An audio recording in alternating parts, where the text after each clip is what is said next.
Welcome,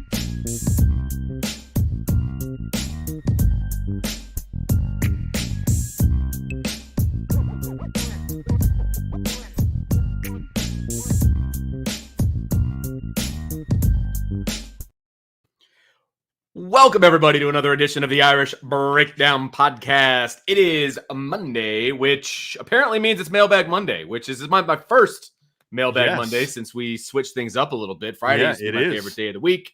And I guess that's changed. Now it's Monday. And, I mean, clearly a special surprise for all of you is that I get to be on the show today because it is fall break over here in Northern Indiana. And I had the day off. And Brian's like, hey, it's Mailbag Monday.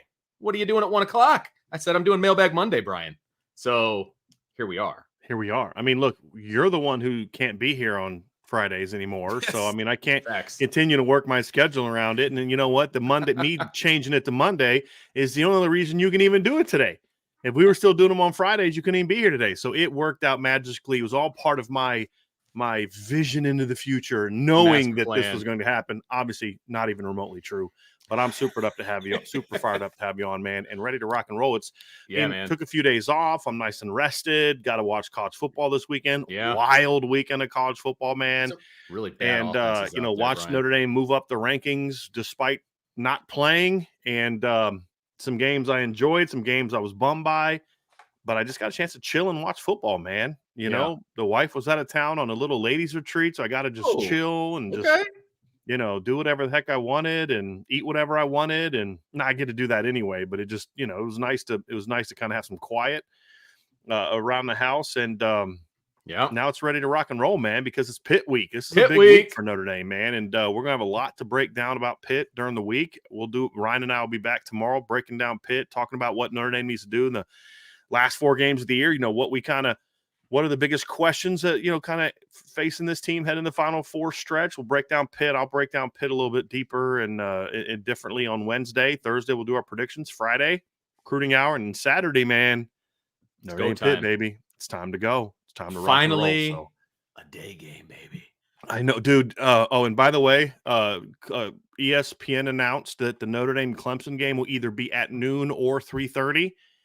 Either one I'm happy with. I'm so thrilled that that's not going to be a night game because those night game mailbags are brutal especially for me because I got to drive back to the hotel and just it's rough. So yeah, I was so happy to see that. So there's a good chance Notre Dame's last 4 games are going to be somewhat afternoonish games. I'm hoping that Stanford's 3:30 as well, but we've done our penance, haven't we? We've done our night game penance games, at this point. Enough night games. We can chill and have some afternoons doing shows till 3 a.m. But so been a busy few days, man. Lots to talk about.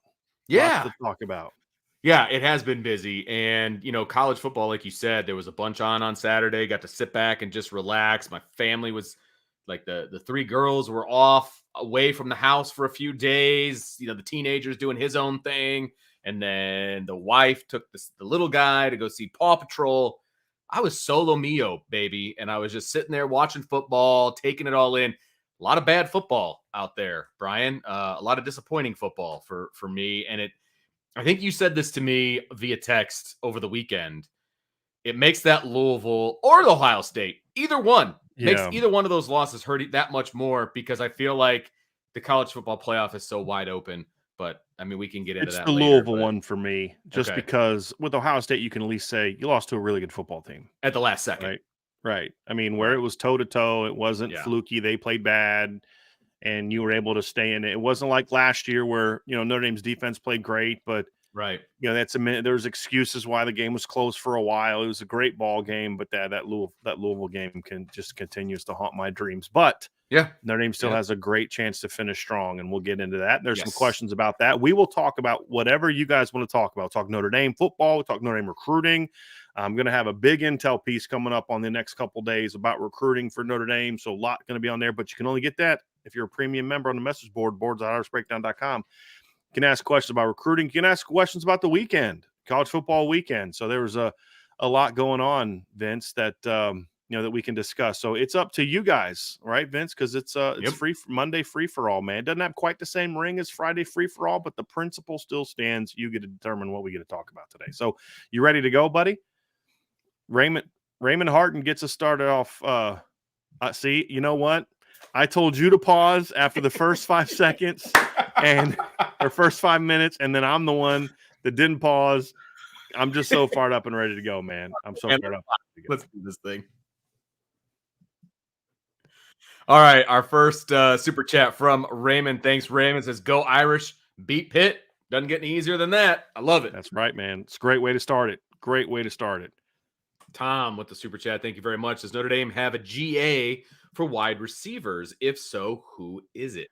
They do. I don't know his name. I'm going to look that up here. I know Notre Dame sent out a media guide this year. I don't know his name. I just pulled it up. I'm going to go down to where they list all the coaches and look up his name. I don't know who it is. I've seen him, and I mean, I know exactly what he looks like, and I can picture his face. I think it's Kurt Rawlings, I think is his name, because that might not be it. Hold on a second. Let me. Well, there's two graduate assistants who are offense: Michael Bearden and Kurt Rawlings. It's not Kurt Rawlings, because I just looked at Kurt Rawlings, and it's definitely not him. Let me see if it's Michael Bearden. No, okay, that's a different Michael Bearden. That's an older actor kind of guy, or it looks like Google's a singer. Throwing you for a loop here a little bit. Yeah. So similar names. So let me see here. It looks like Michael Bearden is that guy, is that coach. Yeah, so it's Michael Bearden. Don't know a lot about him.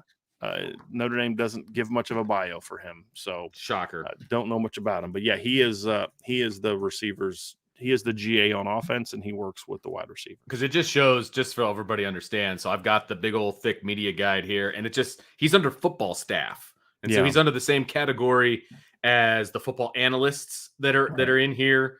2 on offense, 2 on defense, and then 1 on special teams. Not a lot of respect being given to the GAs. No, it's just names and titles, and it just says graduate assistant offense. That's it. Pretty ridiculous, but whatever. Not my problem. Nope. So anyway, Vince, Michael Bearden. Now we know. Now we know his name. Tyler Evans with the super chat. Your guys' favorite game to watch this weekend, or that we watched this week? Did you have a favorite game that you watched, Vince? I don't know that I had a favorite game. There's a lot of crazy moments that I saw this weekend. I enjoyed Duke, Florida State. I did enjoy that until game. Riley Leonard got hurt. That was a different game after he got hurt. That was a legitimate good back and forth football game until he got hurt. Right. And then after that, I was just kind of like, yeah, this is over. Because the Ohio State Penn State game was hard to watch, so I can't place that as my favorite. I mean, I was happy it was at noon.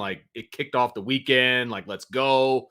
But then it was just wow, both of these offenses are not great. Yeah. I mean, I think part of it, too, is both of them have really good defenses. Sure. That's part of it as well. And then, of course, Ohio State doesn't have a Emeka Egbuka or Travion Henderson. And if they both play, I don't think that's a close football game. I really don't. I thought, Kyle McCord got off to a slow start, missed open receivers, and then he settled in the second half. I thought Ohio State, to me, my big issue with Ohio State, Vince, is just Ryan Day continues to just outsmart himself. It's like they get the run game going, and then it's like 1st and 10 pass. And it's like your quarterback's struggling to get going. Your run game's actually doing a little something, and then they would just go away from it. And then when Chop Robinson went down, they didn't even try to take advantage of it, but with the run game. So I thought Ohio State just kind of got a lead and said they can't score on us. Yeah. So we're You're not right about that. Stupid to give them a chance. And I think he got a little spooked on that one play where McCord fumbled and Penn State ran it back for a touchdown. They called it back because of the penalty. And a buddy told me a bunch of Penn State fans are complaining it wasn't a penalty. He yanked his shoulder down. I mean, that's about as clear of a hold. That's like, hey, let's put that on officiating, teaching tape for what a defensive holding is. You know what I mean? Right. But I think that spooked Ryan Day a little bit. And it just was like, look, we're not going to do something like that and give them a chance to get back in this game because they weren't doing anything on the Ohio State defense. Anything. Yeah. And, and my takeaway from that game is, Penn State's corner tandem is good. Kalen King's very good. That's a good group, but they get all this love about being one of the best corner tandems. And I just continue to point out Marvin Harrison has had more receiving yards in each game against Penn State the last 2 years. Just take one each game, just one each, than he's had against Notre Dame combined the last 2 years. He's not even at 100 yards the last 2 years against Notre Dame. And he's gone over 100 yards both times against Kalen King. And part of Penn State's game plan was let's have Kalen King shadow Marvin Harrison. And still whooped him. My only beef with that game, I love Gus Johnson, but I got so sick of the Maserati ones. Yeah. His name's it's like, oh, it just drove me nuts. It was a little too much. But other than that, it was kind of a boring game, honestly, overall. But a really good defensive game. I thought the Duke game was entertaining for a while. The rest of the games, there weren't a lot of great games on this weekend, Vince. There's just a lot of really interesting finishes. Sure. Washington and their, that pick six. So I was watching that game on the phone with a buddy of mine, and he's like, "Oh, touchdown." I was like, "Dude, stop. I always tell you, don't tell me what happens," because he's like 5-10 seconds ahead of me, right? Which is a lot in football, by the way. Because he's still on cable, and I'm doing streaming. And he's like, he just told me it's a touchdown. I'm thinking Arizona State's about to score. It was what was the score? It was like 7-6, and I'm thinking Arizona State's about to score. And then it was the pick six, which kind of ended Arizona State's attempt at a comeback. But that was a terrible game other than the finish was good. The ending of the UCF-Oklahoma game was good. Houston got completely screwed on that third down call, completely screwed on that. Other games were just kind of boring. I mean, honestly, Alabama, Tennessee, you know what it was, Vince, to your point? It just was a lot of, man, they're just not – Ryan tweeted this yesterday, and he nailed it. There's just not a lot of good football teams out there. Yeah. There just aren't. It just, and that's the hardest great part football for me. teams. Excuse me. Great football. There's good ones. There's not great ones. Right. I agreed. Right. Agreed. Right. It seems like everybody's ripe for an upset every week. And I don't know. Yes, like in my fan eyes, it's like, man, I need some chaos so Notre Dame can get up. But it's just, that's not realistic. Not enough chaos, I don't think, for Notre Dame to get into the college football playoff. Potentially. I mean, look, I'll say this. Circumstances are a little different because they have 2 losses. The other team only had 1. But I'll be willing to bet you, Vince, a steak dinner, that Notre Dame begins the playoff rankings ranked higher than Ohio State did in 2014. Which was? They were 16th. Oh, okay. Yeah, I think so. So when's the first ranking? After next Tuesday. Okay. After the Pitt game. Gotcha. Now, again, I don't think Notre Dame has enough potential good wins on their schedule because Clemson losing to Miami, which, by the way, of all the bad calls we saw this weekend, that fourth down call by Clemson against Miami in overtime, one of the worst calls I've ever seen in my life. It just was terrible. Explain it to me. What happened? He basically just called a read keep, just a quarterback scramble outside on 4th and 1 at the goal line with no handoff option, no pass option. Just hopefully Cade Klubnik can run out. Like they act like he was like Lamar Jackson or something. Yeah, I was going to say that's not really his MO. He just outrun the Miami defense of the perimeter. It just was like, dude, what are you doing? And it was bad. It was Notre Dame has a chance to completely end the Clemson dynasty in 2 weeks. Because it's like on life support right now. Like they're giving it, they're bringing a priest in, reading last rites, and Notre Dame has a chance to pull the plug. They're handing Notre Dame the plug. Yeah, exactly. Like Notre Dame gets to determine whether they pull the plug or not. You know what I mean? And it's going to be it'll be fascinating too because it sets up a storyline. The Clemson dynasty, according to Dabo, started with the win over Notre Dame in 2015, and then now Notre Dame has a chance to end it. Bookend that thing, baby. So, it's going to be fascinating. Very, very fascinating. But, yeah, honestly, Tyler, there weren't a lot of great games this weekend. I just enjoyed the fact that I was able to watch a lot of football. Had no responsibility. Like, that was nice. It just was. It was good. It was good. But, I mean, there was chaos. I mean, Notre Dame's going to be ranked ahead of North Carolina in the college football playoff rankings, most likely. I mean, that was an awful loss this weekend. It was bad. Virginia's not a good – were they a one-win team, something like that? Yeah, they were 1-5. Yeah. They're coming into the game. Yeah. Did you see the end of the Pitt Wake Forest game? Yes, I did. That was nuts. I mean, first of all, that was the longest slide in history. Yes. I mean, it's the right call. I will think say they that. got it right. Yes. I do. I think they got it right. He did start to lean back and start that slide, and they marked him where he did that. But holy cow, was that the longest slide ever. I mean, dude, just run out of bounds past the sticks. I mean, honestly, if he'd have run out of bounds. Yeah. or run 2 more yards and then just take a knee. That's what quarterbacks need to do, is just take a knee or go head first. But if he'd have run out of bounds, they'd have run 2 plays. Wake would have called 2 timeouts, and then they'd have been under 40 seconds. And then the last that took a knee, ball game. In his defense, that's the kid's second career start. For sure. Like if he is in the same situation in 2 years, he'll make a different play. I felt bad for the kid, but man, what a great, but Wake still had to go down the field and score. And they did. I mean, they had to convert a 4th down and a 3rd and 11 it's a heck of a finish, man. With the 3rd string quarterback at Wake playing in that game. Yeah. Who is like probably has the most Italian name I've ever seen, man. That's why I was trying to call you on Saturday at first. I was like, because remember I didn't tell you about the game. I was gonna bust your chops, like, hey man, your nephew led a win in Santino Martucci. Oof. So I mean, that's about the most Italian name I've ever heard in college football. I like it. No, yeah. If they didn't win the game, his uncles and cousins would have taken care of business afterwards. Yeah, no doubt. Pat Narduzzi's his uncle. You know what I mean? Like, that's why I got a scholarship. I told my wife, y'all are all related, because she's Italian as well. So I could bust her chops. Y'all are all related. Nathan Milton, thanks for the super chat. Vince, what is your best or funniest memory of Brian? Brian, same questions to you about Vince. IB is in a league of its own. No better content anywhere else. Hashtag BK is a turd. That's funny. Yeah. Gosh, funniest memory of Brian. Said best or funniest. Yeah, that's true. Because I can't think of any. We've had a bunch of. You can't think of anything funny. We have had so many laughs over the years. That anybody else would think was funny, though. Okay. Like, you know what I mean? They wouldn't get it. I get that. Stuff funny to you and There's me. There's a lot of you had to be there moments. Correct. With Vince and I. A lot of those you had to be there moments. Agreed. I'm trying to think if I can come up with anything good. I mean, Vince's best moments are probably those times he was swinging by the house so I can hand him paychecks. Yeah, well, those are fantastic. Those are great memories for me. Now it just comes electronically, which is great too. It's even better, man. We got that direct deposit. We're a real business now. We do direct deposits and everything. Best moments, honestly, for me, and I'll just say it, Vince, is those sit downs you and I had when we were talking about making this move. Yeah. Even before I left BGI. I mean, I knew I was going out on my own. Vince was actually, I had convinced Stu to hire Vince. Vince knew he was going to replace me and serve the season out, but we knew we were going to do something together.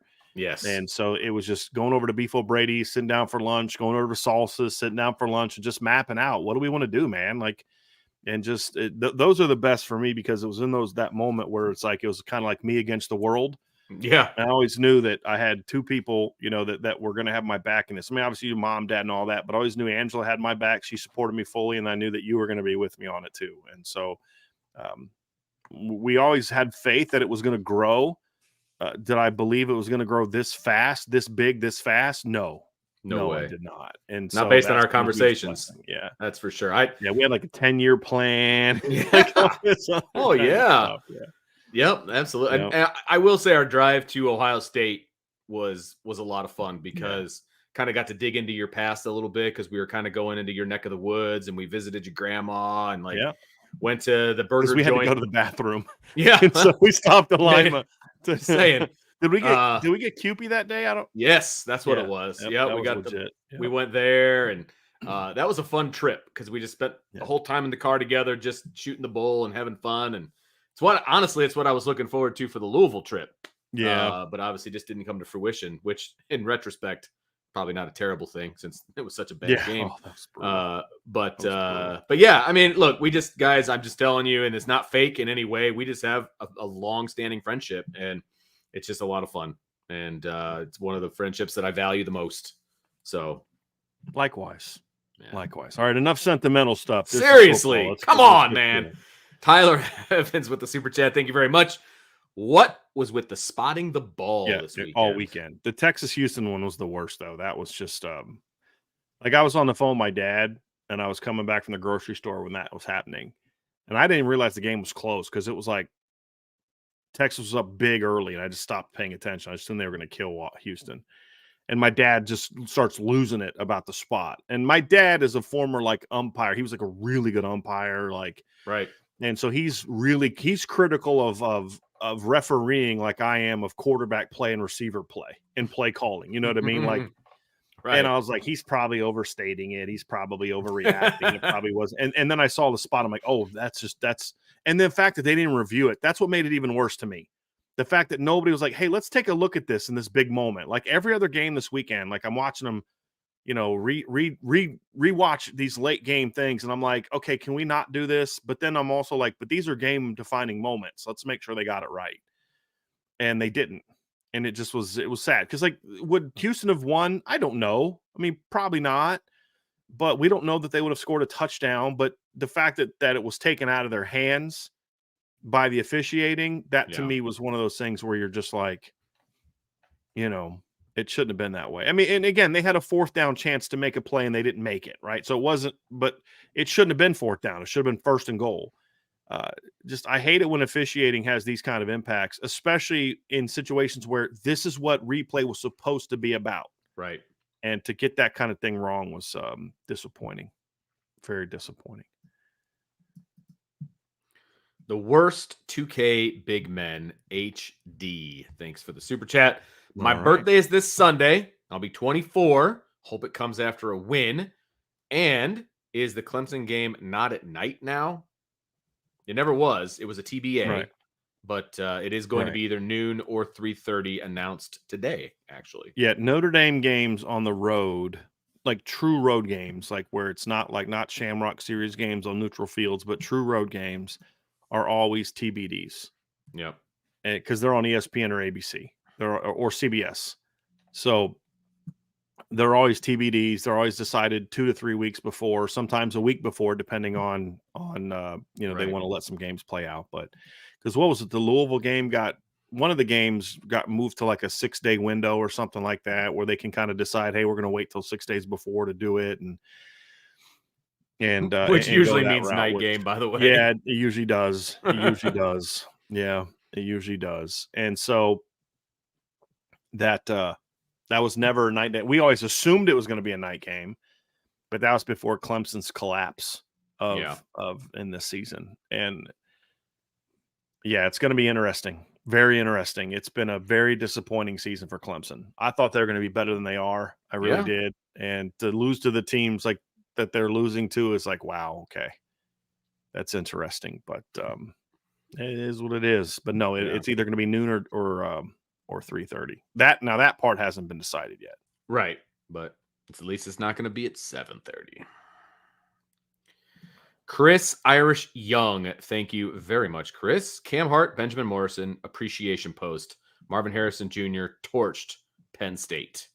Again. He was a one-man wrecking crew against them. He had like 11 catches or something like that. And it could have been more if he had a couple more accurate throws in the first quarter. Because they showed a bunch of not drops, but like ones where he kind of got his fingertips on it, but it was not an accurate throw because they were banging on McCord for not being accurate.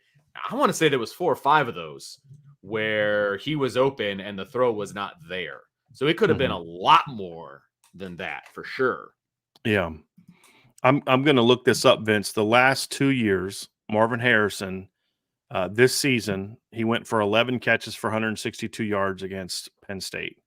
Had 3 for 32 against Notre Dame. And he went 2 for 18 against Indiana. In the other 5 games, 160, 126, 163, 105, 162.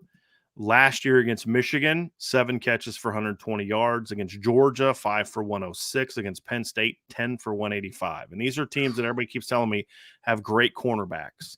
Notre Dame, 5 for 56. So in 2 years against Notre Dame, Marvin Harrison has 8 catches for 88 yards. He averaged 16.4 yards per catch last year. He's averaging 8.2 yards per catch this year, and he's got 11 yards a catch. Now, it's not just – and that's what I love about what Chris Irish Young did. He didn't just say Benjamin Morrison. It's Benjamin Morrison and Cam Hart that played a role in that. And, they're outstanding. Penn State over the last 2 years is like 21 catches for like 340-some-odd yards, if I'm doing the math in my head right. Yeah, 11 this year, 10 last year. 185 plus 162, that's what, 347? right? Am I doing the math correctly? There we go. 162 plus 180. What was it? 185? 347. Yeah. So, yeah, that's pretty good. 347. That's a pretty good day offensively, not for one guy, by the way. Yeah. Yep. And to speak to how good the cornerback tandem is, Penn State said, hey, we don't think anyone but Kalen King can cover him. And then Kalen King couldn't cover him. Notre Dame said, we're not going to move our coverage around to handle that. And they didn't. And here's the other thing. Penn State didn't have to worry about Emeka Egbuka. They just had to worry about Marvin Harrison. Yeah, like, that was the guy they were focused on. Yeah. You know, and where Notre Dame had to worry about Emeka Egbuka, I still don't know why they don't do more to get Cade Stover involved early in games. I'll just that like sometimes they do, but man, they just that's something I thought they would do earlier on Saturday. They eventually kind of got him going. Ended up with like 4 for 70, but it's just like that should have been something I would have done early is to get Cade Stover going to say, hey, you can't just focus on Marv with Emeka out. I think that would have helped. Maserati Marv. You know, I'm a big Gus Johnson guy, but sometimes he gets these nicknames, and it's like, bro, let it go. Yeah, right. Maserati. It's like, okay, dude, we get it. We get it. It becomes stickish, and that's not. That's not where it's not natural. Yes, that's not where you want to be. 99 problems, but BK ain't one. Brian, how was vacation? And I think someone needs to teach you what a vacation is. Glad for the IB show to be back. Well, the nice thing was with the stuff that I appreciate that. It was very good. It was nice. You know, I got a chance to relax. I didn't do any cooking this weekend. I just had to take out and just kind of chilled and it was nice. But yeah, I did some work. I wrote a couple articles and I recorded the podcast about James Flanagan committing, but I got to do it just for fun. I didn't have to do it. I just did it because I wanted to. And I always said I was going to be on the message board because that's fun for me. You know, and honestly, I haven't been on the message board as much in the last couple months as I'd like to be because I'm always so busy doing other things. It was nice to just kind of be on the board a little bit when I wanted to.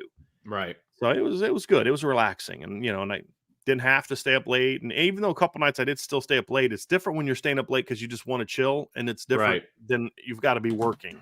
100%. So it was nice. Didn't have my alarm clock set in the morning, so it was good. It was good. I got a chance to save my voice a little bit, relax a little bit, and then of course Ange got home Saturday night, so we were able to hang out yesterday. We just spent like 3 hours just sitting by the fire last night, man. Like the inside one, not the outside one. It was a little too wet for the outside one, but just kind of hanging out there. She made me some hot cocoa with marshmallows. Oh, I saw the picture. She made me some marshmallows with some hot cocoa in it. There's a lot of marshmallows in that picture. That was funny. And there was a lot of marshmallows left over. That was nice, man. It was nice. It was nice. So that was good. But it was good. I appreciate you. Appreciate you.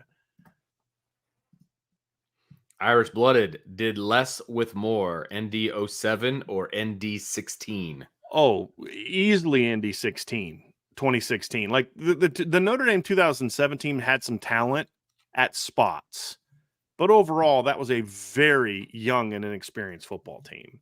And, you know, I mean, you're talking about where your best receiver that year was a freshman because he had to be. Not because he was, and that was Duval Kamara, if you remember correctly. Oh, yeah. Led them in receptions at receiver, was second in yards behind Robbie Paris. I mean, the other receivers that year in the rotation were Robbie Paris, David Grimes, and George West, right? And all those guys caught more balls than Golden Tate. Go figure. You know, it was your offensive line was a mess. I mean, it just was not a good year on the offensive line.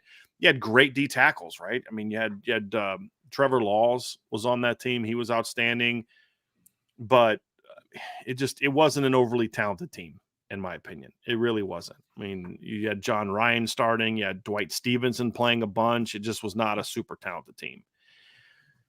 And with all due respect to Joe Brockington, nice player, had 100 tackles that year. He wasn't a guy that you're typically going to be a starter on a really good Notre Dame team. And so there were some good players on it, but overall it wasn't a very talented team. Jimmy was a true freshman and playing on a bum elbow.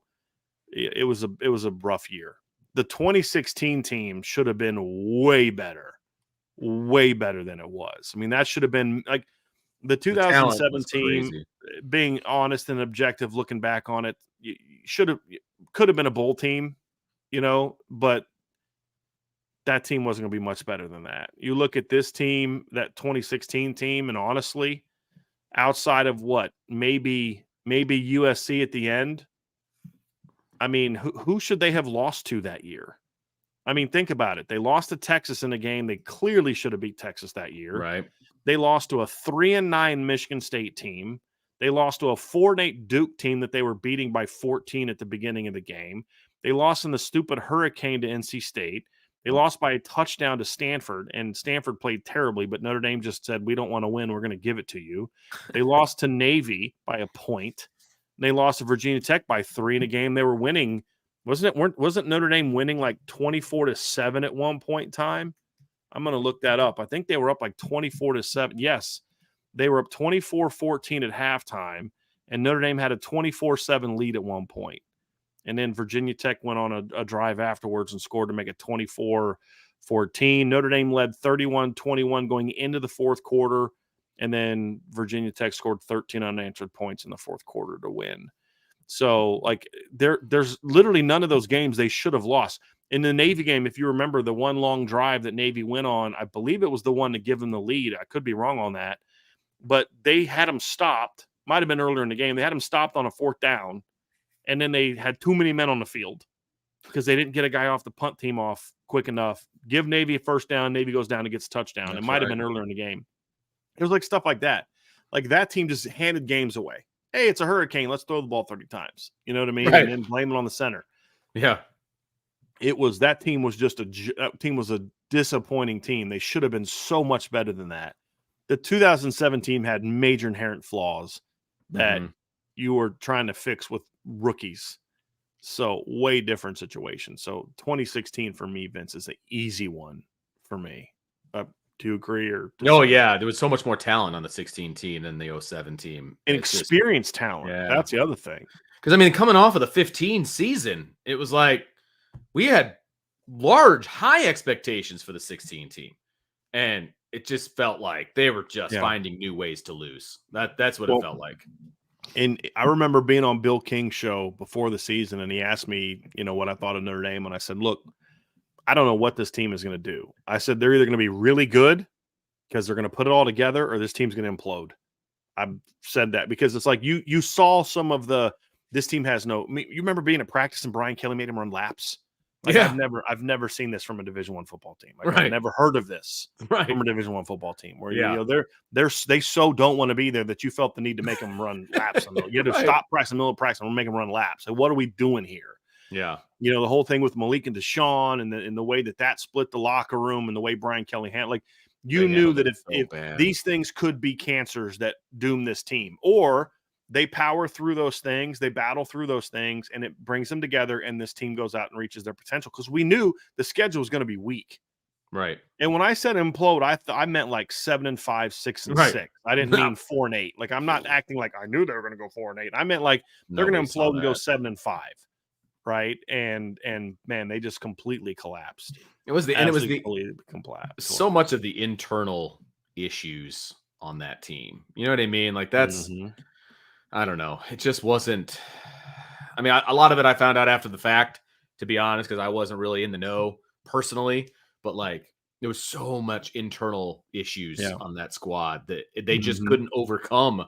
Yeah. A lot of those 50-50 type situations, when you have that kind of internal struggle, you're not going to be on the correct 50. You know what I mean? You're just not going to. Right. You just don't have the team chemistry. You don't have the trust in the guy next to you. And I know a lot of that sounds cliche, but it's true.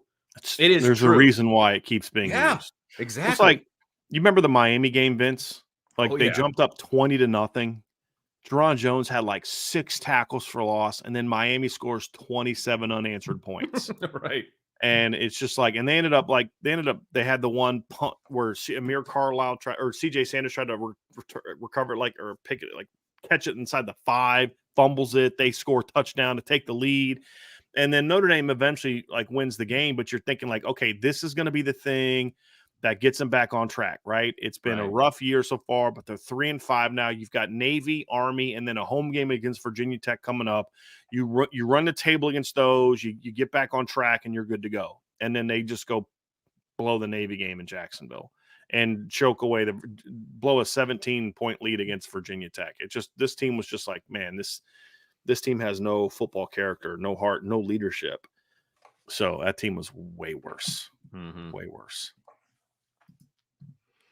Irish blooded hypothetical. If Notre Dame doesn't make a New Year's Six Bowl, who would you rather see? Penn State, Texas, or Oklahoma?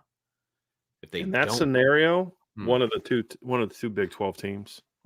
I've never felt that Penn State really does a whole lot for Notre Dame. I think there's a lot more that Penn State can get out of that game than Notre Dame can get out of that game. There's a lot of old timers I think that would love to see Penn State. Yeah, because the quote unquote rivalry that they had for a few years during the Lou era. Sure, the Independent Bowl is what they would probably call it, or something like that. Well, sure. Penn State should have stayed independent. Okay, right. But I think you'd get more from a national perspective by beating Texas and Oklahoma. Right.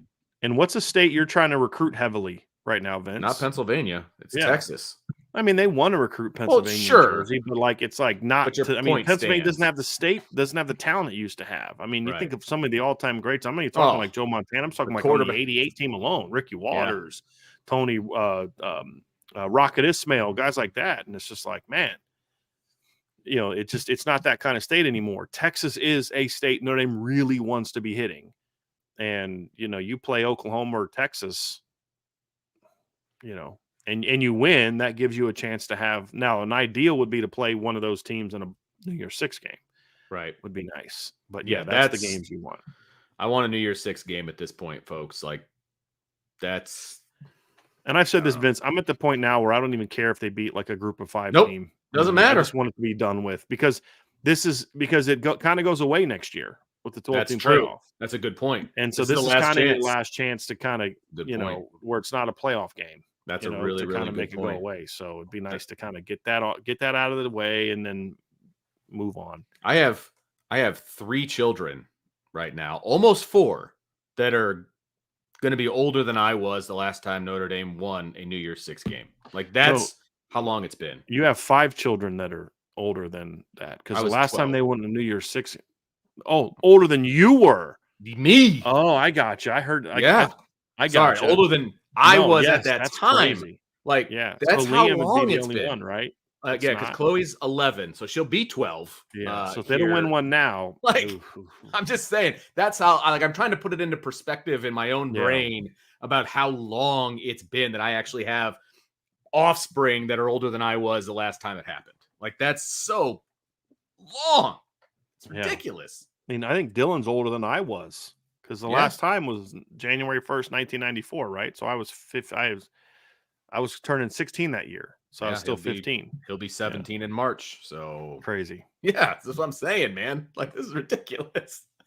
Irish blooded, what do you think is the biggest positive Notre Dame has accomplished on offense that they can use last week to build on for the second half of the season? They answered. That's the biggest thing. I mean, look, I know there's a lot of obsession about the yards and all that kind of stuff, but the way I look at it is this. They scored touchdowns on those short fields every time, and they needed it. They got the 13-yard one, they got the 2-yard one, they got the 50-yard one. They turned all 3 of those into touchdowns. The only one that they didn't was late in the game, and that's because Coach Freeman was like, just run it, and if we score, we score. If not, we kick field goal and we're up 3 touchdowns, right? And game's over. I mean, officially over at that point in time. And then the other one was every time USC kind of did something, the offense was able to put a drive together and make some plays. So they did what was needed. And there weren't a ton of opportunities to go deep. Because the other part, too, is like, I know people want to say, hey, rip up that defense. And my whole thing is, Vince, you're up 31-13. You're up 24-6. Do you really want to do things coming out of the gate to say, hey, let's go empty, drop back, and the team that is number 2 in the nation in sacks gets to your quarterback, forces a fumble. You're coming off a game where you just turned the ball over 5 times. Like, there's a lot to that where you guys say, hey, look, we've got a big lead. Our defense is playing great. Let's not do something to give them a short field. And, that's just I understand where they were coming from. They needed to get that W, and they did. But when they needed to open it up and make plays, they did. You think of the deep ball to Rico. And the other thing that I found out too is like half the receiving corps didn't even practice during the week of practice that week because they're dealing with the injuries. Yeah, and so that's where a bye week comes in real handy. That group's been able to get healthy. Yeah. But really, what it came down to for me to answer the question was, they had clutch plays that will instill confidence more than here's what our yards were. Hey, when we needed to step up, they couldn't stop us. And we ran the ball, we threw the ball in those moments. That's going to be the big thing for me as far as building on that. Now, that doesn't mean that what they did against USC is good enough to run the table, because the one thing that we'll talk about tomorrow is the teams that they play down the stretch are not very good, but 3 of the 4 actually have pretty decent defenses. Pitt's got a good defense. Wake's actually got a pretty good defense this year, so surprisingly. And then, of course, Clemson has a good defense. None of them have good offenses. Right. But actually, they all have kind of, to be honest with you, bad offenses. I told a buddy of mine the best offense Notre Dame plays down the stretch by far is Clemson. I feel good about good. I feel good about Notre Dame's defense versus Clemson based on the last few years. So. Exactly. Pitt's averaging 24.6 points per game. Wake Forest is 23.1 points per game, and Stanford's 21.3 points per game. Those are their offensive numbers. Clemson's at 30. Clemson's an offensive juggernaut compared to the other teams that they're playing offensively. Now, part of Clemson's thing is they scored 66 against an FCS team. Sure. But those other teams played FCS teams as well. Pitt's 24.6 is fueled by scoring 45 against Wofford. Right. But these teams are pretty good defensively. And so, and Pitt especially is going to play a style of play that they're going to basically say, you're going to have to beat us throwing the football. Mm-hmm. They're going to have, so there's a lot to prove. The big thing for me is just, it's still about instilling, it's about growing confidence in that group. That's still the big thing for me. And and what you did against USC was nice, but you got to be better than you were against USC, in my opinion. But at least it was a good, get the momentum back moment. This wasn't they're fine moment against USC, but it was okay, they did what they needed to do. You got some confidence back. Now you get healthy during the bye. Now let's go out and roll. That to me is the takeaway for this. It was a confidence building win. When it came to answering. Now let's clean up the execution things. Don't drop balls on third down. Make the right read and throw on the other third downs. Like there's a lot of that stuff that needs to get cleaned up, right?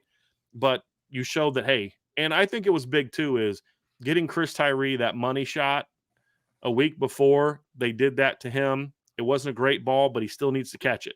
And he did. Absolutely. And then the next game, they went we got to put this game away. This is the moment. They went back to him, and he stepped up and made the play. That's something that you hope that they can build on and say, hey, look, he's going to be all right. He's still a year one receiver, stepped up in a big moment. Let's do more to get him involved, and let's do more to get this guy involved and all that. So I think it was a confidence building moment more than anything else for me. God Country Notre Dame barbecue. If Notre Dame was to run the table and make it to New Year's 6, who would your dream opponent? Although I would love to beat Kelly, mine is Alabama. I completely agree with God Country Notre Dame. That's where I'm at. Absolutely. I would not want to okay, look. Would I love to beat Brian Kelly and see the look on his face and hear that press conference post game? Yes, absolutely. But man, if you lose that game, I'm not even worried about that. It's just like LSU and I don't want to me, the lead honestly, up too. I don't want all the nonsense than the lead up. Dealing with all those idiots. I don't. But honestly, to me, it's not even that, Vince. If Brian Kelly wasn't their head coach, my feeling would honestly be the same. Okay. You've already been there, done that, right? Like, guys, we already beat LSU twice in bowl games. Like, we've been there. That's like, true. They're a really good program. They're not a, are we as good as LSU program? That's not the problem. That's not a concern, right? I want to play and beat one of the teams that right now people consider to be better than Notre Dame. I want to play Bama. I want to play Michigan. I want to play Ohio State I want to play like somebody like that. Texas, even though Notre Dame's been a better program than Texas is getting a lot of buzz about how good they are. And you want to play in that state. Oklahoma, same thing. I want to play one of those type of programs. I don't really care about LSU. Been there, done that. Notre Dame's already beat LSU twice in the last 10 years in a bowl game. And so to your point, Vince, it's like, the Brian Kelly stuff then adds to that. Sure. To where it's just like, don't really want to play that game. Like, I'd rather play like I saw one of the things was like playing against Florida in the Gator Bowl, and I'm like, it kind of helps recruiting, but nobody views Florida as being on Notre Dame's level. So that doesn't really No.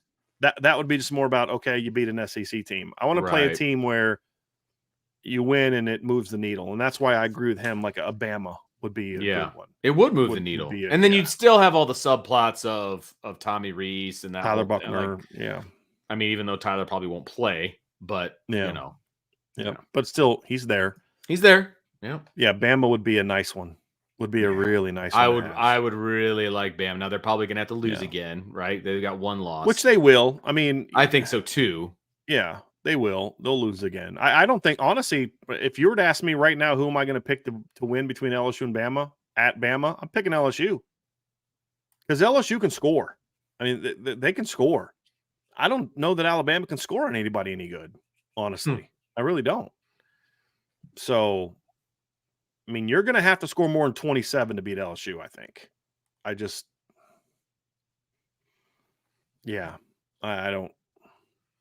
don't see that happening right now. So if I was picking right now, I'd probably pick LSU to play Bama. So I certainly think there's a chance that Bama and Notre Dame could square off against each other in a bowl game.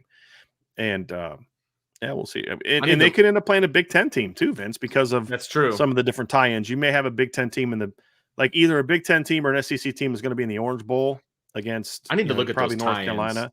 But that's the thing is all the other tie-ins are at larges. It's the Fiesta, the Peach, and the Cotton. Because there's 3 tie-in bowls, right? The Sugar is the Big 10 and the Big 12 in the SEC. The Orange is the ACC versus a SEC, Big 10, or Notre Dame. So technically you could have that. And then the Rose Bowl's still Big 10, Pac-12 until the Pac-12 dissolves next year. And so but the thing is the Sugar Bowl and the Rose Bowl are both the playoff games, which means the Cotton, the Peach, and the Fiesta are all and they're all at-larges. So there's a lot more at-larges this year than the tie-ins, based on my understanding of how that works. So could set up a great opportunity. But honestly, New Year's 6, if they get to New Year's 6, I'm less concerned about who the opponent is. Because it's just you just got to win it. If you get Air Force, you're okay. You still won a New Year's 6 bowl. Correct. It doesn't move the needle on who you beat, but at least that storyline is gone. At least it is for me. Me too. Because like you said, I didn't even think about the fact that it's the last chance, really, to do that because the kind of this it goes away next year because of the 12-team playoffs. So, our buddy Archer, when ranking teams, do you go by eye test, resume, or a combination of the two? Well, to me, it's resume first, followed by eye test. So it's a combination of two. And here's a perfect example. Like, to me, I think the biggest mistake you can make when ranking teams is do the whole eye test thing. Like, I had this in a conversation yesterday with talking about Caleb Williams, because apparently some people think that me saying Caleb Williams is not a generational player automatically means that I think he sucks. So they're like, well, you said he was Superman. I'm like, yeah, okay. And you said USC would suck without him. Yeah. And what's your point? He's still not one of the greatest quarterbacks to ever play the game. He's still not the greatest quarterback to play in the last 4 years. You know what I mean? But that's a different conversation for a different day. The fact of the matter is one of the responses was like, yeah, but the eye test matters. You see how? And I'm like, what? Like, okay, so then is the greatest quarterback I ever watched Michael Vick or Randall Cunningham? Because those two guys, or Steve Young, because those 3 guys had the most highlight reel type plays I've ever seen in an NFL quarterback. Does that mean they're better than Joe Montana and Tom Brady? Because eye test wise, holy crap, they're way better athletes, got way better arms. They make the highlight reel plays. Or do you want the guy that gets the job done at an elite level, right? And so, that's the kind of thing here. So to me, it's resume, and there's a lot of different factors of what goes into resume. So like on my IB top 25, I moved Ohio State ahead of Washington up to number 2. Now, so well, the eye test for Ohio State hasn't been great. Okay, fine. I don't care about eye test. It depends on what you're viewed by eye test, because so many people now view eye test as what are you doing offensively? And that's the whole thing that people missing the boat about Ohio State all year, Vince. And we talked about this preseason. Like, yeah, you can talk about Ohio State won't be as good on offense this year, and they won't be. Quarterback's not as good. The offensive line's the even bigger issue to me. Right. But this is an elite defense, and there's multiple ways to win football games. And I'm having this debate with a buddy of mine, and he doesn't get it. He just continues to believe that they're not going to be very good because of their offense. And I'm like, okay, you don't think they're going to be as good. They're not as good this year because of their offense. Okay. What was the point differential between Ohio State and their opponents last year? I don't know. Okay. It was 23.2 points per game. What is the point differential between Ohio State and their opponents this year? 23.7 points per game. Yeah, but their offense is scoring less per game at actually a slightly not as bad rate as what the defense is doing, stopping people. So they were going to, and they've already played two really good defensive football teams in Notre Dame and Penn State. And yeah, their offense didn't do great, but their defense was great in those games. So it's like there's different ways to win football games. And now Ohio State has 2 top 15 wins for me. Washington has 1. And then Washington's coming off the ugly win over Arizona State. So that's where like the eye test kind of, a lot of similarities, but the eye test to me plus the resume combined jumped Ohio State up to number 2. And I'm very high on Washington. We'll say, well, why isn't Michigan ahead of Washington? Resume and eye test. Because my eye test tells me that I haven't watched Michigan be challenged yet. The best win they've had is Rutgers, and it was a 14-7 game at halftime. Right. Does anyone want to tell me that they think that if Washington played Rutgers, it'd only be 14-7 at halftime? How do you know how good Michigan is? I know they're pretty good. I don't know how good because I haven't played anybody. Washington has some big wins, and here's the other thing. And he said, well, they've got a common opponent, and Michigan beat that team more convincingly. And I said, I don't agree with that. I think that's you're just looking at the final score, because the final score says, well, Washington won 41-7, Michigan won 49-0. Couple things real quick. Number one, Michigan led 28-0 at halftime over Michigan State. Washington led 35-0 at halftime over Michigan State. Michigan led 35-0 at the end of the third quarter. Washington led 41-0 at the end of the third quarter. Here's the difference. Washington punched in, gave up a late garbage touchdown and make it 41-7. And with 10 seconds left, Michigan ran the ball into the end zone to run it up on Michigan State. Washington had the ball at the 10-yard line with 30 seconds left and took a knee. That's the difference. And then you look at the numbers. Michigan outgained Michigan State by 295 yards, 477 to 182. Washington outgained Michigan State by 452 yards. They outgained Michigan State by 452. Michigan only had 477 of total offense, right? So who was the more dominant team? If you're just going to look at final score, that doesn't tell me anything. Washington was the more dominant in that common opponent. So that's a resume-based thing, right? Even though you may say, no, it's not eye test. It's look at the data, look at the numbers, look at the resume, right? And then they say, well, why then don't you have Florida State over Michigan? Because Florida State has 2 better wins than Michigan. True, but that's where the eye test comes into play, because I've watched Florida State be a very inconsistent football team. The same team that beat LSU almost lost to Boston College, almost lost to Clemson, and if Riley Leonard doesn't get hurt, might have lost to Duke.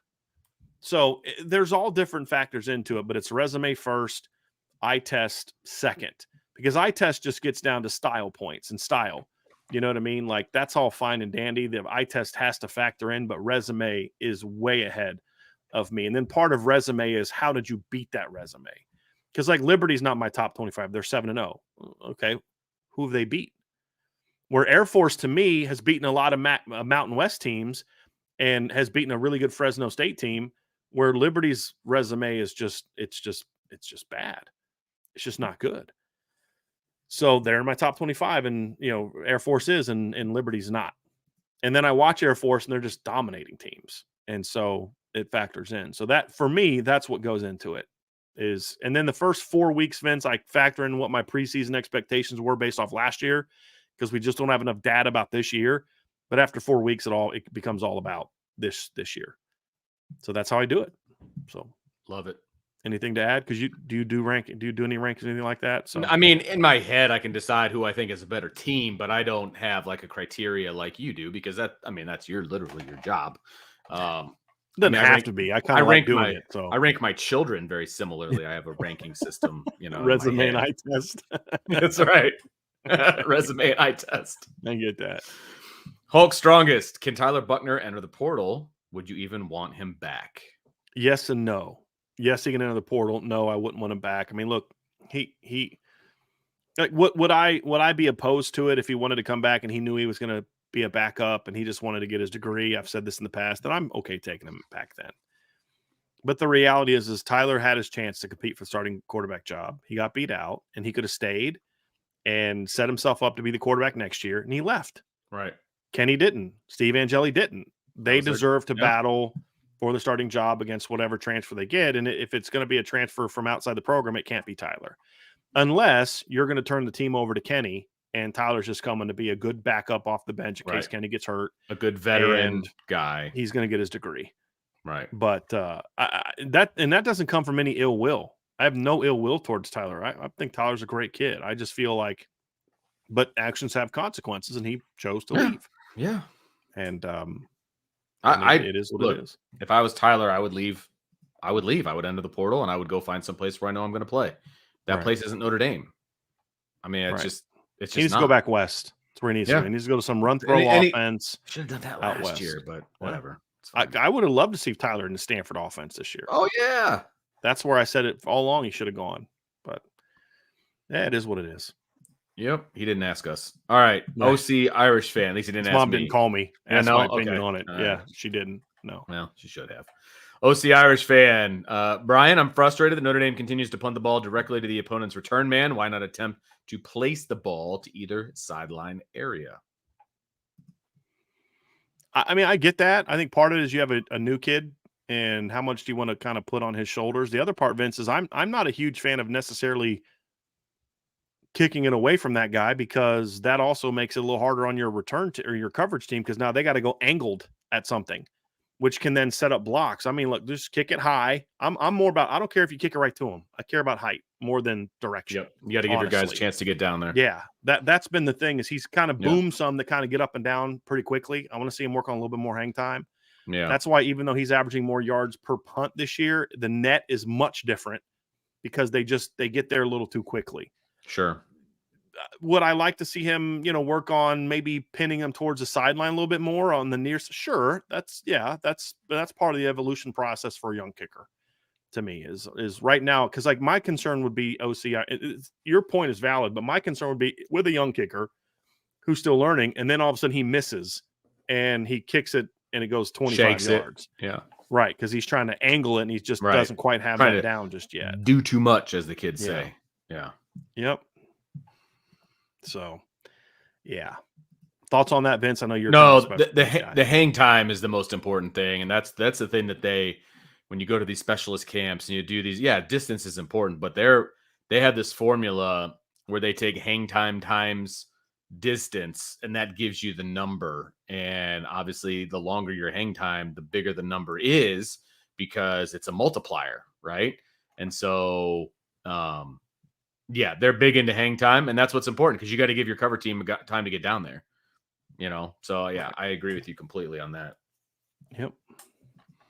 So, I do want to say this. This is a fair question. I think it's a fair question. It is just a fair not question. Something that now with the development of your punter is something I'm as concerned about as I am. I want to get the height thing down, right, and the timing thing down first. Then we can work on the directionality of it. Let me ask you this: the return game, the opposition's return game in punts, has it really been a huge issue this year outside of the big return from USC?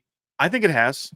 Okay. I do. I mean, and it's not so much that they've had long returns, it's that they've had good returns. Like NC State had 4 for 41, and a couple of them got them like near midfield, because they got like 10 to 12 yard returns, right? I mean, It's been that kind of thing, more so, Vince, than 50-yard returns. That hasn't been as much, but it's kind of like, you're getting good height and they're catching it and getting 7, 8, 9, 10 yards. Catching it is preferable. Right. Obviously. But it's the net punting that's been the big difference this year. Like Notre Dame's overall punting average rank is 11.3, which is like ranks them pretty low nationally. It's like 11, it's like 102nd.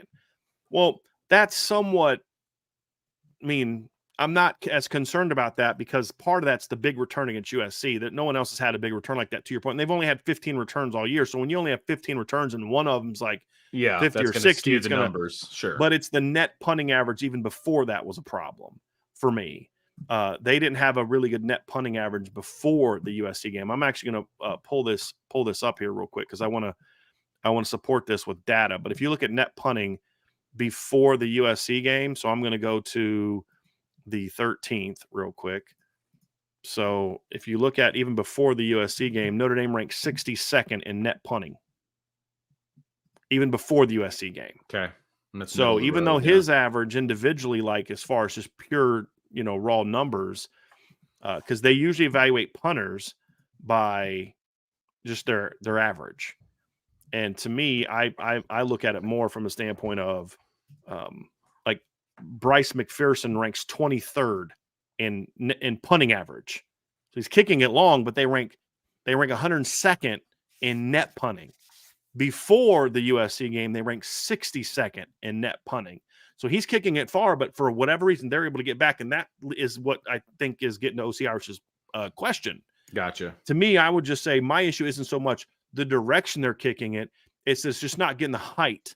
Sure. I'd rather sacrifice a couple yards and get it higher than to, do the other. So that's where I'm coming from. I get it. All right. Irish blooded, more important wins so far this season, Duke or USC? Oh, Duke. And not that it was a bigger win. I love how he asked the question. He said more important, not best. Best win so far is over USC because higher ranked team and you dominated them. Yep. The reason I say most important is I think Notre Dame might have fallen apart if they lost to Duke.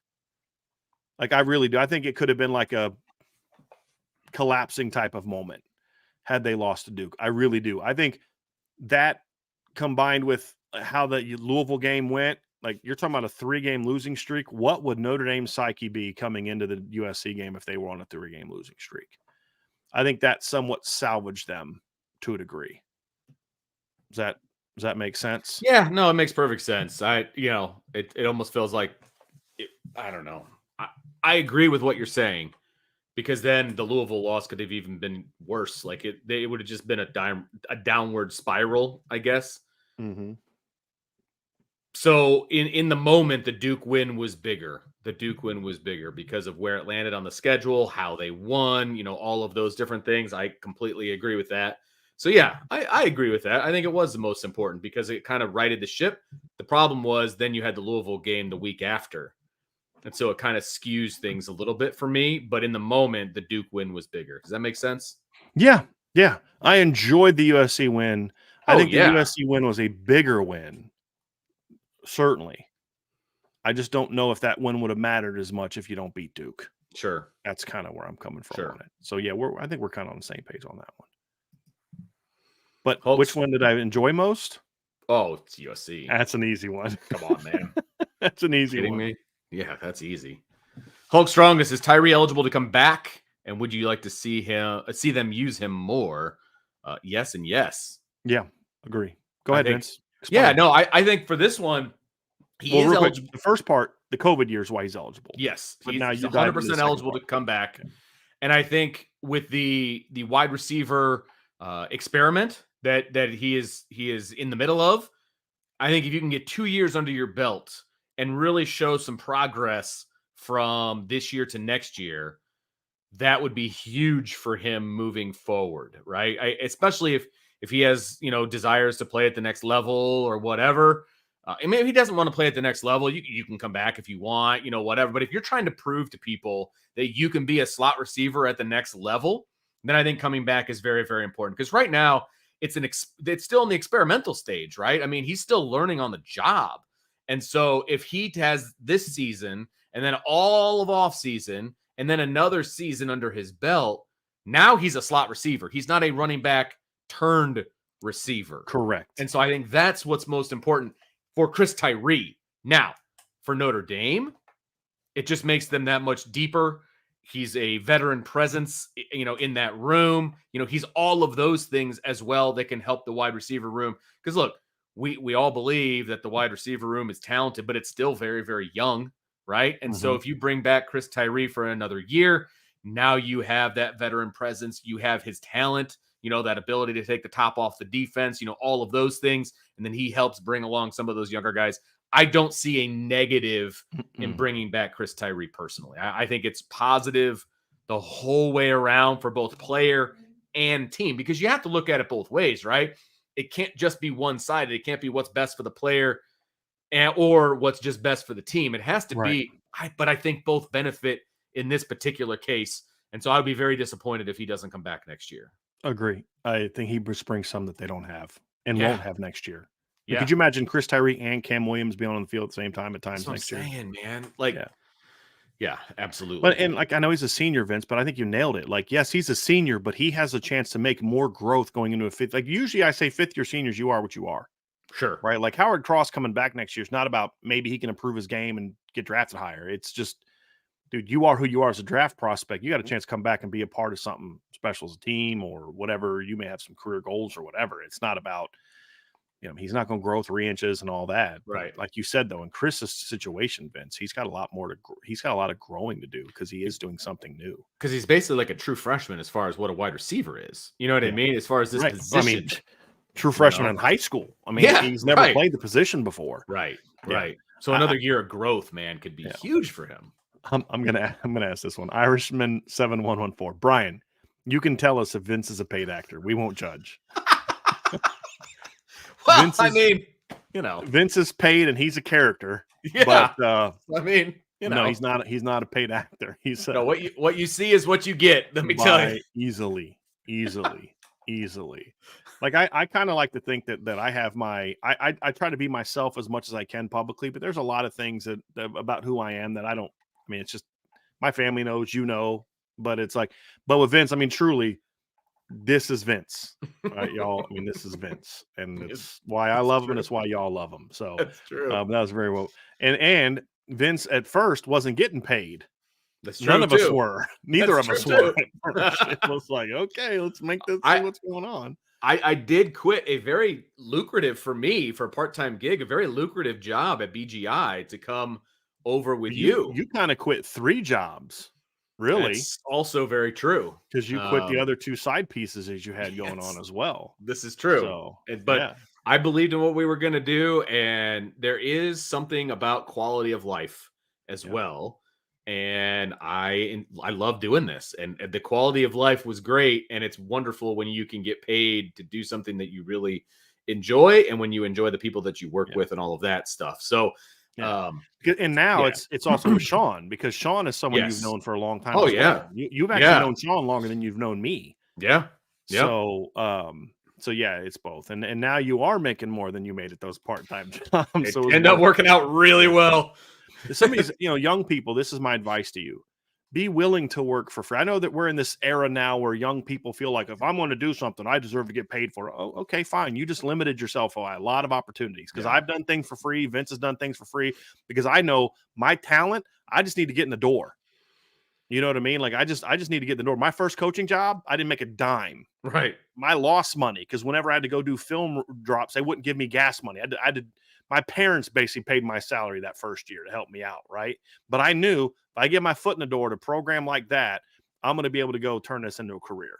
Yeah. And I did. And the same thing, with other different things, Vince. And so you knew, hey, I do believe there's going to be a reward down the road, but man, I believe in what we're doing here. I believe in what Brian is doing. And I hope that you appreciate the fact that I did respect your opinions and your voice. And even when you were just a sounding board to just let me, because we've had some conversation where Vince will just listen, and then he'll just kind of laugh at me because I'll have walked through the entire problem and come to he's like, okay, we're good. You know what I mean? So it's but having that is really great, because if I do say something, Vince's like, no, I don't know that's going to work. He'd be willing to say it. So it's been a lot of fun. It has been. And like I said, I just want to reiterate, I said I left a lucrative position. I was getting paid good money to do what Brian was doing at BGI, but I was dying because of the amount of work that it was. And it wasn't even my primary job. Obviously, I was a teacher and all of that. And in order to put out the magazine that they do every week, which is a great magazine, I think it's really great and it's awesome. But to meet those deadlines, man, I wasn't sleeping. and trying to write and trying to do all of those things, my quality of life was not great, right? And it was good money. It was awesome for a part-time job, but my quality of life was bad. I knew coming over with you, with Brian, and doing everything and enjoying it. Now, can you work for free forever? Of course not. But I had faith in what we were doing, and it wasn't my primary job. It wasn't the job where I had benefits, right? That was taken care of. So my family was taken care of. But in this regard, it was I took a chance, but my quality of life was so much better because Brian understood. I'm talking about you in the third person, but you understood. I'm right here. Yeah, I know, right? You understood like what my family dynamic was, what my time commitment situation was, and all of that. And then also I just love who I work with and all of that. So it was an easy decision looking back on it.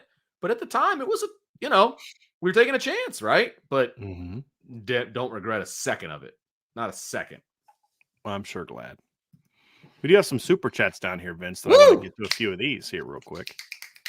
Nathan Milton, thanks for the super chat. Top 5 most unlikable current college football head coaches. Only 5, huh? I mean, for me, Lincoln Riley, Dan Lanning, or Jim Harbaugh. I mean, those are the ones that just really pop. I used to not like Kirby, but he's grown on me. Yeah. He's grown on me because I've realized like that's just kind of who he is. He's just kind of that he's a confident guy. He's not a jerk. He speaks his mind, and I kind of appreciate that a little bit. Those 3 are at the top, are certainly on my list as I think through some others. Vince, Hugh Freeze, just because I think he's a phony fraud. Portrays the whole Christian guy as he's like using the company card to, set up rendezvous. So he's in that. I'm trying to think of who my other 5 would be. Brian Kelly.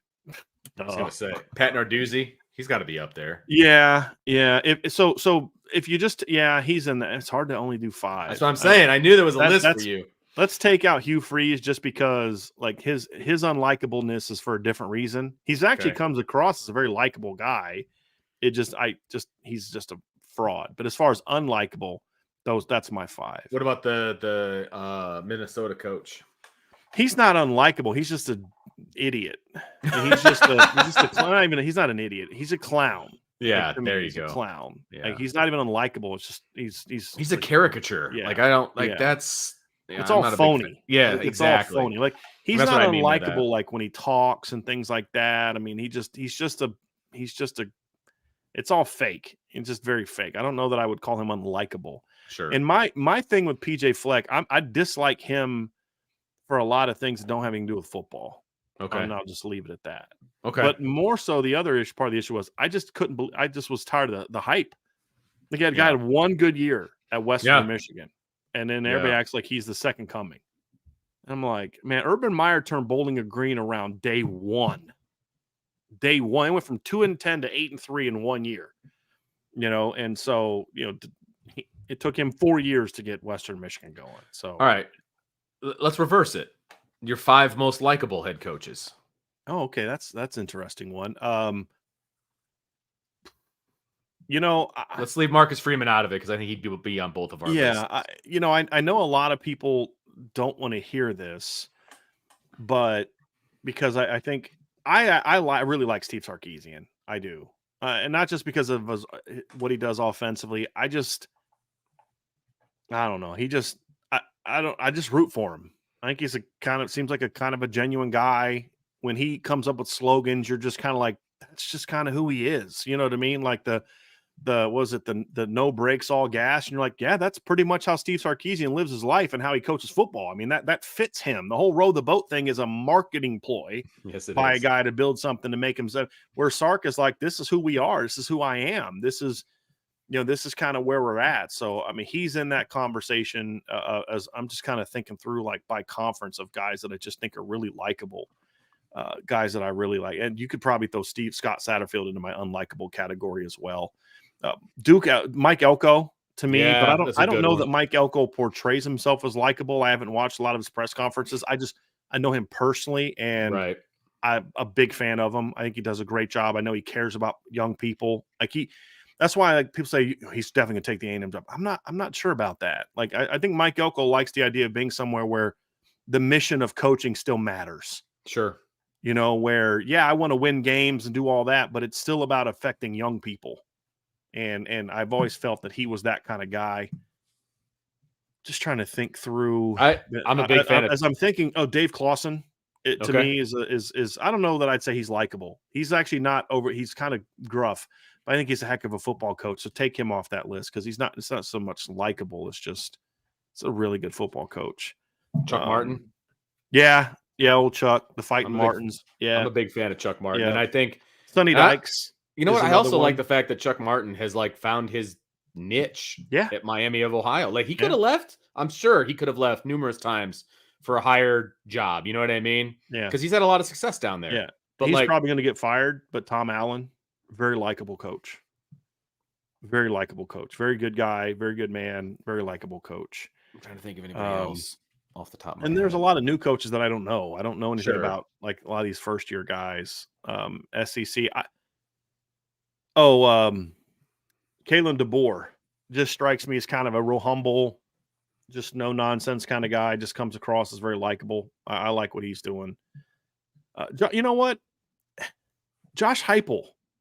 Like I have a hard time not liking Josh Heupel. He's just kind of like a nerdy, football guy. He's kind of chunky, which I can appreciate former quarterbacks that get chunky. You know what I mean? But it just I don't know, man. Like I don't know what it is. It's just I have a hard time disliking him. Just like it's just how he is. Like you listen to him talk, he's got like a little bit of a lisp. It's just like I don't know. He doesn't throw players in the bus. There's just something about Josh Heupel that just I kind of like. I mean, just as a guy, I don't know that I would necessarily was a great coach yet. He's doing some nice things, but he just comes across as a good guy. And then the last one for me is I just remember sitting there in the press room after Notre Dame had just pounded Syracuse in 2018 and watched the class with which Dino Babers went through that press conference. I was like, dude, this guy, I don't know what kind of head coach this guy is, but this guy is a first-class dude. So Dino would be another one. Dino Babers is another guy you just kind of root for and hope he can figure it out. Because I've been in a lot of post-game press conferences with opponents, coaches, and Dino handled that he stood up, he didn't make excuses, and he praised Notre Dame, and I like Dino Babers. I'm a big Dino Babers guy, not as a coach, but just as a dude. So that's my list of likable coaches. I'm gonna get some flack for this one, and he's not even a head coach anymore in college football. But this guy is somebody that I enjoyed disliking because he was the head coach of a rival, but I just love his energy, and it's Pete Carroll. And I know, again, that's probably going to throw some people for a loop. It's the off the field stuff that bothered me about Pete, but on the field, Pete was likable. Yes. In press conferences, Pete was likable. Yeah, man. Just seeing a lot of those post-game press conferences when he would come to Notre Dame and all of that. I don't know. I was just like, you know what? Is it this, Vince? He always, even when because he never lost to Notre Dame. I mean, he did first year. He lost to Bob Davies first year and then just dominated the rest of the way. Yeah. I always felt like Pete showed reverence to Notre Dame in the rivalry, even though he dominated. I mean, they blew Notre Dame out almost every year. He always seemed to have a little bit of respect and reverence for the rivalry and the game, and those. Yes. I could be off on that. That just was always my impression. And I just love his energy on the sideline, even to this day. He's like in his 70s, and he's running around, jumping around. 70s? Wow, I'm pretty sure. I'm almost positive he's in his low 70s. You have to 72. Yeah, wow. There you go. So I didn't realize he was that old. Yeah. For the exact reason that you just talked about. I mean, yeah, so much energy on the sidelines, and even in the NFL, like you just don't see that in the NFL. You know what I mean? He's kind of a college coach in the NFL, and obviously had success. But I don't know. I just always kind of had an affinity for Pete Carroll. Yeah, there you go. That's interesting. Yeah, you're going to catch some flack for that one. I know, and that's okay. No I probably deserve it. No doubt. All right, Tyler Evans with the super chat. Thank you very much. Do you believe Iowa should have won the game? I'm still not sure of what the rule is, so I can't say yes or no. Yeah, I don't feel like that should have been blown. I don't feel like that should have been considered a signal, but I don't know what the rule. I don't. Right. I've heard some officials say if you show any kind of movement, I've heard others say, no, that's not exactly how. It's like anything that's a movement up here, yes. But he was like, Right. you know, He was stay telling away. everybody to get away from the Right. ball. Like, Right. So that, I just yeah. don't know enough about the actual rule, but my inclination is to say yes, they should have won. That should not have been blown that way, Right. ruled that way. But I can't say that definitively because I need to talk to somebody that's a little Sure. bit more, you know, And because I've heard different officials on TV say it differently yeah. about whether or not what the rule specifically is. I guess my issue is if, like you said, if it's any wave of the arm is a fair catch, then okay, they called it right. Mhm. But if it's not that specific of a rule and it needs to be over the head or whatever, I hate the fact that the officials called that back Mhm. on what is potentially a judgment call through replay. You know Yeah. what I mean? Like, Right. because there was no flag thrown to my knowledge, and everybody thought And they they were didn't play going. the play. They didn't blow the play dead when he started to No, run. no. So there was no flag thrown. I thought they were going to replay to see if he stepped out of bounds, which he clearly did not.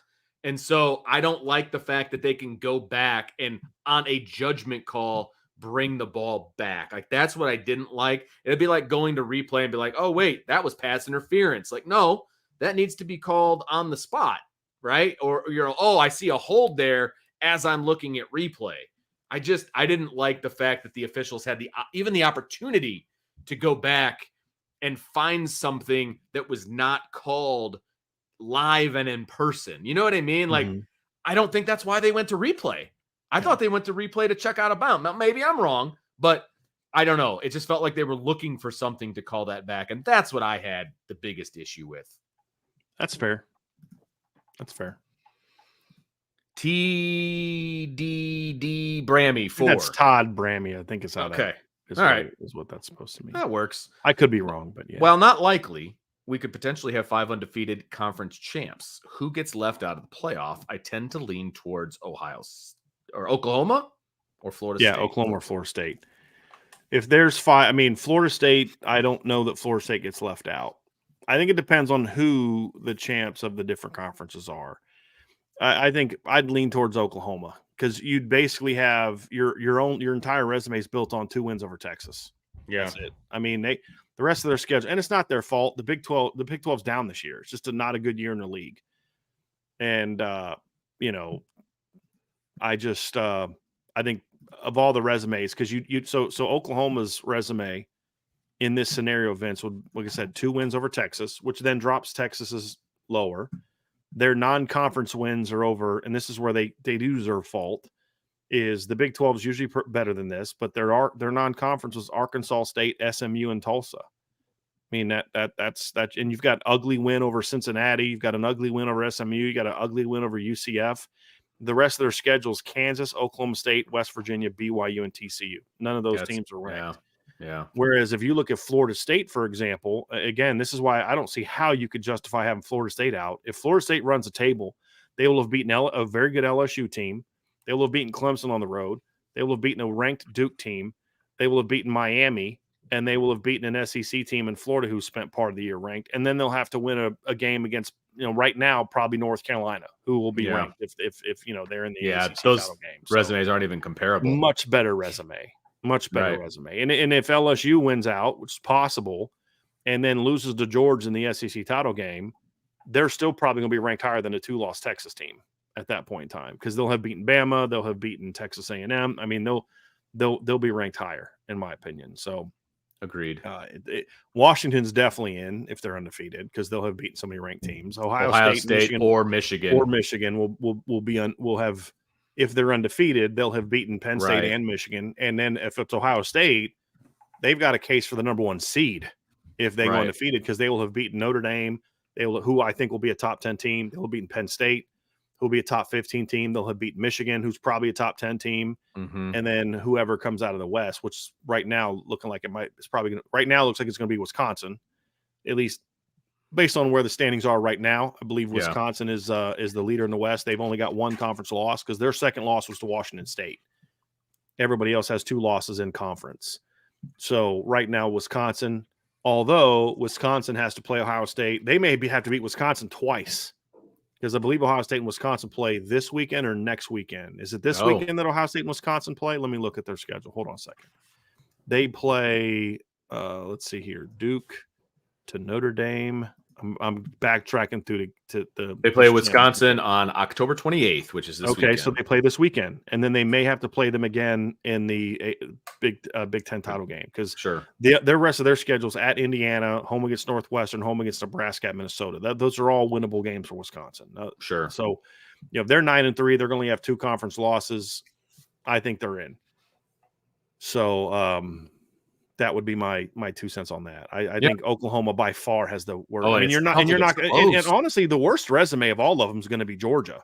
I mean, honestly, because if Oklahoma has 2 wins over Texas, that's still 2 better wins than anything Georgia will do until the SEC title game. And even then, who knows what the SEC West champ is going to look like? I mean, but you're not leaving an undefeated defending national 2-time champion because they're going to be number 1. Like they're literally going to be ranked number 1. They're not going to drop to 5.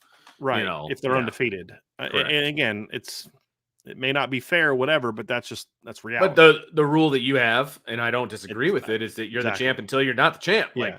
And the difference between Georgia and Michigan is Georgia had a game scheduled, and I can't remember who it was against. It was against somebody pretty good. That team backed out.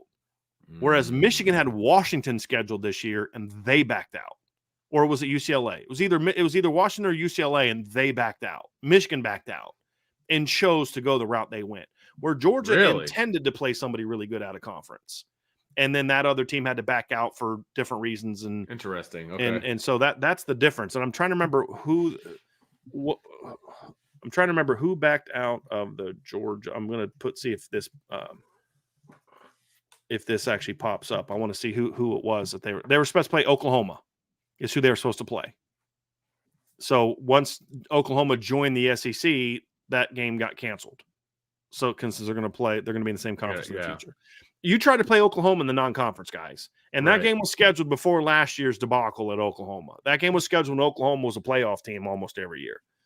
So where Michigan, they backed out. They backed out of that game, not the other way around. So I'll give Georgia a little bit more of a pass. And it's not their fault that Tennessee's down, Florida's down. Sure. It's a little bit different. So I'll give them a little bit more of a pass than I'm going to give Michigan in that regard. Anthony Solomon, Super Chat. Always nice to have the OG together. OG. Yep. Thank you. Thanks for everything, gentlemen. Welcome, appreciate you, Anthony. Yeah. Nathan Milton with a Super Chat. How ridiculous are the amount of commercials during games getting? Is shaving time about player safety or more about inundating us with endless ads? Right. Because they're not really shaving time. Right, I mean, they're saying the average games are slower, but I guarantee you what the reason for that is.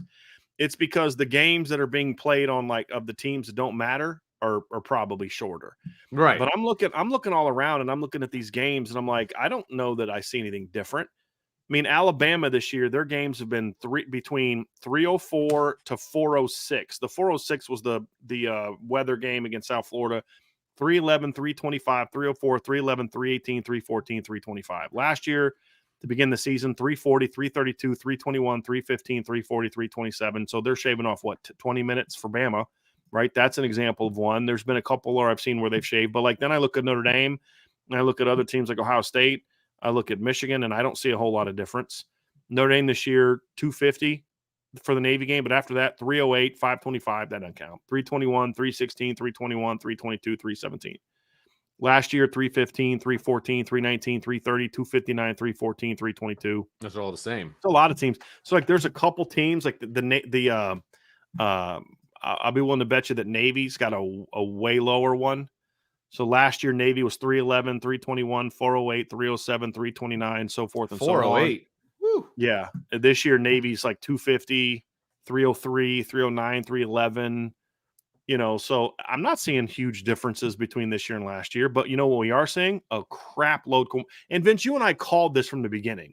You and I said they're not going to go less commercials. No way. They're not going to get rid of commercials. And they've doubled down. They're doing more commercials. Yes. It's even worse being at the game because you're just like, are we stopping again? It's what horrible. The freaking heck is going on? So yeah, it was never. We said this, man. It was never about player safety. Nope. Ever about player safety. Because I actually did this the other day, and I'll do it again while we're talking, Vince. But if you look at the plays per game, like nationally, it's like a difference of like 3. And I'm going to actually pull this up. The big difference that everybody was expecting with the new clock rules, it's not really a thing. Right. I mean, I just haven't. Sitting at a game, I definitely haven't noticed a difference. Right. It's definitely less game time, right? I mean, like the games are going quicker, but teams that want to run a lot of plays are just going faster. Yeah. It's not really changing anything. So I'm gonna actually go and do this, Vince, while we're talking about something else. But why is this not? Give me a second. I'm trying to move this over here. All right. So I'm gonna, while we're answering other questions, I'm actually gonna go look at and compare and see if I'm correct on that about as far as like plays per game. Yeah, and just see what the difference is this season compared to last year. Now, part of that's going to be we are talking like conference. I mean, we're going conference by conference. Some conferences we're now getting into conference play. Sure. Perhaps that changes things. I don't know. I mean, this is all still new stuff to us. So yeah, we'll find that out. But I'm gonna actually go and look this up and see what it says. But we'll go ahead and move on to the next question. Then I'll circle back when I have the data to make this point. Brian Polensner, thank you very much for the super Brandon. chat. I said Brian, didn't I? Because I'm talking to you. Yes, you did. Brandon. Yes, you did. Sorry, Brandon. My bad, dude. What is the deal with South Carolina? They are imploding. Man, that's a great question. I have no idea. It is wild, Vince. I don't know if you've had a chance to pay attention to all South Carolina. I have not. They're a mess. And like their head coach breaks his foot kicking something after they lose to Florida. Oh no, are you serious? Well, and I think part of it too is what's my beef been with Shane Beamer? He's too emotional. Yeah. It's like he's too emotional. Like you watch Brent Venables this year, he's still very talkative and very active, but he's calmed down. Like he's less demonstrative. He's a little bit more like, okay, dude, I need you to take it down a couple notches, right? Shane Beamer's flipping out on the sidelines, and when you're that way, your team is going to be undisciplined, in my opinion. Yeah. And that's what's happening. And I know they lost a lot of players, but the final piece too is in their defense, they've played a really tough schedule so far. They played North Carolina on neutral field. They played at Georgia, led at halftime, beat Mississippi State at home, and their current losing streak is at Tennessee, home against Florida. They lost by 2, and then at Missouri, who's a really good football team. So part of it's been their schedule has just been brutal. But they're not very good on offense, and they're not very good on defense, and that's a bad recipe. Yeah, it's a rough year, man. It's a really rough year. Bad really recipe right there. Not good on offense, not good on defense. It ain't good, man. It ain't good. So good. Yeah, it's not good, man. It's not good. Sorry, I'm just typing up some of these numbers trying to put this stuff together. But yeah, they're bad. And I'm curious what's going to do with their recruiting because they've actually recruited pretty well the last couple of years. Yeah. Mike Farino with the super chat. Thank you very much. Josh Pate put it extremely well last night. Ryan Day has learned to win with defense in a way that Lincoln Riley refuses to even attempt.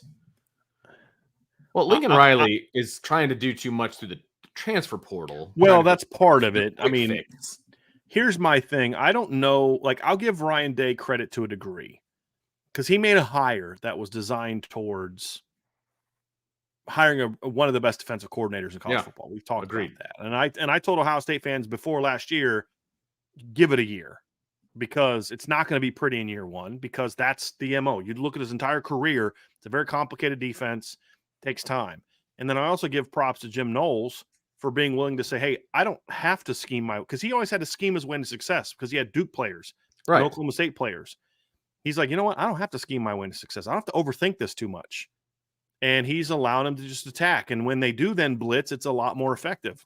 Right. And he's just trusting his players a lot more, which is kudos to him.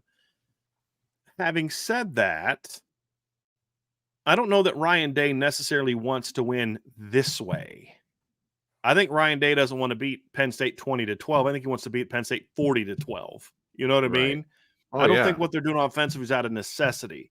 but I think he appreciates the value in being good on defense in a way that Lincoln Riley absolutely does not. So in that regard, I do absolutely agree with that. I still don't think that Ryan Day necessarily wants to have a 10-point drop in scoring this year. Right. You know, I think he wanted to keep the offense where it was and then drop the defensive scoring and then really put teams away. Right. But it just goes to show that, as I've said all along, defense gets you to the show. It does. Offense wins you a championship. Well, unless you have a bad defense. And that's what's hurt Ohio State in two of it. Well, really, its last 3 playoff appearances. It hurt them it hurt them last year because it couldn't make stops against Georgia. It hurt them in 20, where they ended up beating Clemson, but that was more about Clemson kind of imploding a little bit, and then just got dominated by Alabama, gave up over 50. And then in the year before, it was a close game in 2016 or 2019. That defense was great. That was one anomaly. Great year, almost beat Clemson. And then you look at their previous playoff appearance, was all the way back in 2016. They lost 31-0. Right? So, it had been a minute since they had that kind of defense. And then he realized, look, we got to be able to make stops, because that's how you beat Georgia. That's how you beat Bama. Yes, they're going to get their points, but you got to be good enough to make the stops when you need to make stops. Right. And that's what this team is doing. Notre Dame's second half against Ohio State was moving the ball up down the field on them until the last drive when they needed to make a stop. He made the right calls and they got the stops. That's what won them the game. And so yeah, props to him. Lincoln Riley has never cared about that, ever. Lincoln Riley thinks he can just outsmart everyone and outscore everyone. That's what he thinks. And that's why he has always been not good against teams like this. Always. Right. And that are well coached and physical, they constantly struggle with. And that's why I've said all along, Lincoln Riley is a great offensive mind, one of the best in college football. He's always been an overrated head coach. And I pointed this out when he went to USC, Vince. Look at his results the further he got away from Bob Stoops. Right? It's not a coincidence. He was at Oklahoma for 5 years. It's not a coincidence that his last 2 years are the 2 years he didn't make the playoff. Not the first 2, because he inherited a great situation from Bob Stoops. It's when Bob Stoops' influence was gone, all of a sudden, Oklahoma's not a playoff team anymore. Right? I mean, so it's not a coincidence. It's not an accident. It's because of him. It's because of how he's building his team. And so, yeah, I'll give Ryan Day a lot of props in that regard. He understands, look, I got to hire somebody that can. And he hired someone that can run the defense. It's basically like a head coach on defense. Jim Knowles is like, you hire him and just say, go. Yep. See you on game day. No. Yep. Go do what you do. Right. And that's smart, because now Ryan Day can stay involved in the offense and trust that, hey, this guy knows how to run a staff. He knows how to run a defensive staff. He knows how to run practice. He knows how to do all that. Yeah, he'll let me know what's going on. But you hire someone that you say, hey, I'm hiring you to do this job. I'm paying you a lot of money. Now go do it so I can go focus over here. Sure. And it's worked pretty well so far. It's why I always, Vince, since I said, if you're going to beat Ohio State, beat them early. Because once Ohio State gets kind of this thing going, and it's why I had Ohio State as a playoff. Even though I had them losing to Notre Dame, they almost did. I set them as a playoff team because I said, this defense is going to be different. And it is. It has been. Michael S., thanks for the super chat. Pitt Game has a feeling like last year's Stanford, bad and with nothing to lose. And Hartman doesn't seem to use the play action. You'd think after the mesh, he's been adapt to play action. Your view? I mean, Michael, you kind of write it like Sam Hartman's like checking out of play actions, right? He's doing he's being called. Right. And so the lack of play action has more to do with what's being called than it has anything to do with Sam Hartman. He doesn't seem to use it because it's not being called. When he uses Chris Tyree touchdown was play action. Yeah. Yeah. In the early season, we saw it against the Navy. He threw that ball to Tobias. So you can't run play action if it's not called. Simple as that. So, yes, Jared Parker needs to do a little bit more of that. I think we've talked about that. That's something that I'd like to see more of. We saw a little bit of it against USC. But, yeah, that has nothing to do with Sam Hartman. As far as last year's Stanford team compared to this year's Stanford team, I mean. Well, he's comparing Pitt to Pitt. I get that. I don't see it. I mean, last year's Stanford game had nothing to do with Stanford. They scored 16 points. That was about Notre Dame. That was about Notre Dame not wanting to be there that day. That was about Notre Dame getting a false start on the first play of the game. Yep. False starts aren't because of the defense. Well, actually, this past week I saw a couple because have you seen what defenses are doing now with the substitutions? When offenses substitute, these up-tempo teams substitute, the defenses will run off their biggest player. Like Utah did Yeah, that, and he so it just takes takes his longer. time. Yeah. And the refs wait right there. You can't do it. They're going to do something about that, but there's going to be a rule change about that. But yeah, I just they're both bad with nothing to lose, but that has nothing to do with why Notre Dame lost Stanford last year. Notre Dame lost Stanford last year because Notre Dame didn't show up to play. That's simple as that, Vince. Yep. It's not because of Stanford. Stanford scored 16 points.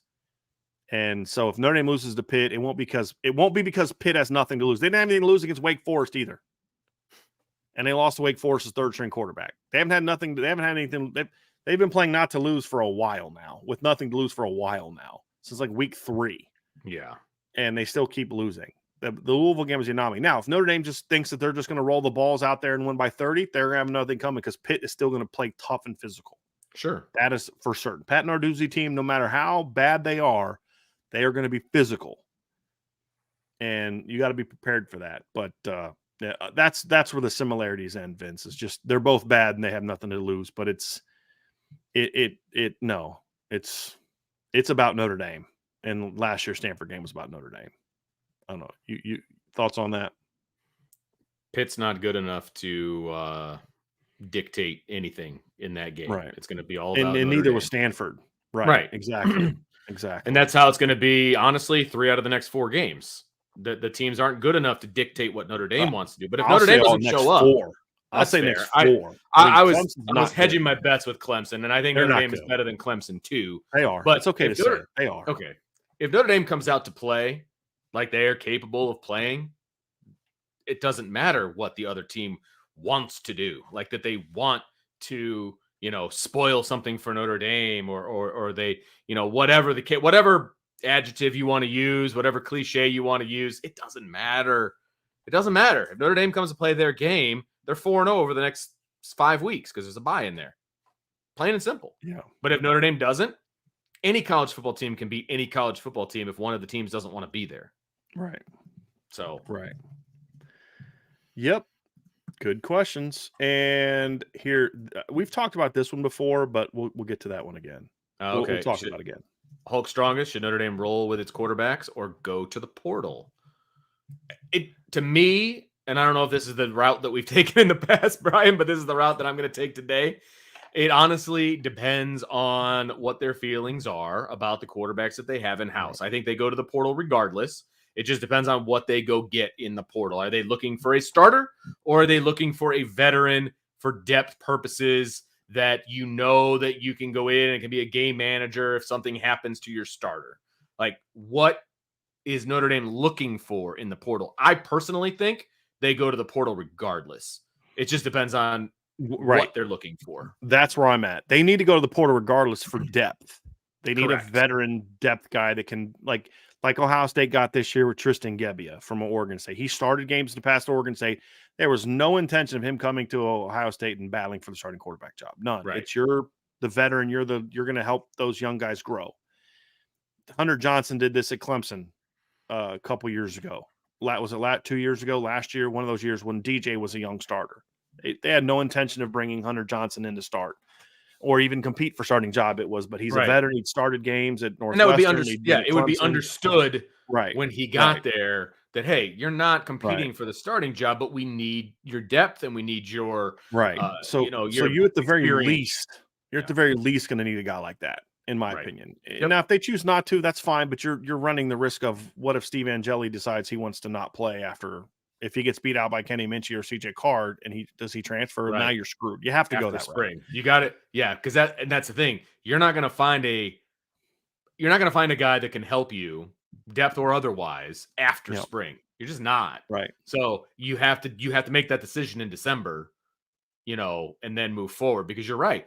It could be a Tyler Buckner situation where he decide like we're just saying Steve Angeli as an example, folks. So don't lose your minds. But like, what if one of them decides to leave after spring? They see the writing on the wall. They know they're not going to play. They could get another opportunity someplace else.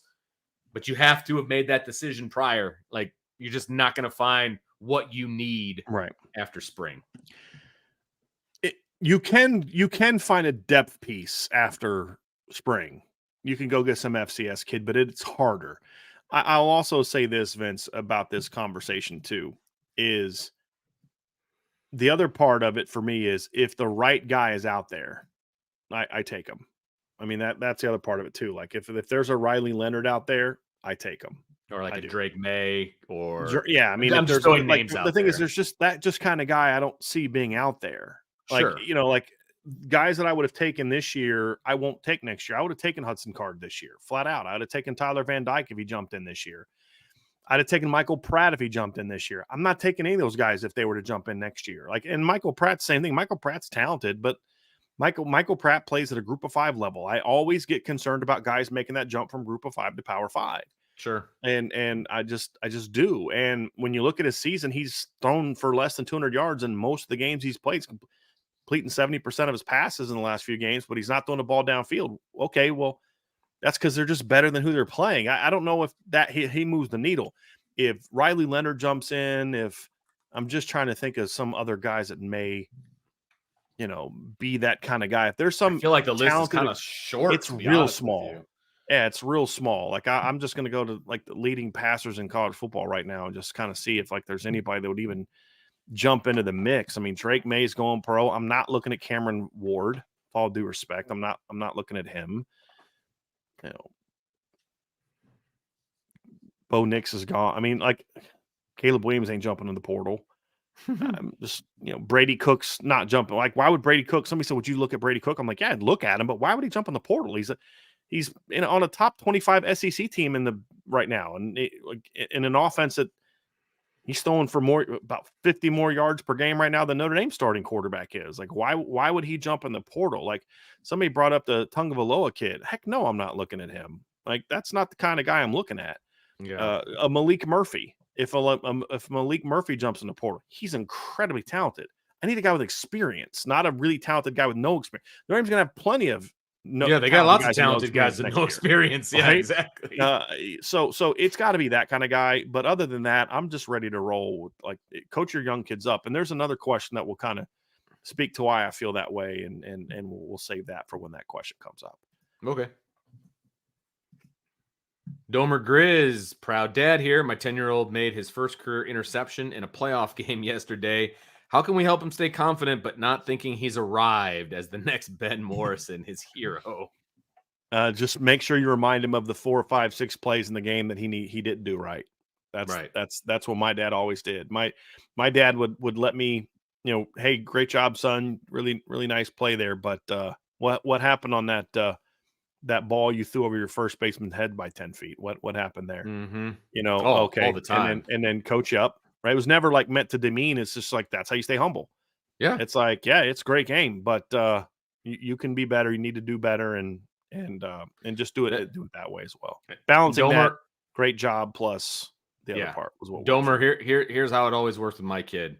And like I said, he's a 3-sport varsity athlete. And what we always do, and I miss it a little bit now that he's got his driver's license, but every time we would leave a game in the car, that's our time to talk about the game. It's still fresh in everybody's mind. We talk about the game. I ask him what he thought about it, how he think he played, all of that. And then I ask him about certain things that he didn't bring up, or I dig in a little bit more. And so it's the good, it's the bad. By the time we get home, we've already discussed the whole thing. We're good to go. And then he can go give his mom like the good positive highlights and all the fun stuff.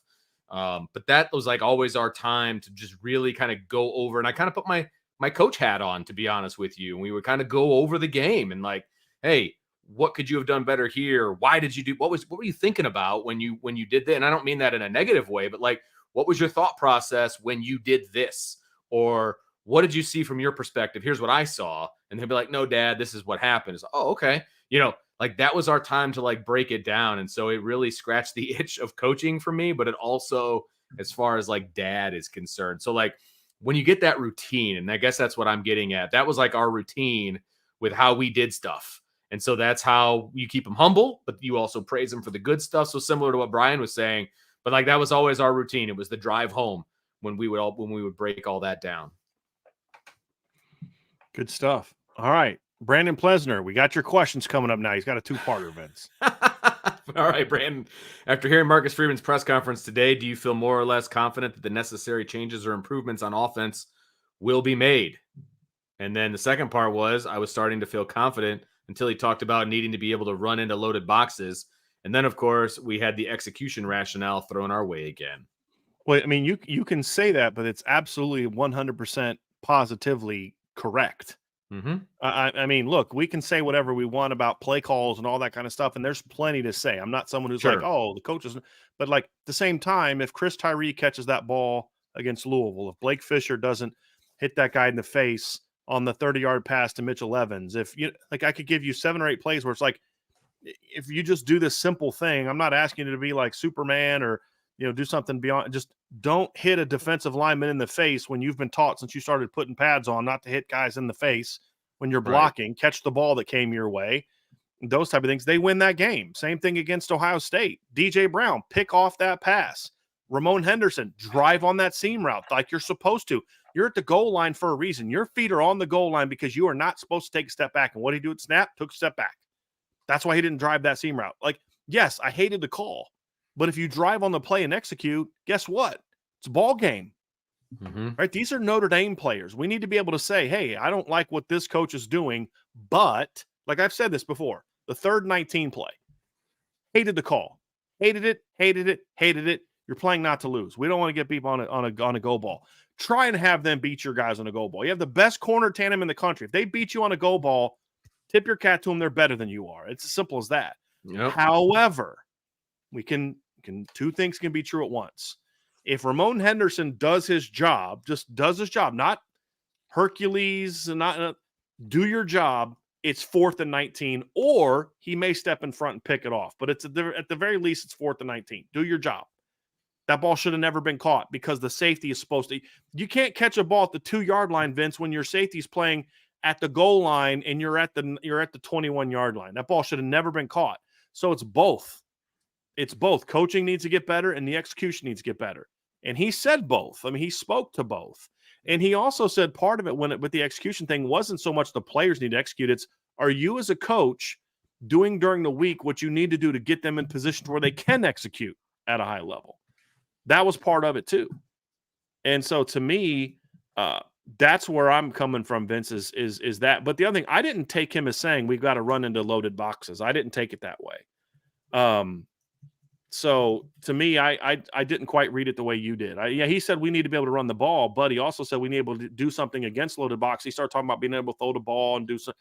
I took it as he was saying against loaded boxes, they've got to do things to be able to beat it in different ways. I didn't take it as to him saying we needed to just keep running into loaded boxes. That wasn't, I mean, I'll go back and listen to it again, Brandon, but that's not how I took that comment. So, and then finally, Vince, I said I don't care what coaches say at press conferences. I don't. It means nothing.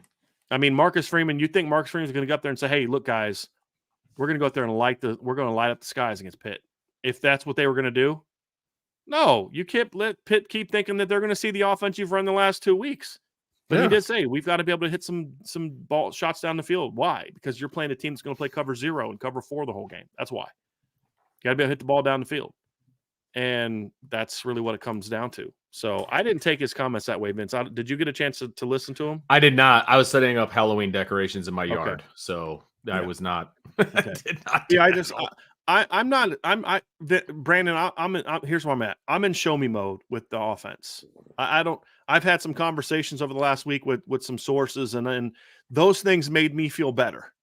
But okay, I need to see it now. Sure. Right? I need to see it.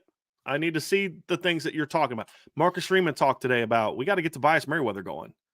And I talked to a source the other day that was like, we can't be the offense we want to be if we don't get Tobias going. I mean, so there's at least people that believe that. Okay, now I need to see them actually do it. And then I need to see it. Like Marcus Freeman's comment was great, Vince. He said this. He said, look, we've got to trust him. And to not just the perfect play where he's wide open. We got to trust him with, some 50-50 balls and see if he can go. And that's kind of what we've been calling for all year. So it was nice to hear him say that. And, again, you put only so much is into what a coach says, but like, that's nice to hear him say that. That's great. Does that give me confidence he's going to do more? No, because I need to see it. I need to see them actually do that with their game plan.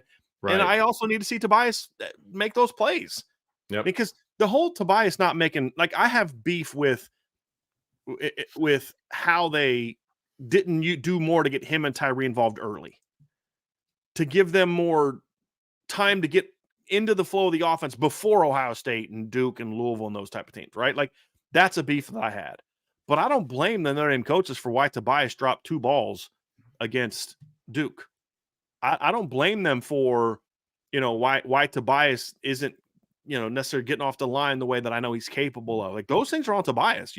I'm not getting mad at them for there's certain things that are under their control, and there are certain things the players got to step up and do a better job. Yep. Right. And so it's both.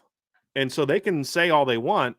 But we're in show me mode, Vince, with this offense. And that's where we should all be. But I just overall didn't take his comment the same way that you did. There's a lot of things that they can do. And again, execution is part of it, but getting the outside wide receivers more involved is crucial at this point, in my opinion. You've got 4 games left in the regular season. You need to get those outside guys part of the offense. Otherwise, you're playing with 9, essentially. And I mean, it makes it a lot easier to defend when you're playing with 9. Let's put it that way. Now, some of that is maybe they don't have the confidence that those outside guys are doing what they're supposed to do. But I'm telling you from watching the film, some of those outside guys, yes, there are sometimes that's the case, but there's also times that they're wide open. And so you need to be able to get them the ball, and you need to scheme to get them the ball and things of that nature. And they're not doing that currently. Can they? Yes. So it is a bit of an execution situation, but it's also a game plan situation. So it's a little bit of both. I lay blame on both sides. It's not that the outside guys are perfect every single time, and they're just not throwing in the ball. Like, and health has been a part of this too. I mean, Marcus Freeman talked about that today. Jaden Thomas was their best receiver in the spring. He was the best receiver in fall camp, and he hasn't been able to practice in over a month. Yeah. And they've had several guys. Jaden Greathouse, I was told, practiced very little before the USC game. They had to play him because he was even in better shape than Jaden Greathouse. So they were able to get healthy this week. They're feeling a lot better, I'm told, from where they are there. Marcus Freeman said it today.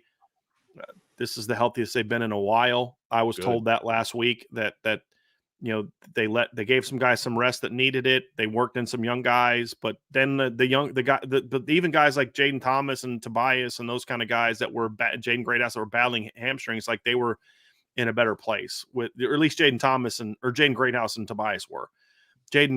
Thomas needed rest, and he got it. And so supposedly his body has responded well to that, and he's ready to go. Now let's see how they use him. Right. Yeah. Like, that's the other thing I need to see. And I'm going to have an article about this tomorrow, Vince, where in the premises, the receivers are really the key to the final stretch. That they are. No group on the team holds that key more. Are they just going to win because they're better? Are they going to go 3-1 because the offense struggles in a game and the defense has an off night?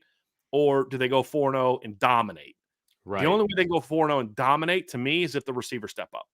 And that's part coaching, but it's also a lot of it's on them, Vince. You got to go make those plays. Yeah. You got to play with urgency. You got to play with some swagger. You got to play with some pride. Yep. And so it's both of them. But that group is going to be the key. And I heard some good things from Coach Freeman today about that. But again, okay, great. Now I need to see it. If they tell me, hey, Tobias Merriweather is going to be our guy on Saturday. Oh, okay, great. I want to see that. But all right, show me. Go do it. And then, hey, Tobias, all right, man, they're giving you that shot. Go make plays. Got to go make plays. As simple as that, right? So we'll see how it plays out. I'm looking forward to the Final Four games, though. I am. Hulk strongest, is Notre Dame secondary better than any other team on Ohio State's schedule? Regular season, yeah, for sure. And possibly the entire season. Notre Dame has a top 5 secondary. I would argue their cornerback tandem is number 1. Their safety group is not as good, but they do what they need to do.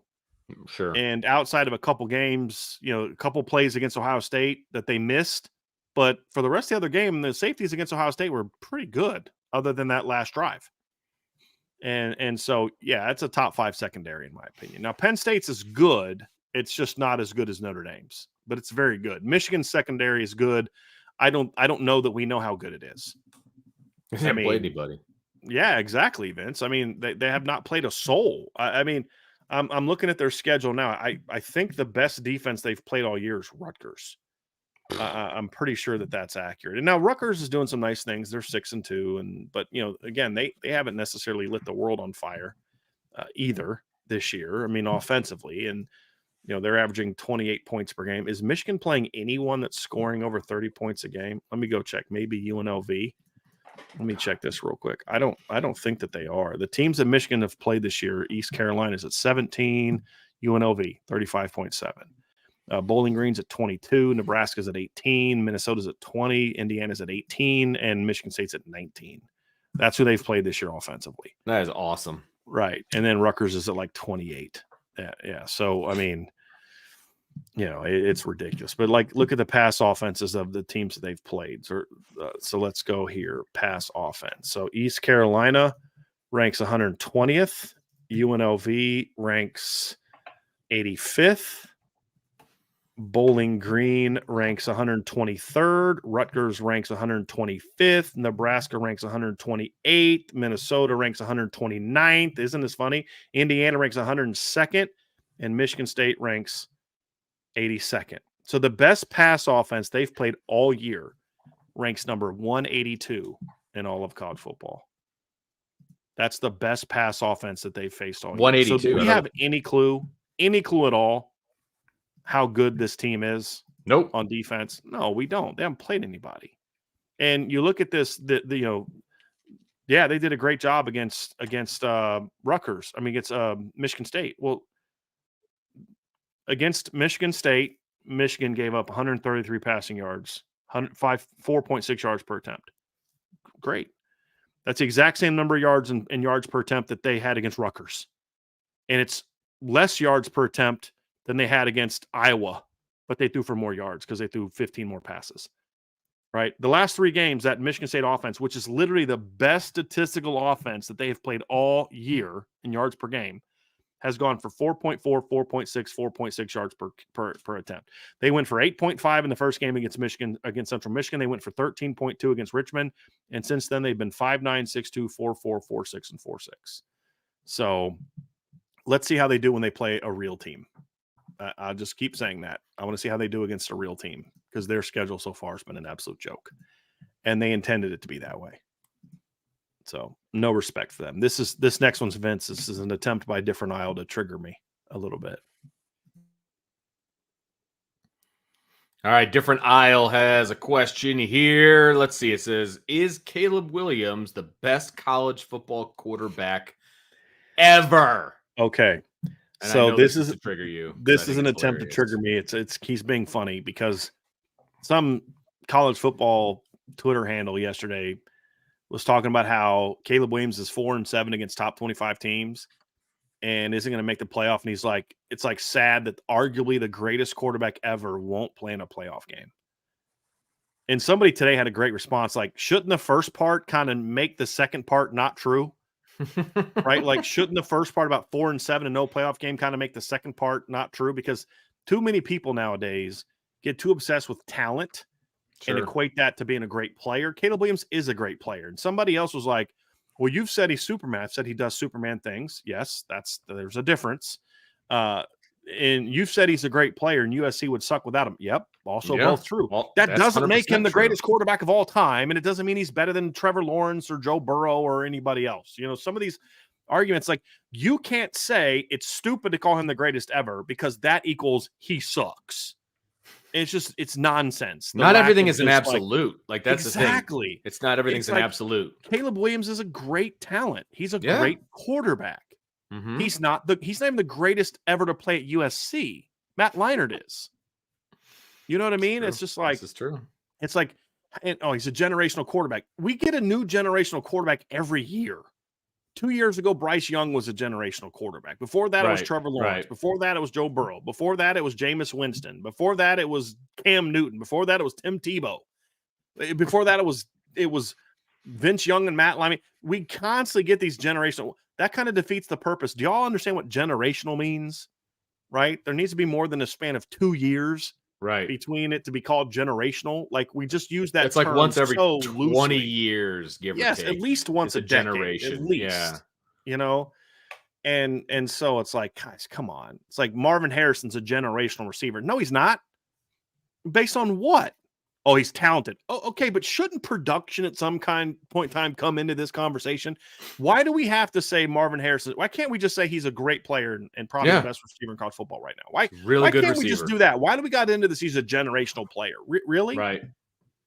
Like, okay, because I remember this cat from LSU a couple years ago that was pretty absurd. Matter of fact, I remember 2 cats from LSU a couple years ago, pretty absurd. I remember Alabama having this kid. Yeah. Just a couple years ago that was pretty nuts. Yeah. You know, it's like, and here's the thing about Marvin Harrison, who's a great player. Like, his production isn't even the best that we've seen from an Ohio State receiver in recent years.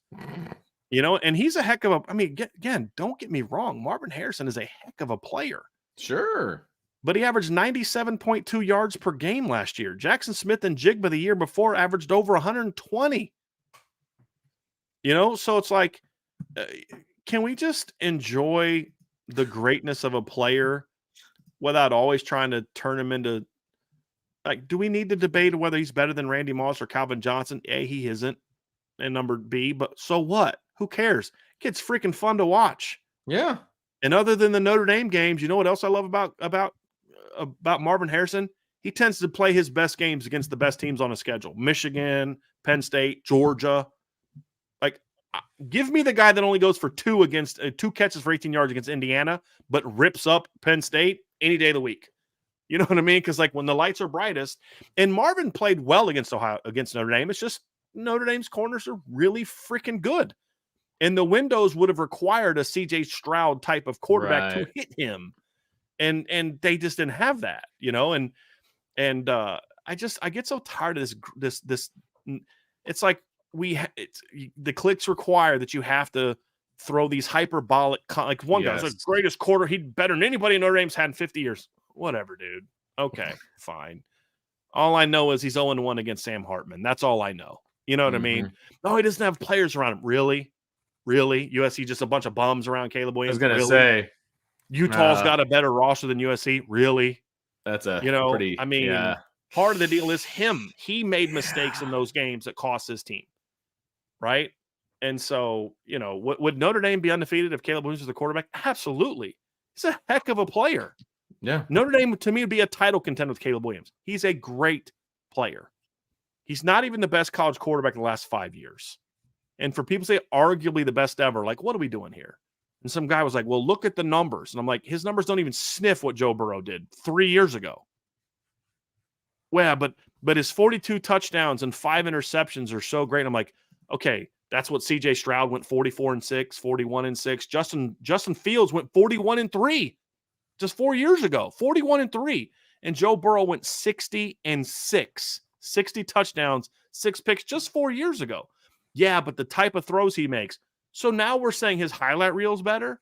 Okay, cool. Caleb Williams has the best highlight film of all time of a quarterback. Oh, okay, sure, whatever. That doesn't make you great. And I'd still say you never watched Michael Vick's highlight tape. That's my response.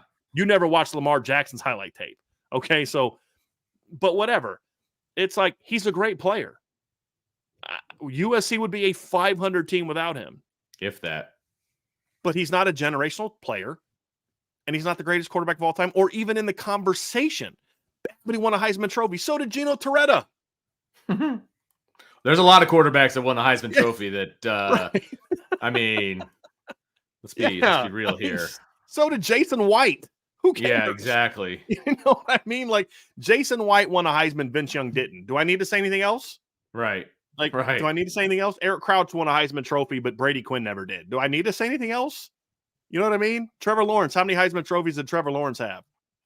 How many Heisman trophies did CJ Stroud have? I don't care about Heismans. You know, like, okay, when it's cool. You won a Heisman. It's a great honor. And he deserved to win a Heisman last year. Absolutely, he did. Flat out did. Because of the numbers and the team success and the fact that, you know, the different things he deserved to win it. So that doesn't mean he's the greatest quarterback of all time or the greatest ever or all this other stuff. And he has had one great year. And you also have to factor in a great quarterback has to elevate his team to a degree. But I also think that too many Notre Dame fans are also going the opposite direction of saying, well, look at his record against top 25 teams. Clearly, he's overrated. He's a bum. He's going to be a bust. I'm like, okay, now you guys are on the opposite extreme.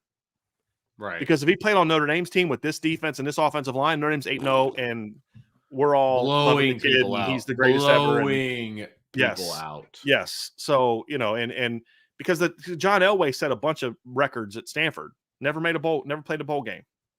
This was my thing with Pat Mahomes. I loved Pat Mahomes. Vince, I think you might remember some of these conversations we had about that draft. I loved Pat Mahomes. That was my quarterback in that draft class. Him and Deshaun Watson were my 1 and 2. And then they drafted Mitch Trubisky.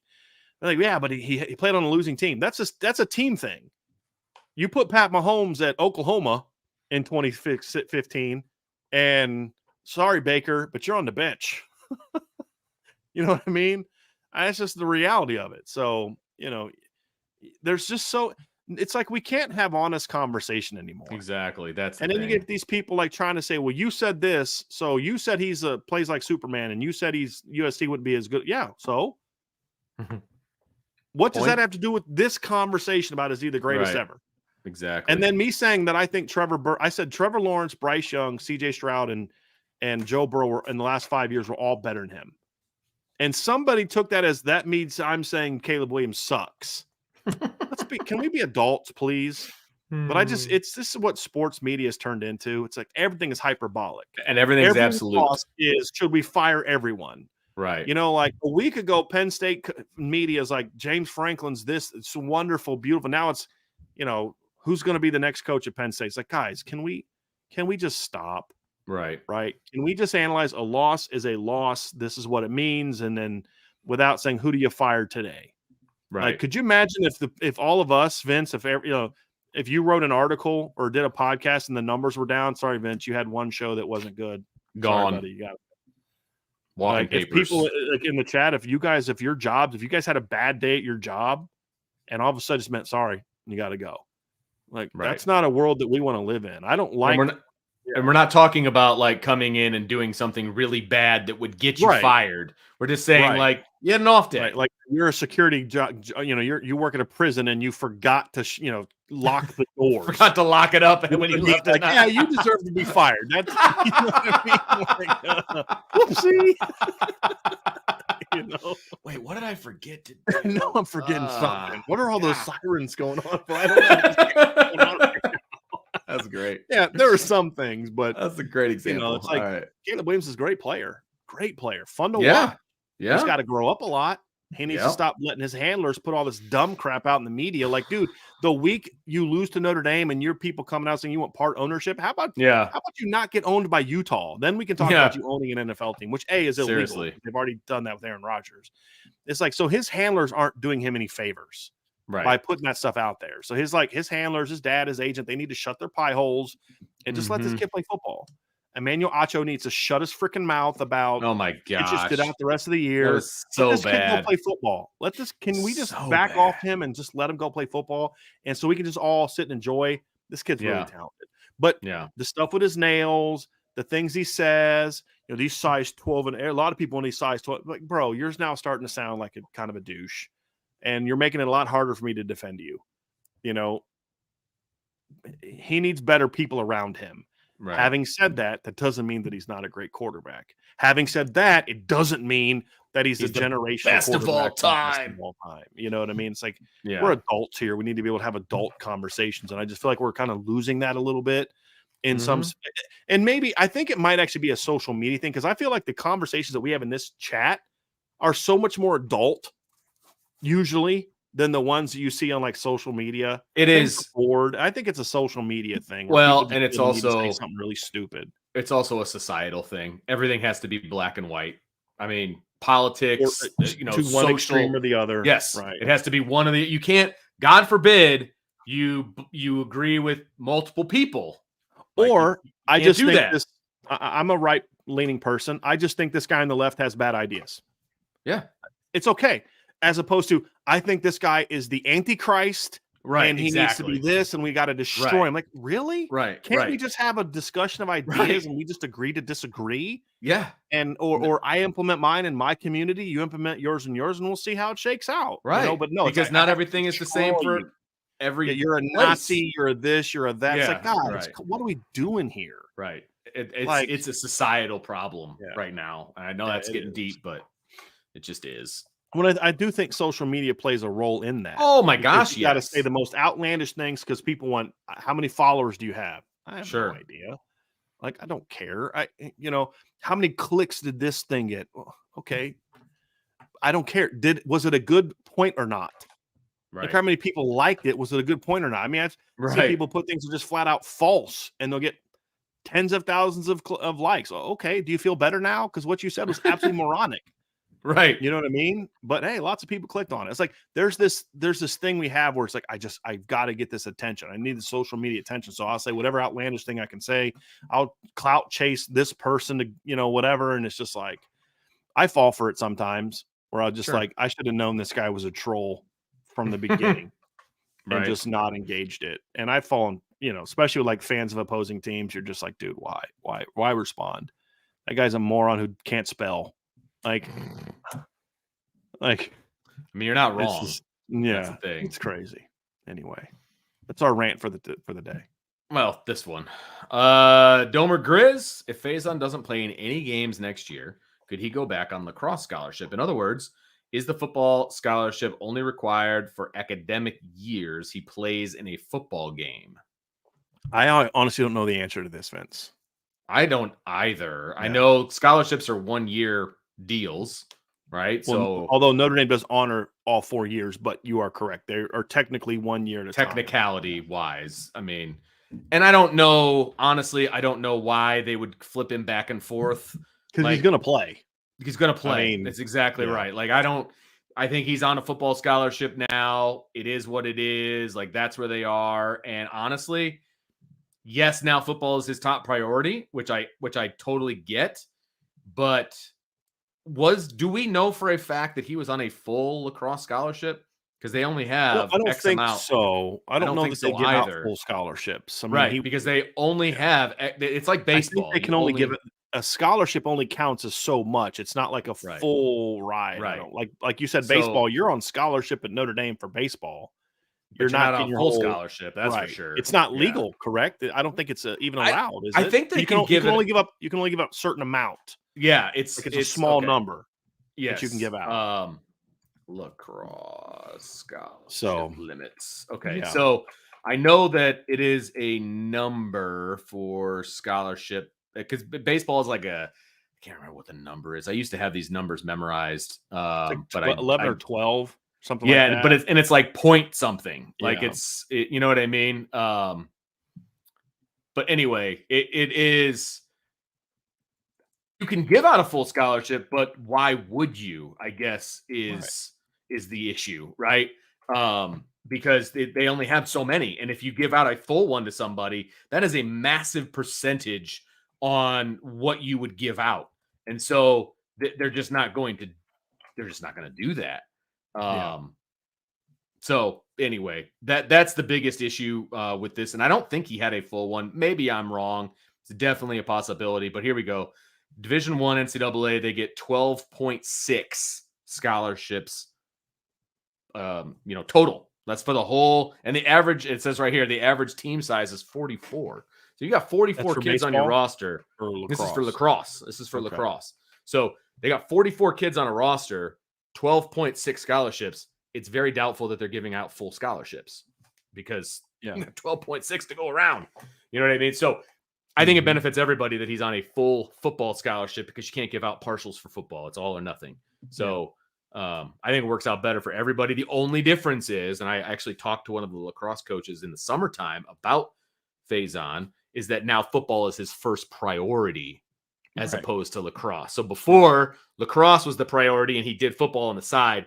That has changed now because now he's a scholarship football player. So like spring practice and some things like that. So you're going to have some conflicts. And so they didn't like that, but it frees up the scholarship for lacrosse now that they can give out to somebody else. So, yeah, and I don't think that they would flip back and forth. I think he's football only for the duration. So that's a good question though, because it's complicated. There was a debate going on in the chat. Who you take, Matt Leinart over Carson Palmer? It's Matt Leinart.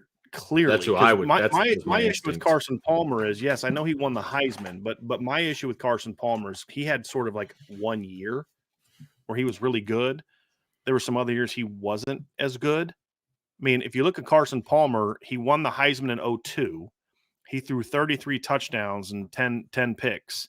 He threw for 3,900 yards that year. The previous 2 years, he threw 29 touchdowns combined and 30 picks combined. So, like, yeah, he was a great that 1 year that they won the Heisman Trophy,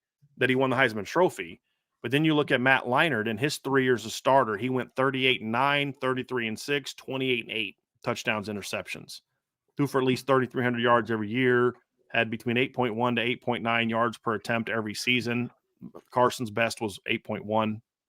So it's kind of like, yeah, Carson Palmer had a great season. Matt Leinart had a great career. And to me, like Cam Newton had one of the best single seasons ever.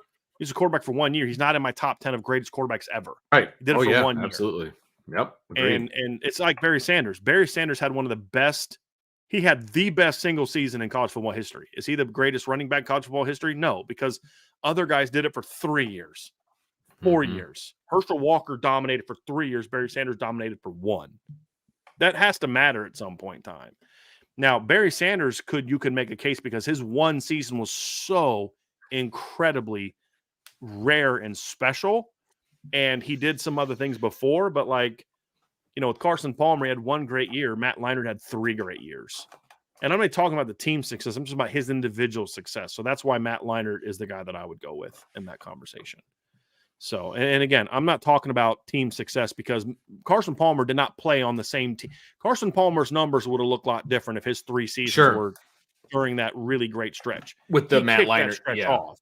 Most of his career, he didn't even have peak. I mean, that team wasn't that great. Like, what year did Pete Carroll take over? It's 2001, right? That he took over like 2000, 2001, something like that. Let me go look it up here real quick because I know his first year was against Bob Davie, and they lost. And then they obviously went and rolled after that. But his first year was, let's see here, at USC was 2001. Well, Carson Palmer's means Carson Palmer spent 2 years with Pete Carroll, 3 years without Pete Carroll. That's different than Matt Leinart, whose whole career was with Pete Carroll. So I mean, you got to take that into account. Yeah. But still, that's the results were what they were. Right. You could say now maybe Carson Palmer would have been even better than Matt Leinart had he played in that era. Maybe. I don't know that because he didn't. And even his Heisman year, which as good as it was still not as good as any of the 3 years I thought Matt Leinart had at USC. That's just my opinion. So I'd go with him.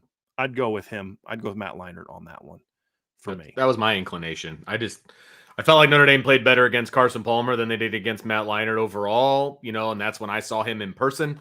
And yes, Matt Leinart had more weapons around him. I get that. I just feel like Matt Leinart was a better college quarterback than Carson Palmer was. Yeah.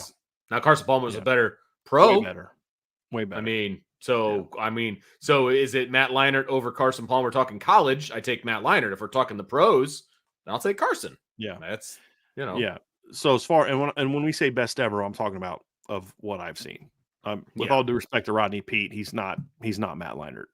He's just not. He played on some very good teams, but he wasn't that.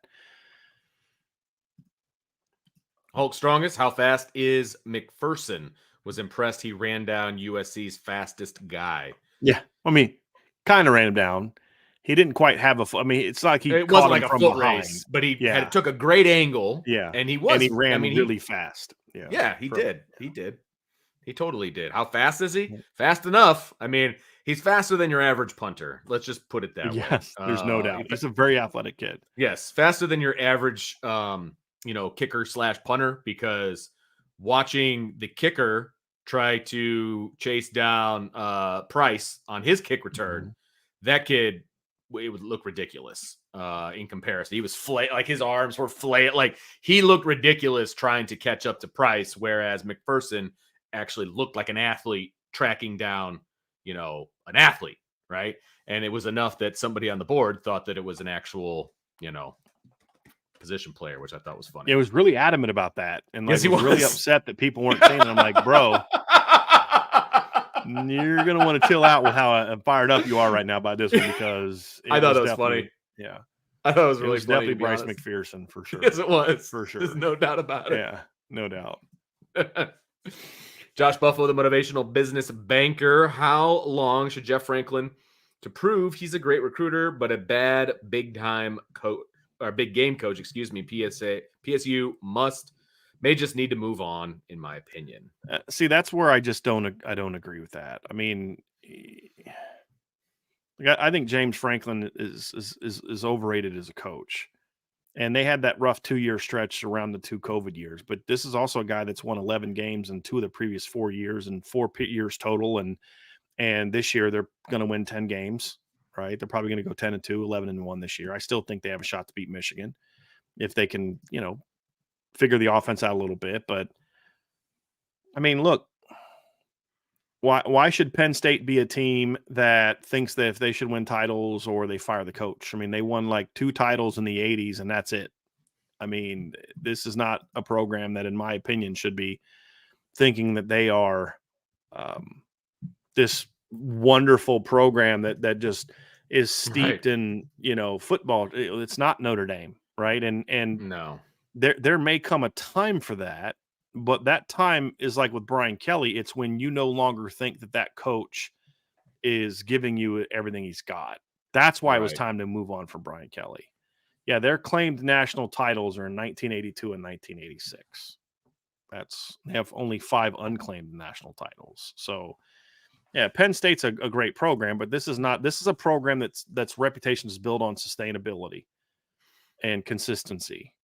And as long as he's doing that, I mean, again, you got to be real careful firing a guy that's recruiting really well and winning 10 games almost every year because you may replace him with somebody that you regret. Yeah, you better have a real solid replacement in mind if that's your plan. You know what I mean? Like, it's that whole like quitting a job before you have one. Like, you better know exactly who you're going to get. That is a clear, better choice. Before you you want to fire Clay Helton because you know you're going to get Lincoln Riley? Okay, cool. Make that move. Right. Because he's a better coach. And this is coming from someone who thinks he's very overrated, but he's way better than Clay Helton. Although he's doing a nice job at Georgia Southern, by the way. Is that where he's at? Clay Helton is, yeah. But that's more his level. Some coaches are just like I think Dave Clawson is a heck of a football coach. I do. But he's right where he needs to be. He's exactly right. He's at the level he needs to be at. Yeah. Right. Yeah. Georgia Southern's 5-2 this year. And they lost to James Madison and Wisconsin. That's who they've lost to. They beat the Citadel, beat UAB, Ball State, beat Coastal Carolina by 10, and this past weekend they beat Louisiana Monroe. So he's doing a nice job there. Yeah, you know who Louisiana Monroe's head coach is? No. You're not going to have any clue, but when I say it, you're going to be like, what? That guy's still coaching? It's Terry Bowden. Really? Yeah, not the one that was at Clemson. That's Tommy, the one that was at Auburn. Yeah. Terry Bowden's their head coach. Yeah. Didn't know that. Yeah, and here's another crazy fact. He's 5 years younger than Pete Carroll. I would not have guessed that. Huh. I would not have guessed that. No, so, I wouldn't either. No. Buellsfield Financial Services, Inc. Brian, thank you for bowl projections. I noticed none are predicting New Year's 6 bowl games. If we go 10-2, what else needs to happen for New Year's 6 bowl game? Nothing, in my opinion. I mean, so just so people understand where these bowl projections come from, they are projecting where things stand. Yeah. Now, some of them will kind of project the playoff and, that kind of thing a little bit. But for the most part, Notre Dame should not be projected to New Year's 6 if you're looking at where things stand today. Because today, Notre Dame is a number 14 team and they wouldn't get an automatic. The committee wouldn't put them in. If Notre Dame ranks 14th, they're not going to get in. Right. So they are not looking ahead to 4 weeks from now and seeing where Notre Dame is, JP, just so we understand what they're doing. Most don't. Like I talked to Bill Bender at Sporting News. He did one. They always react to the current. That's why they do them every week. It's okay. Now with what happened this weekend, here's where we're projecting things. So gotcha. That's why it is what it is. But if Notre Dame goes 10-2, I'd be shocked. Oh, me too. They're not in the New Year's 6 game. There's a couple reasons. Number one, it's Notre Dame, eyeballs, that whole thing, and they'll be in the top 10. Excuse me. The committee is when you're talking about New Year's 6, not the top 4, but when you're talking, well, a little bit to the top 4, but more so for the New Year's 6 version, they're all about who's going to be watching and all of that. Yes, you have to qualify, you have to do all of those things. They're matchup driven. That's part of it. It's who's going to be watching. Like that all goes into it because they don't matter. It's all about how much money you can make. Now, here's the other part. There are more at-large bids this year than in other years because of which bowl games are the Final Four games, right? The semifinals. And so that even gives Notre Dame more of an opportunity. Remember last year we were talking about, and there's only like two chances, really one chance for Notre Dame to get into a New Year's Six, and it was to play against Tulane. Like that was like one of the only at-large spots that Notre Dame could have gotten. And then they lost to USC and it didn't matter. But like that was the only spot, right? There's more availability this year for spots for Notre Dame. And if they win out, they're going to be a top 10 team. They're going to get selected to the New Year's Six. I think so, yeah. I have a hard time seeing an avenue where that doesn't happen. Especially with they're already at 14. Now, again, I don't know where they're going to be in the playoff ranking next week, but I would imagine they're going to be 14 or higher. Sure. It's not you have to take this team. There's going to be some, again, teams are going to beat each other and they can mess with the rankings however they want. If Notre Dame wins and some, and we've seen that they can before. drop it. Yeah, like exactly. They finagle the rankings to get the matchups that they want, and especially 5 through like 12.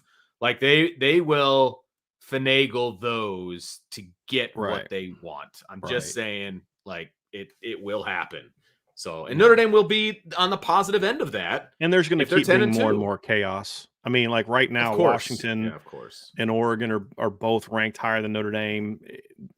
If they both win out, one of them is going to have to lose again. I mean, because they're going to play each other in the Pac-12 title. But as we've talked about before, they both have tough games still coming up. Washington has to play at USC. They've got to play Utah. They got to play out Oregon State, and then they got to play in the Apple Cup. Right. Those are all tough games. And this is a team that just barely beat Arizona State at home. I mean, Oregon's got to play at Utah this weekend. They got to play USC at home, at Arizona State, which should be a win, and they got to play the Civil War against Oregon State. So, I mean, and then if they both happen to run the table, they got to play in a rematch. Right.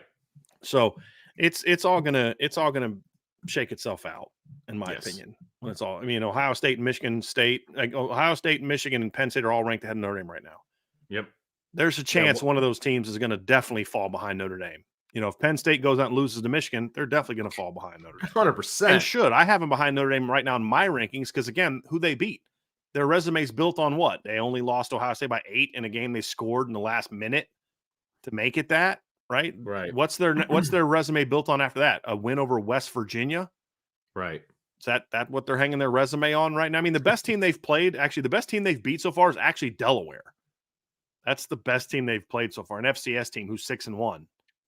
So, I mean, when your resume is built around we beat a good FCS team, you don't have a very good resume. Right. And so if they lose again, they're going to fall. Now, they could beat Michigan. I mean, who knows? We'll see how that goes. I'm very curious to see if Michigan loses to Penn State in a couple weeks. I think it's like 3 weeks. Let me go look and see when that game is played. Michigan and Penn State. They play November 11th. So we're 3 weeks away from that. So Penn State's off this week. Then 2 games they play Michigan is off this week, and then they have 2 weeks before they play Penn State. If they lose to Penn State, I'm very curious to see how the committee handles their ranking, because then their resume looks really bad. You've played one good team and they beat you. Like, because to me, if it's up to me, and this isn't just my anti-Michigan bias.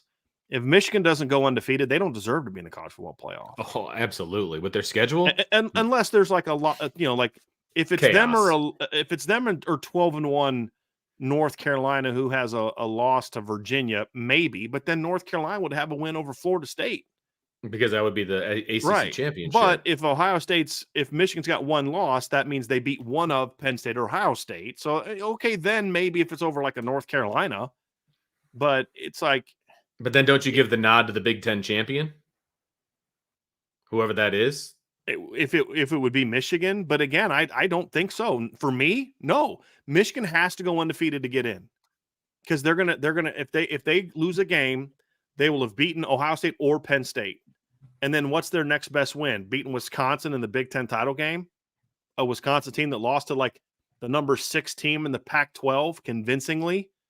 right? I mean, I'll take, honestly, if LSU wins out, seriously, if LSU wins out and Michigan loses to Penn State or Ohio State, I will sit here and tell you right now, that LSU has a better resume and is more deserving of a playoff berth than Michigan with 2 losses, flat out. Because they will. They'll have beaten Bama. They'll have beaten Ole Miss. I mean, not they will beat Missouri on the road. Those are all better wins than what Ohio.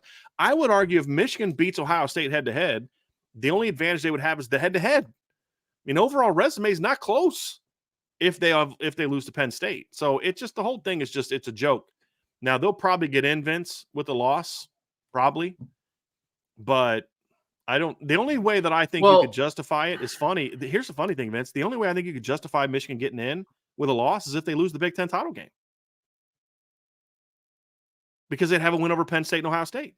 Right. Like, that would give them a better resume than losing to Ohio State and beating Wisconsin. Think about that. That's how bad their schedule is so far. What is the tiebreaker for the Big Ten? The Big Ten. So, like, if they all, I don't know. If you ask a Big Ten fan, they'll tell you they will maneuver it to whatever helps Ohio State. Is what they all tell me. I don't know what the tiebreakers are, because you're thinking of a potential 3-way tie. Yeah. So, like, if Michigan, for example, loses to Penn State and then beats Ohio State, right? Everybody's got 1 loss, right? Mm-hmm. There we go. Well, I don't know if they're going to have the right answer here, but. The record. So here's what it says. It says tiebreakers. Number 1, the records of the 3 or more tied teams will be compared based on winning percentage in games between the tied teams. So that wouldn't work. Number 2 is the records of the 3 teams tied will be compared based on winning percentage within their division. Then the next one is the record of and they just keep going down until somebody has an advantage. The record of the 3 teams, and this, I think the first 2 would kind of negate each other, I believe. The record of the 3 or more teams will be compared against the next highest placed teams in their division in order of finish. Wow. So then you'd have maybe Michigan would have a win over Wisconsin, so would Ohio State. The records of the 3 teams will be compared based on winning percentage against all common conference opponents. I mean, that's a lot of the same stuff. The records of the 3 teams will be compared based on best cumulative conference winning percentage of non-divisional opponents. They'll all be undefeated against the West. Yes. I mean, it's just. And then 7 is the team with the best overall winning percentage, including exempted games, shall be representative, and then the representative will be chosen by random draw. I mean, and here's the thing: almost all of those in this case are going to be exactly the same until the random draw. Yeah, I mean, darn close to that. That's what I was just thinking too. Like, if they were smart, they'd say one of the tiebreakers after the head-to-head stuff would be who's ranked highest by the College Football Playoff Committee is who's going to represent. I mean, because that's going to give you your best chance to get a team in the College Football Playoff. Sure. Hey, our whatever numbers may have Ohio State ahead of Michigan, but Ohio State's ranked number 9 and Michigan's ranked number 3. We need to give Michigan a shot to go in there and win the Big Ten championship, as opposed, or if it's the other way around. Right. But at the end of the day, that's what you want as the Big Ten is you want a Big Ten representative to win the national championship, or at least to be in there. So, yeah, it'll be interesting if that happens, if they all knock each other off. I think that'll be some riveting information, frankly. Yep. Josh Buffo, what's up? Hypothetical chance if Lincoln Riley leaves for the NFL, Caleb Williams' dad doesn't like the top 2 NFL teams picking. Is there a chance that Caleb not only stays in college football, but transfers? If yes, where? That's a lot of hypotheticals, man. He'd have to, here's the thing though. He'd have to get a waiver. Really? Because he's already transferred once. So you can't, I thought you said that, like with Tyler Buckner, for example, you can enter the portal. Tyler Buckner will have probably graduated by that point in time. Oh, I don't know that Caleb Williams will have graduated. It'll only be after his 3rd year in 2 different schools. The chances are pretty slim with him transfer of credits and all that stuff. Now, knowing the NCAA, his dad will make some complaint about why it's unfair, and they'll probably give him a waiver and all that kind of stuff, which is just stupid. But he'd have to pass away. Look, guys, I just don't see a scenario in which, if yes, where? I mean, whoever's going to give him a chance to make the most money. I mean, that's the whole.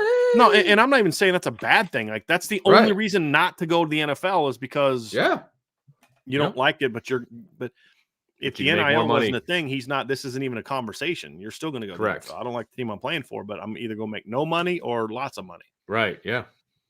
Where would he transfer to? Ohio State. I mean, some team that throws the ball a lot. Alabama. Yeah. I mean, I don't know. I mean, that's Georgia, something like that. It's most likely where I think he would go, somewhere like that, where he can win. Yeah. And make money. Because why do you come? So like, look at it this way. Why do you come back? Money? Make money. Right. Not happy with who's going to have the first choice in the NFL draft. Okay, well, guess what? There's probably going to be similar teams at the top of the draft next year, but whatever. Bingo. So, it's all leverage for negotiations. That's a terrible reason, in my opinion, but whatever. And then chance to win a national championship, because what have you not accomplished in college? Okay, second Heisman, that would be a legit thing. And he'll want to play on a team that's going to give him a better supporting cast up front and on defense. Exactly. I mean, that's the reality of it. Right. And here's the thing, too. Notre Dame fans can say all they want that I wouldn't want him until he says I'm coming. It's easy to say that because he's not going to come to Notre Dame. Exactly. But the minute he says I'm coming to Notre Dame, it's like, we knew he was the greatest ever. And yes, we love you. Yep. Yep. He'd get fingernail endorsement money and all kinds of other stuff. It'd be great. Anthony Solomon, is it possible for a live game show for Stanford or the bowl game? We've already talked about maybe doing one for Stanford. We might do that. Vince, I know you and I are both available, I believe, for that for sure. So we may do that one for that, not the bowl game. I'll be at the bowl game. So yeah, we won't do one for that. Vince might be at the bowl game too. We'll see. It's over my birthday. Happy birthday to me. All right. Irish Burnt Ends 84. What current teams would be a tough matchup for Notre Dame, even when playing at their best on both sides of the ball? I mean, the top teams, Georgia, Ohio State. I mean, even if Notre Dame's playing at their best, Ohio State's still a tough matchup. Do I think Notre Dame would win? Yeah, I do. It's still a tough matchup. Washington, because how good they're offense, they can score. Yeah, that'd be a great matchup. Michigan, offense versus the defense. I mean, Michigan's a very good team. I'm not saying they're not. It's just they have no resume. I would still love to see Notre Dame's defense against Michigan's offense. 100%. Oh, I would love to see that. That's still a team that to me is good enough in the trenches to where they can match up well with Notre Dame. For sure.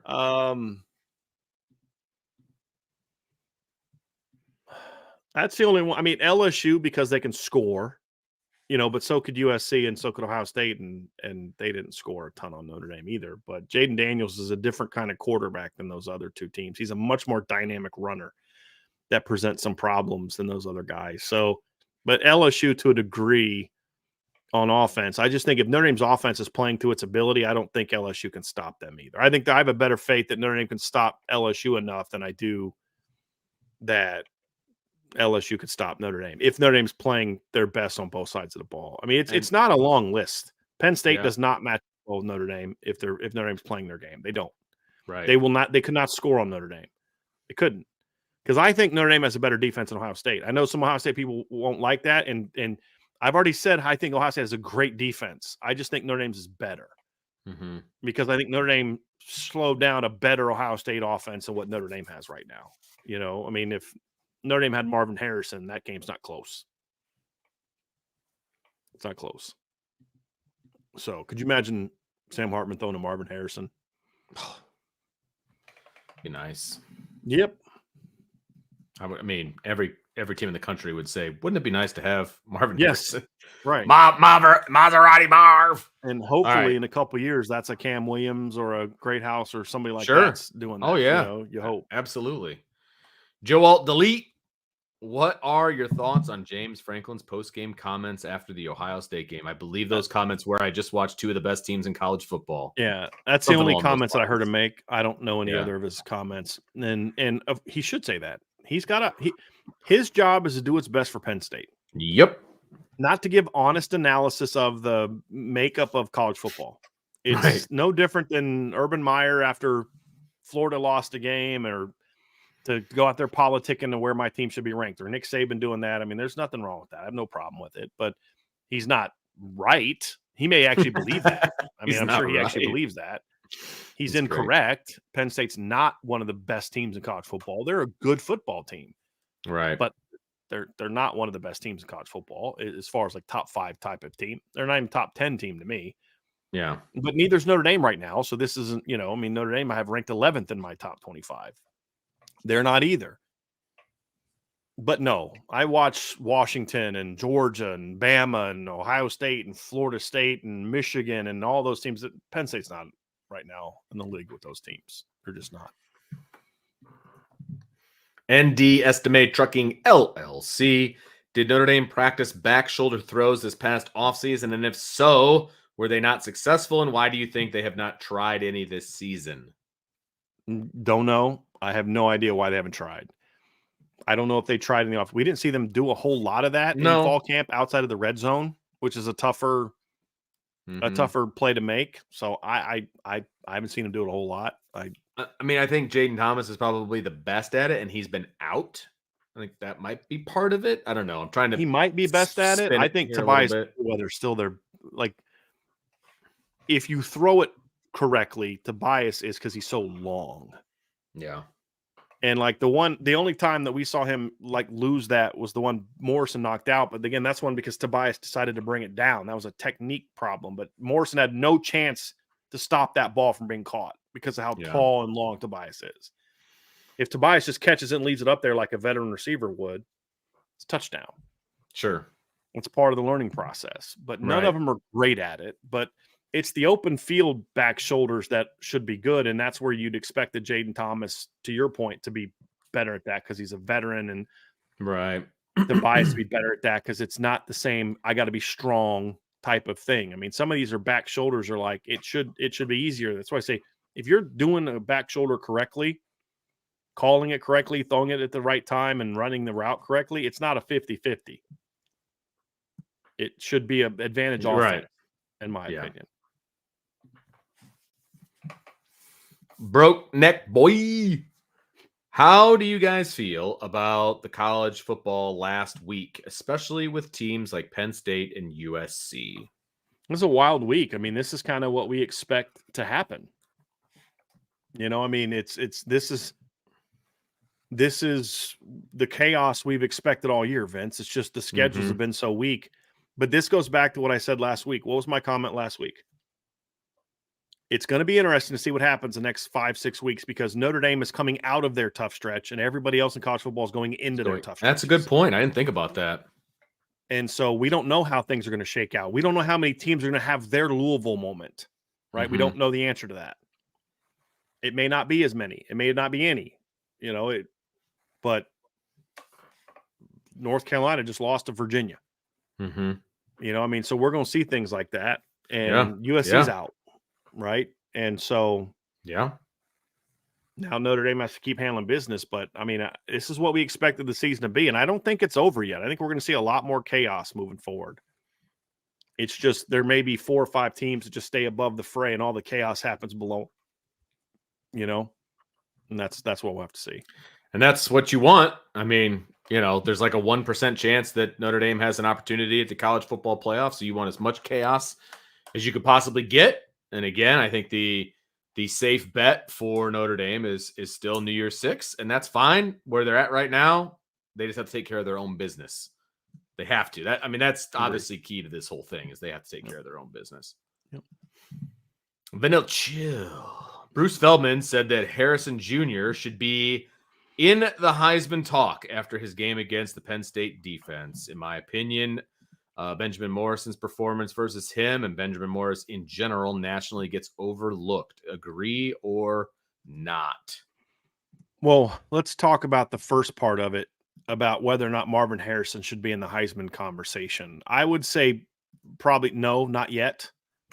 He's in that outside looking in type of category for me right now, just because, yes, he played very well against Penn State, but he also got dominated against Notre Dame. So he's one of 2. Having said that, Having said that, if he goes out and does well against Wisconsin this week, like he's in the conversation. If he goes out and does, well against Wisconsin this week and then goes up and rips up Michigan the way he did last year, he had 7 for 120 in a touchdown against Michigan last year, then he should be in that conversation. Like right now, I'm not really engaged in. We're halfway through the season, basically. Right. And for what the Heisman Trophy should be, he's in my top 10. Like right now, there's about 10 guys that I'm considering on a week-to-week basis. He'd be in that. Yeah, he'd be in that because he's talented and he did have the big game in a big-time moment and all that. And he's put up the numbers are pretty good. Right now, if you'd ask me who should be the head leader in the clubhouse for the Heisman Trophy, for me, it's Jaden Daniels at LSU. I mean, he's been phenomenal. And if you take him off that football team, they've lost a couple more games. But the reason Jaden Daniels isn't getting talked about is because his team's not great. Or, at least, they're not in the Heisman Trophy conversation. Right. Or the national championship. Yeah, but Jaden Thomas has been brilliant this year, Vince. I mean, he's averaging 321 passing yards a game. Right, he only trails Shedeur Sanders and Michael Penix in that regard. Shedeur has 21 touchdowns and 3 picks. Shedeur Sanders is throwing about 24 more yards per game. He's got 80 more attempts this season than Jaden Daniels, and he's played fewer games. Jaden Daniels is completing 73% of his passes. He's number 1 in college football with an 11.5 yards per attempt.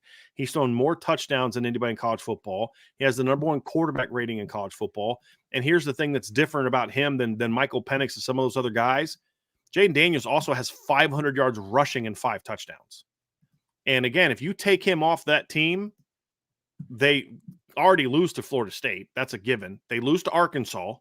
They lose to Ole Miss again. They lose to Missouri. But they lose they got 4 losses if you take him off that football team, because he's not just throwing dimes, but he like the Missouri game, it's plays he made with his legs. They're backed up and he takes off and rips off a 30-40 yard run. And again, if the Heisman Trophy is supposed to go the most outstanding player, it doesn't say on one of the 5 best teams. It doesn't say that in the criteria. That's what we've turned it into.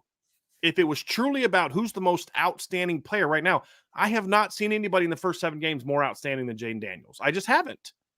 321 yards a game passing, and he's ran for over 500 yards. He's got 30 touchdowns in 7 games or 8 games. That guy's been amazing, but he's not considered the leading contender because of the team he plays on.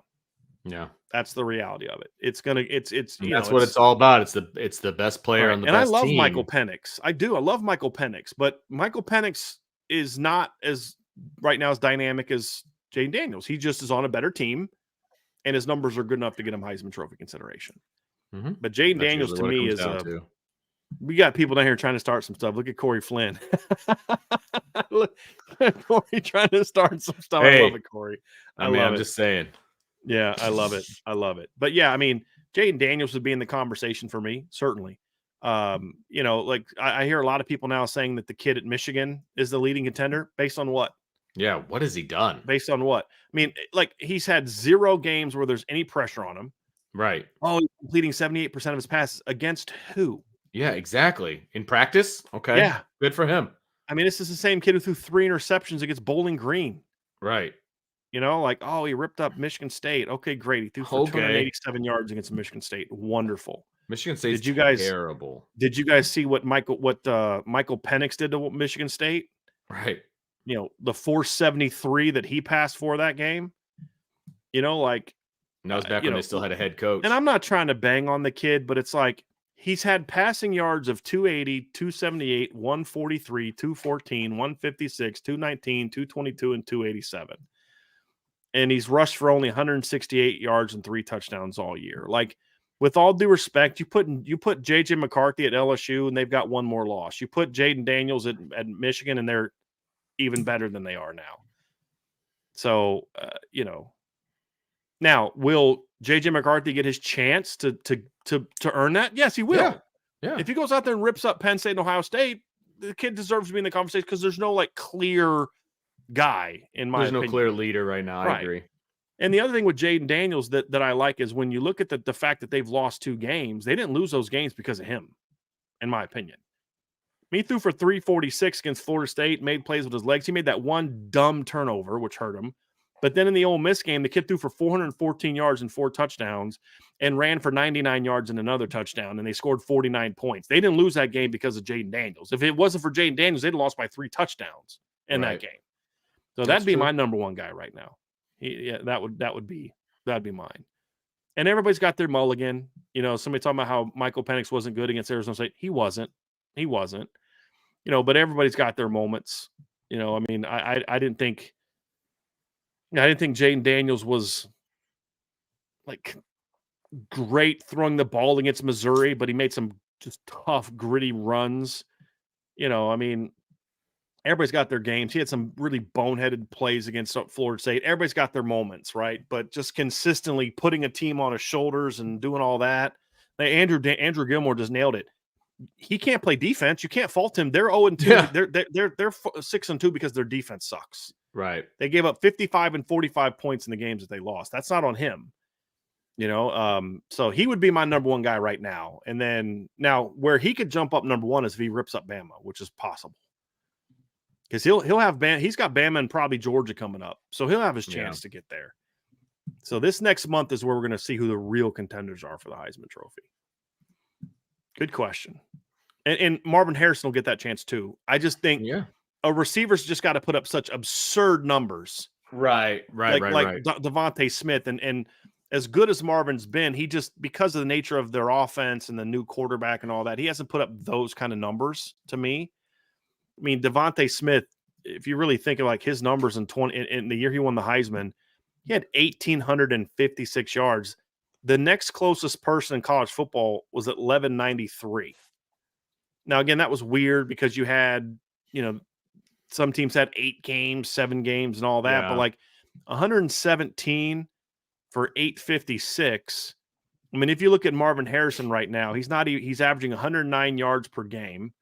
So if you were to put that out over the course of 109.4 times 13 games, which is the number Devontae Smith had that year, he's at 1,422 yards. That's still over 400 away from Devontae Smith. And Marvin Harrison this year is averaging less than 1 touchdown per game. Devontae Smith in 2020 had 23 touchdowns in 13 games. Like, that's the only reason he wanted as a wide receiver, is because he put up stupid numbers. And Mac Jones wasn't a sexy player.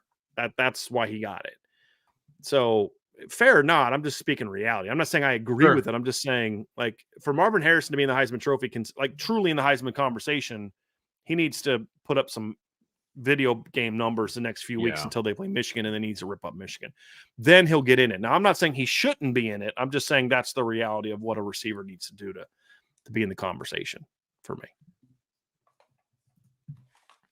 Josh Buffo, is the Dabo Swinney Clemson run officially over? What college football coach's seat is the hottest right now? No, it's not over. It could be soon. If they run the table rest of the year, beat NC State, beat Notre Dame, go 9-3, win a bowl game, go 10-3. He's got a couple good recruiting classes in a row, and then next year they bounce back and they're good again. No, it's not over. If Notre Dame beats them, and especially if Notre Dame beats them convincingly in a couple weeks, then I think that's the nail in the coffin. I think if he can't get them up for that game and they just get whipped, it's just going to be, you're going to see the recruiting class fall apart, and you're just going to see Dabo can't survive in this era. He doesn't know how to build a roster in this era of college football. That's what it would mean to me. And he's made some very questionable personnel decisions. And even when he's made good hires, like I think Garrett Riley was a good hire, you then make him run your Clemson offense. Why? Why?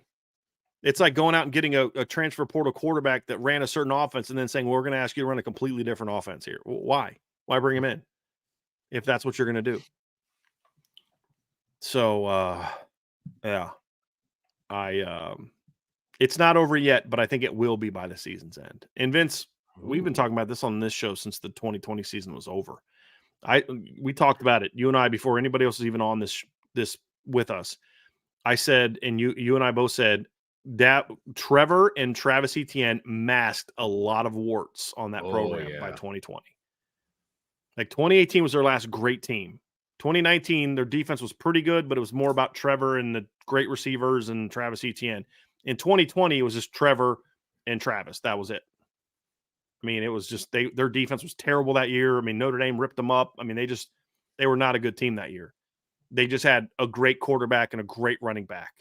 That and some good receivers, but nothing special. I mean, Cornell Powell and Amari Rogers. It wasn't the same as like and you saw it when they played Notre Dame, because Notre Dame was clearly the better team when they played in November. Clearly the better team. And Notre Dame let them back in that game. Mm-hmm.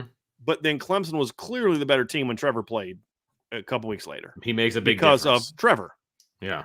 Right. And so he masked a lot of holes that have been exposed, and now they're descending. Last year was a bit of a bounce back, and now they're descending. So, but if they beat Notre Dame in a couple weeks, they're back on track. To where they're not over yet. They got to do better, but they're not over yet. Right. Does that mean they don't have a generational quarterback, Brian? No, they do not. They did a couple years ago. Yes, right? They had back-to-back generational quarterbacks, Vince. Yeah.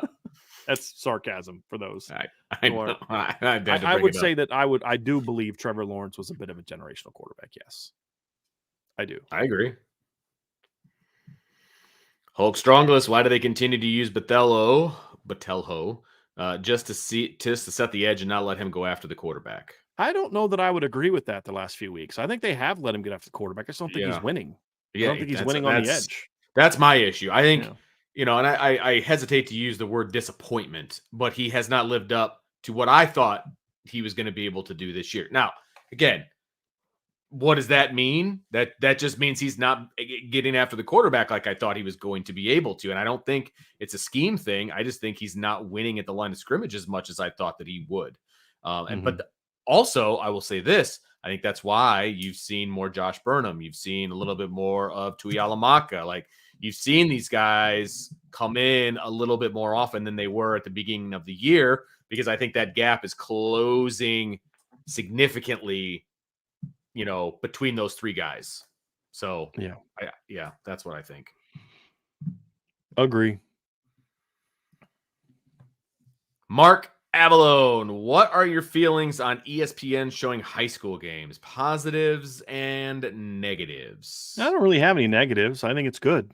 I mean, it's good exposure. It's good for the programs. It's good for the kids. I mean, everybody be tuning in to watch so-and-so player, but if I'm a Division I AA coach, I'm still watching those to see if some other kid jumps out that maybe isn't that big time play. Man, hey, this quarterback's a pretty good player. He's just 5'11", 185. He can't play at the Division I level, but he could be a stud for me. Let me give that kid a call, and it's I got no problem with it. I enjoy it. And what else are we going to watch on a Friday night? So I rather enjoy it. My only thing is I would like to see them do a little bit more mixing up of. I just kind of feel like it's the same regions over, tends to be, and I'd like to see more. Let's go get that really cool matchup between those two really good teams in Ohio that aren't necessarily the names where all the Division I kids are. That it's just like, I don't know. I just like to see more stuff like that, maybe a little bit, as opposed to just like, okay, what's the great matchup of the two Southern teams, the two Texas teams, or the two California teams? I'd like to see a little bit more of that. But I mean, my only negative would be I'd want to just mix up the matchups a little bit more.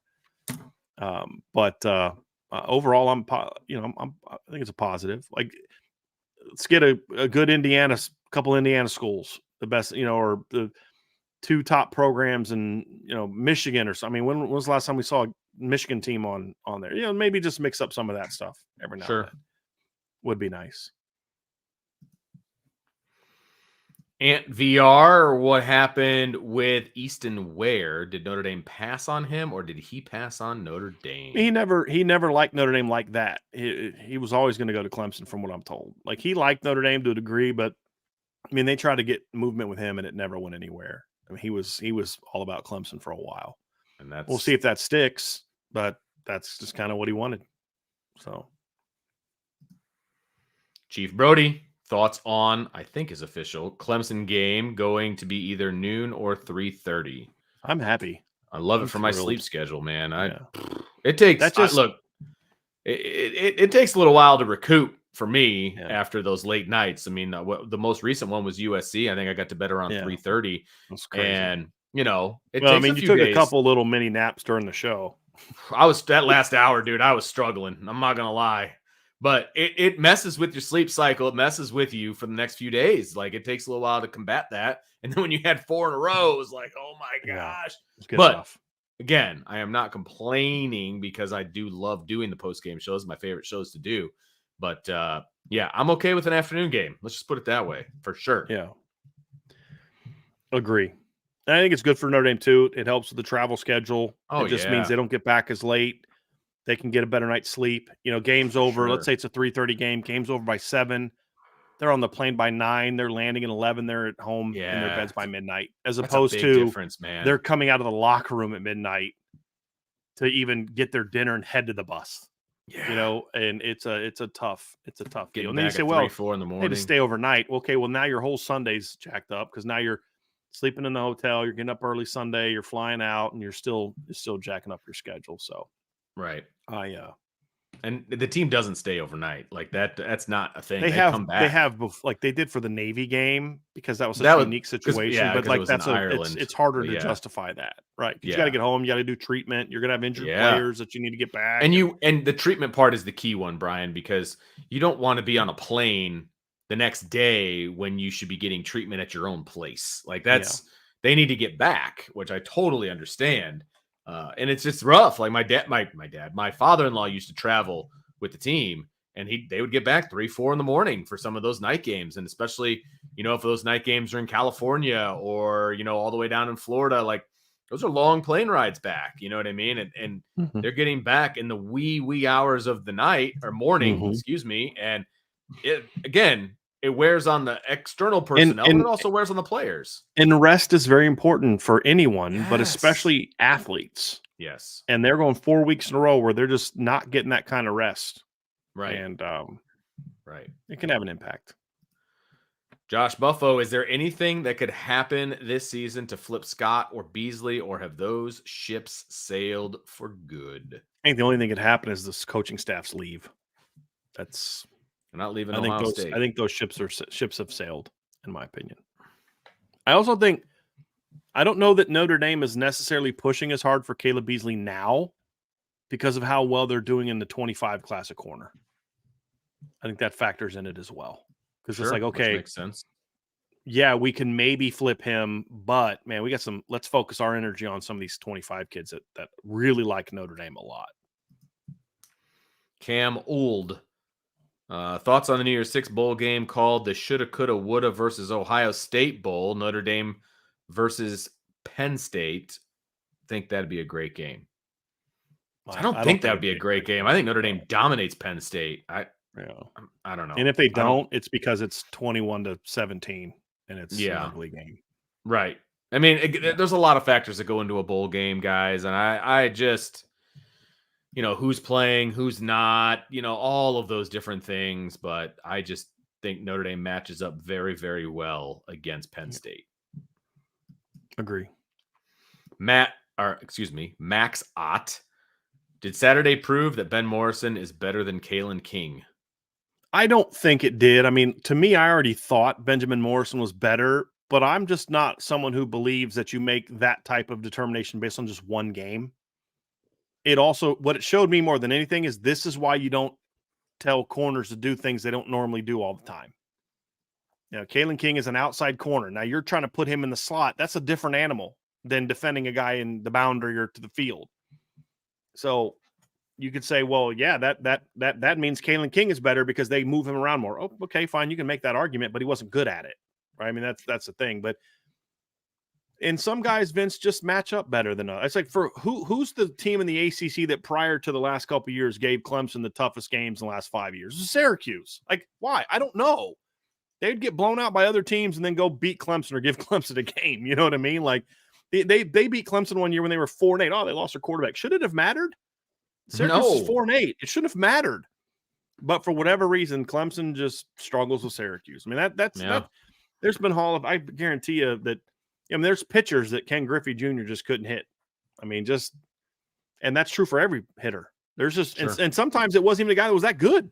It's like, I don't know why I couldn't whatever hit Tim it Wakefield. is. Yeah, the late great Tim Wakefield. I just couldn't hit that knuckleball. Other people killed Tim Wakefield. Oh man, I didn't mean, you know what I mean? But like, just really teed off on it.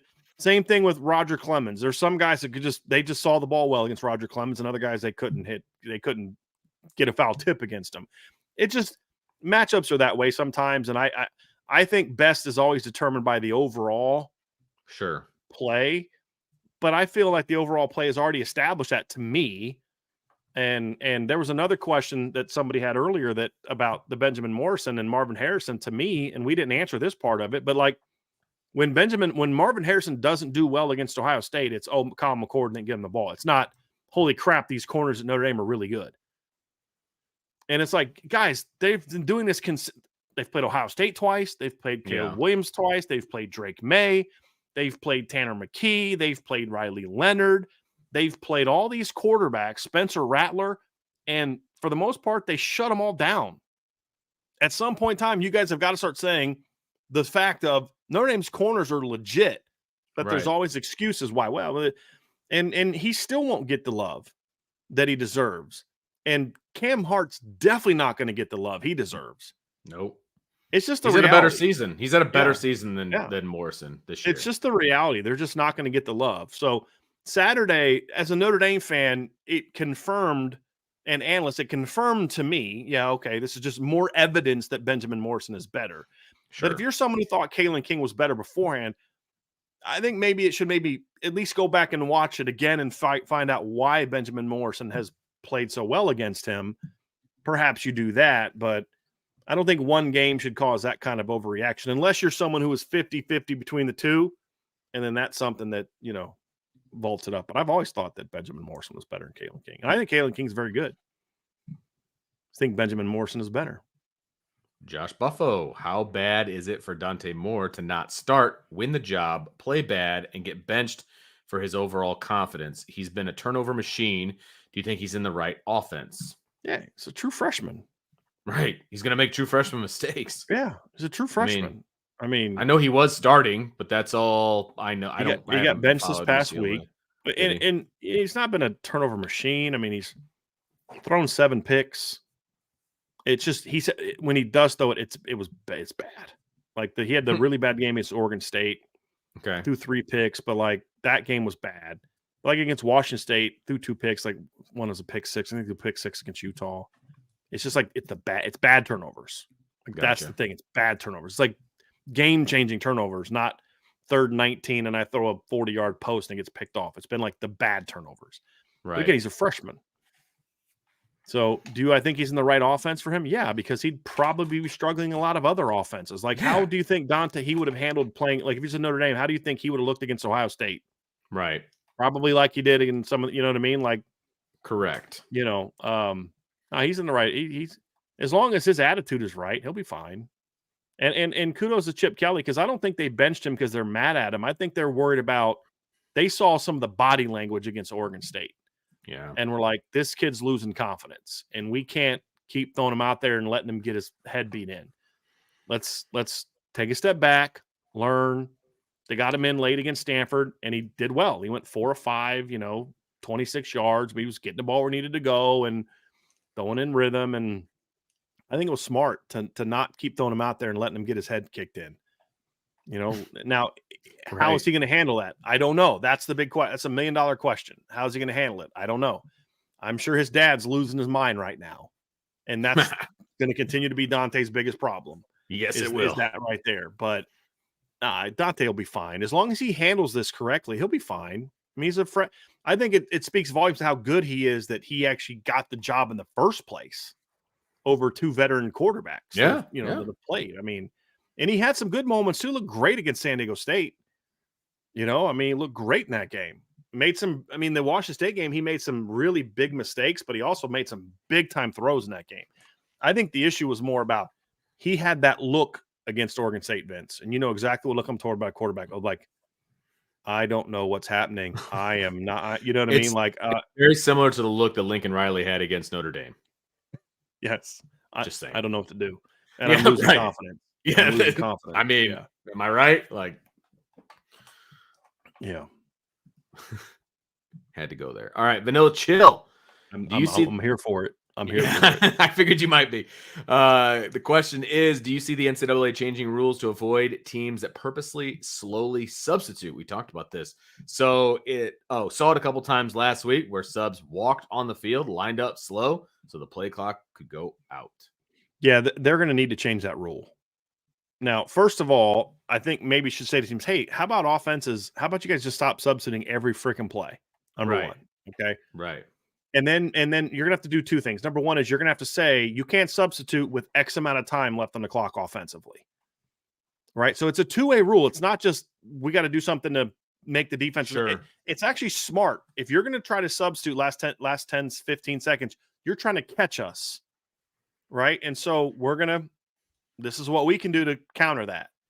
What they need to do is you can't substitute when there's less than 15 seconds or 20 seconds left on the play clock. If you're going to substitute, you need to do it immediately. Right. And then give the defense time. But you can't do some of the stuff where you take your time and then you guys substitute real quick or, those type of things.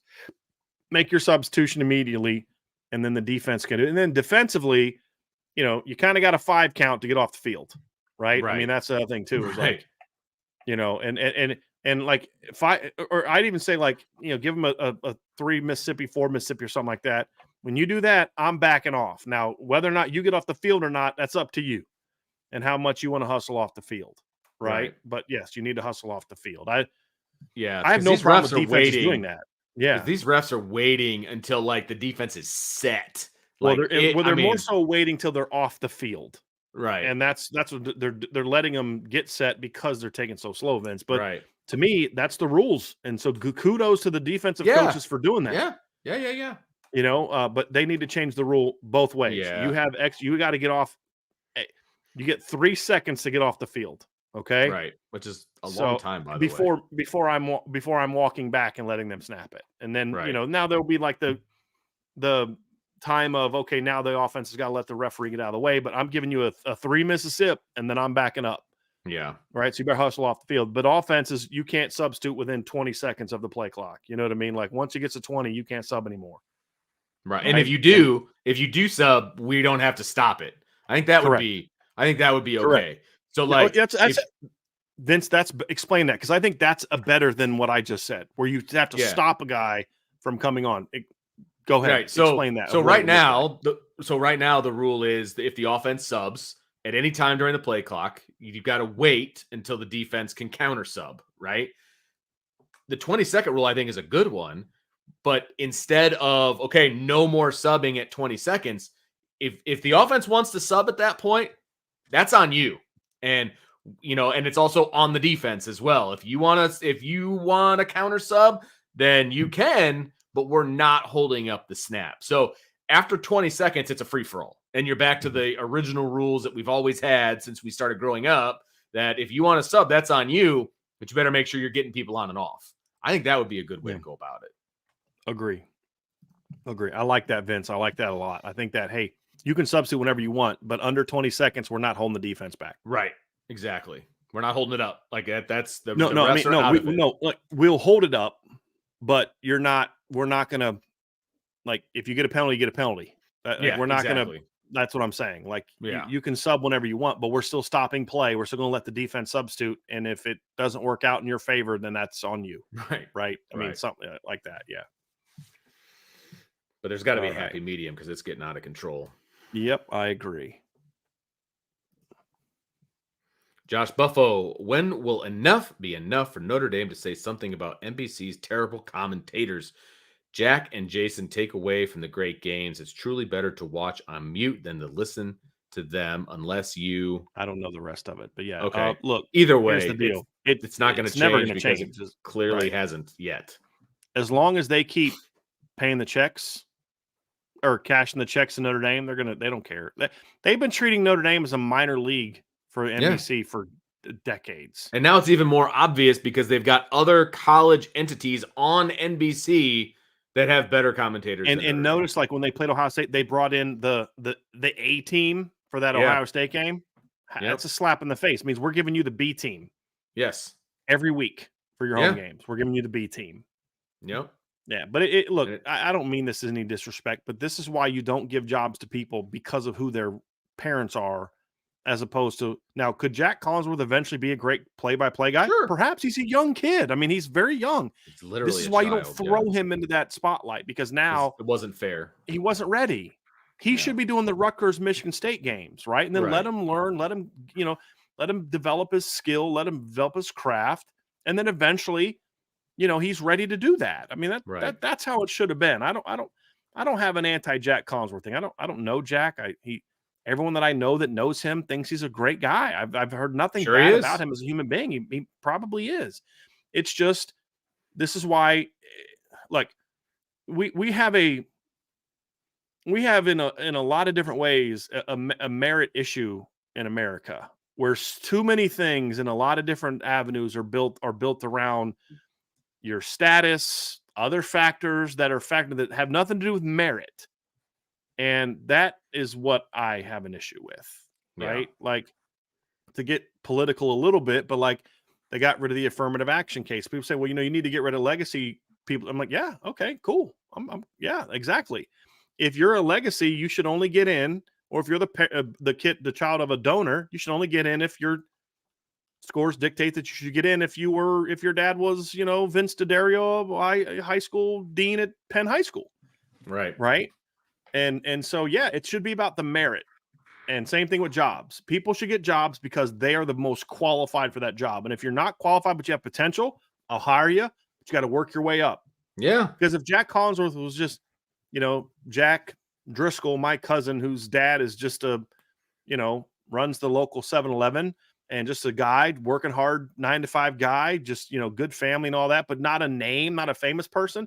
He's not doing Notre Dame games right now. No chance. He's not. And that's not a knock on Jack. That's on NBC. You guys put him in that situation. That's unfair to him. Right.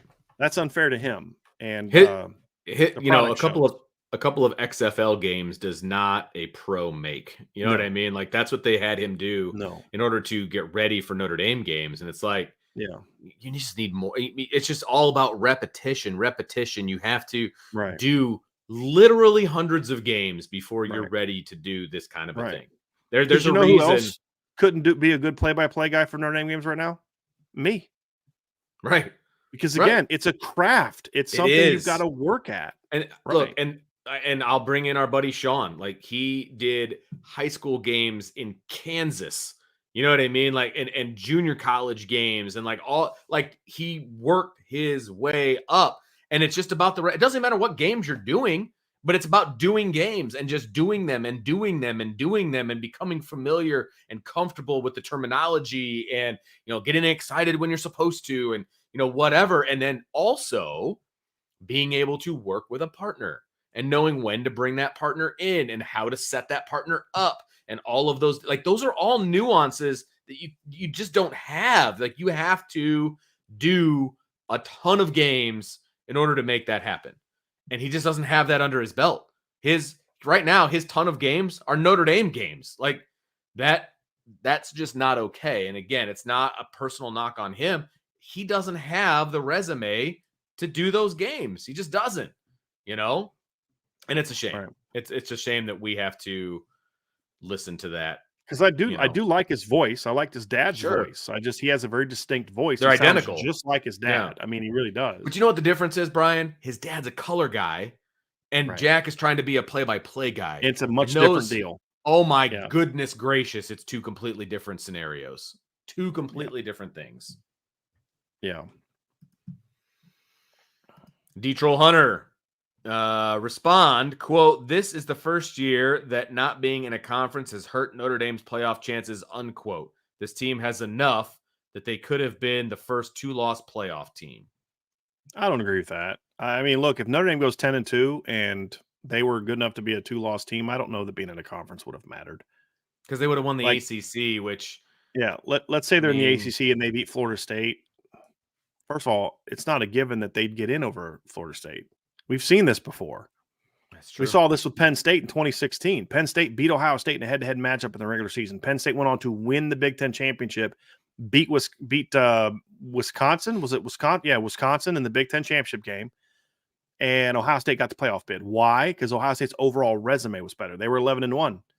Penn State was 10-2 or 11-2. They lost to Michigan, got blown out by Michigan. Now, Notre Dame wouldn't have a blowout loss, but it's not a given that they would not still go with Florida State in that scenario. It's not a given.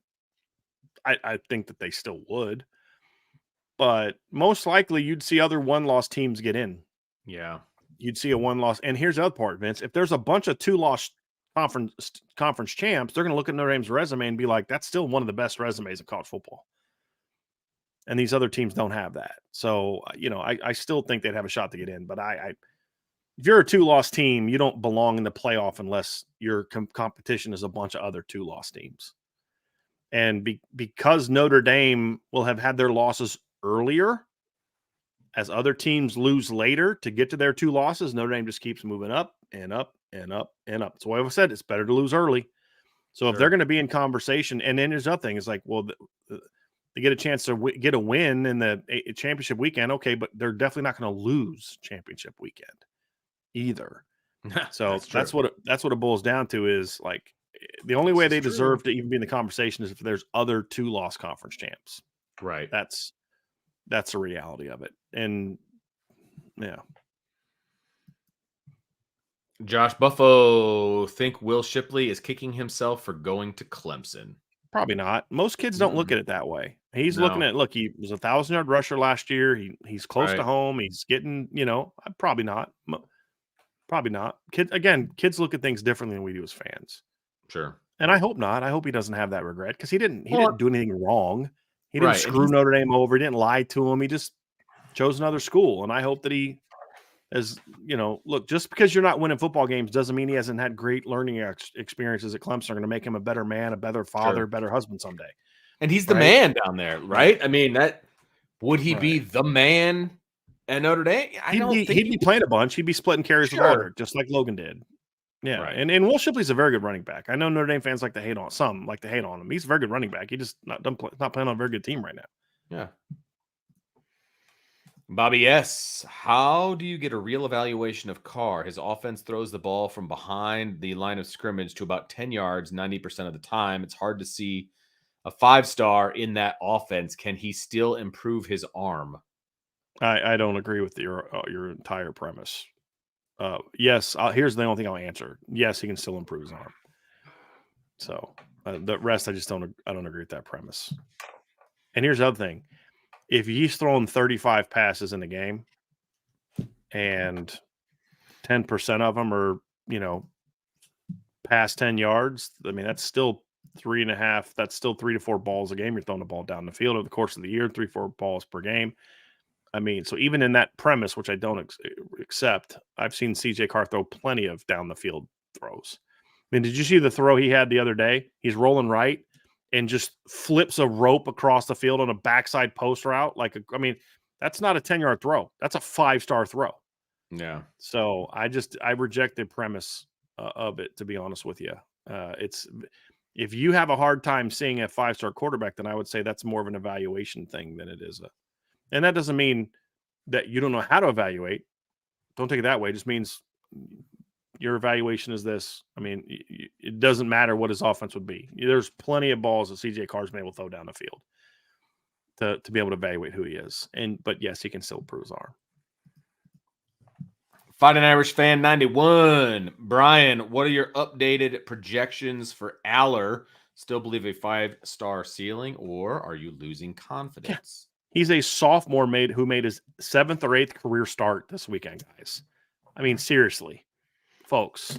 But he's a sophomore making his 7th career start. If I were to be like, I'm losing confidence, that's a me problem. Right? That's a me problem. Now, if he just sucked all year, okay, sure. But the kid came into the game, folks, with 12 touchdown passes in 6 games. Right? Like, that's not bad. It's not bad for a kid that's making his first starts. He'll be fine. He'll be absolutely fine. He had actually 15 total touchdowns in 6 games. He'll be fine. He's got things he's got to learn, things he's got to improve upon. Absolutely still has a 5-star ceiling. Will he get there? I don't know, because he wasn't a 5-star to me coming in. He was still raw and had a lot of mechanical things and all that. I'd be very happy if Drew Aller, what we saw on Saturday, was at Notre Dame right now. Be very happy with that. Because part of the problem, too, is Penn State. Like, I didn't like the offense they were calling on Saturday. Like 3rd and 10, they ran a draw with him. What are you doing? You know what I mean? And here's the thing, guys. That defense he played on Saturday is pretty freaking good. I mean, sometimes that's the reason that why didn't this guy play well? Because why didn't Marvin Harrison play well against Notre Dame? It's because he sucks? He's overrated? No. Because the guys he's going against are really freaking good. It's okay sometimes. You know what I mean? It's okay sometimes. Brandon Plesner had a question about this as well, and I'm going to just mention that, but I'm going to bring up Zach's version of it. All right. Zach says, what does the second half of Bama, Tennessee tell us about Heupel? That his team isn't that talented this year, and that he peaked too early. His team peaked too early. Had he not peaked too early like last year, at least one of those receivers comes back, and they're a different offense. I mean, look, he's in what's he in year 3 I think so. at Tennessee, or year 4? What's he at right now, Vince? Is this year 3 or year 4? 3 sounds. This is year 3 at Tennessee. Yeah. He went from 7-6 to 11-2. Now they're 5-2. They peaked too early last year because of the job he's done. They lost a phenomenal quarterback, 2 big-time receivers, a top 15 NFL draft pick at right tackle. They lost a lot of kids from last year's team. I think I'll be honest with you, 5-2 is better than I thought they were going to be right now. Bama has a better team than they do, and he doesn't have a quarterback that can execute his offense, to be honest with you, and that'll take time. But I also go back to you know who else has had a bad half of play calling in his career? Steve Spurrier, Ryan Day, I mean, everyone, Joe Brady, I mean, everybody. Yeah. So to me, Zach, with Josh Heupel, he inherited a bad roster, and he's turned it over pretty quickly. And to now we're in year 3. Think about this. And Zach, I'm cool with what you're asking. I mean, I get it, because he raised the bar so much that we're asking this question. 3 years ago, we'd have been like, man, I'll tell you what, they lost that game, but props to them for even having a 20-7 lead on Alabama. Right. I mean, part of that was Alabama was giving them short fields by Alabama. Alabama stopped shooting themselves in the foot. That's kind of how I look at it. I think, Vince, we all picked Alabama to win that game in our pick predictions. We did. I did. So he's in a situation where he's going to need time to get the roster built his way. He was able to. The guys he inherited that helped them with that quick transition are gone now. So I think it'll be fine. To answer your question, what it tells me is that Josh Heupel, like most really good offensive coordinators, you need a quarterback. You need a trigger man to get it done. That's really the big thing. Is it tells me when Josh Heupel has the right quarterback, his offenses are dangerous. When he doesn't, it's not very good. But honestly, that's true for a lot of guys, Vince. Oh my gosh, yes. I mean, look at Stanford, right, under David Shaw. I mean, Buddy and I were having this conversation. He's like, Jim Harbaugh's a great quarterback developer. I'm like, are we just going to completely ignore that David Shaw was his offensive coordinator, right?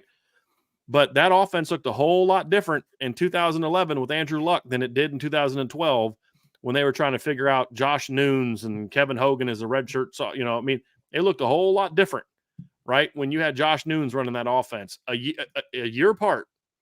In 2011, 43.2 points per game, 489 yards per game, 6.8 yards per play. A year later, the same running back, right? Your Griff Whalen you lost Griff Whalen.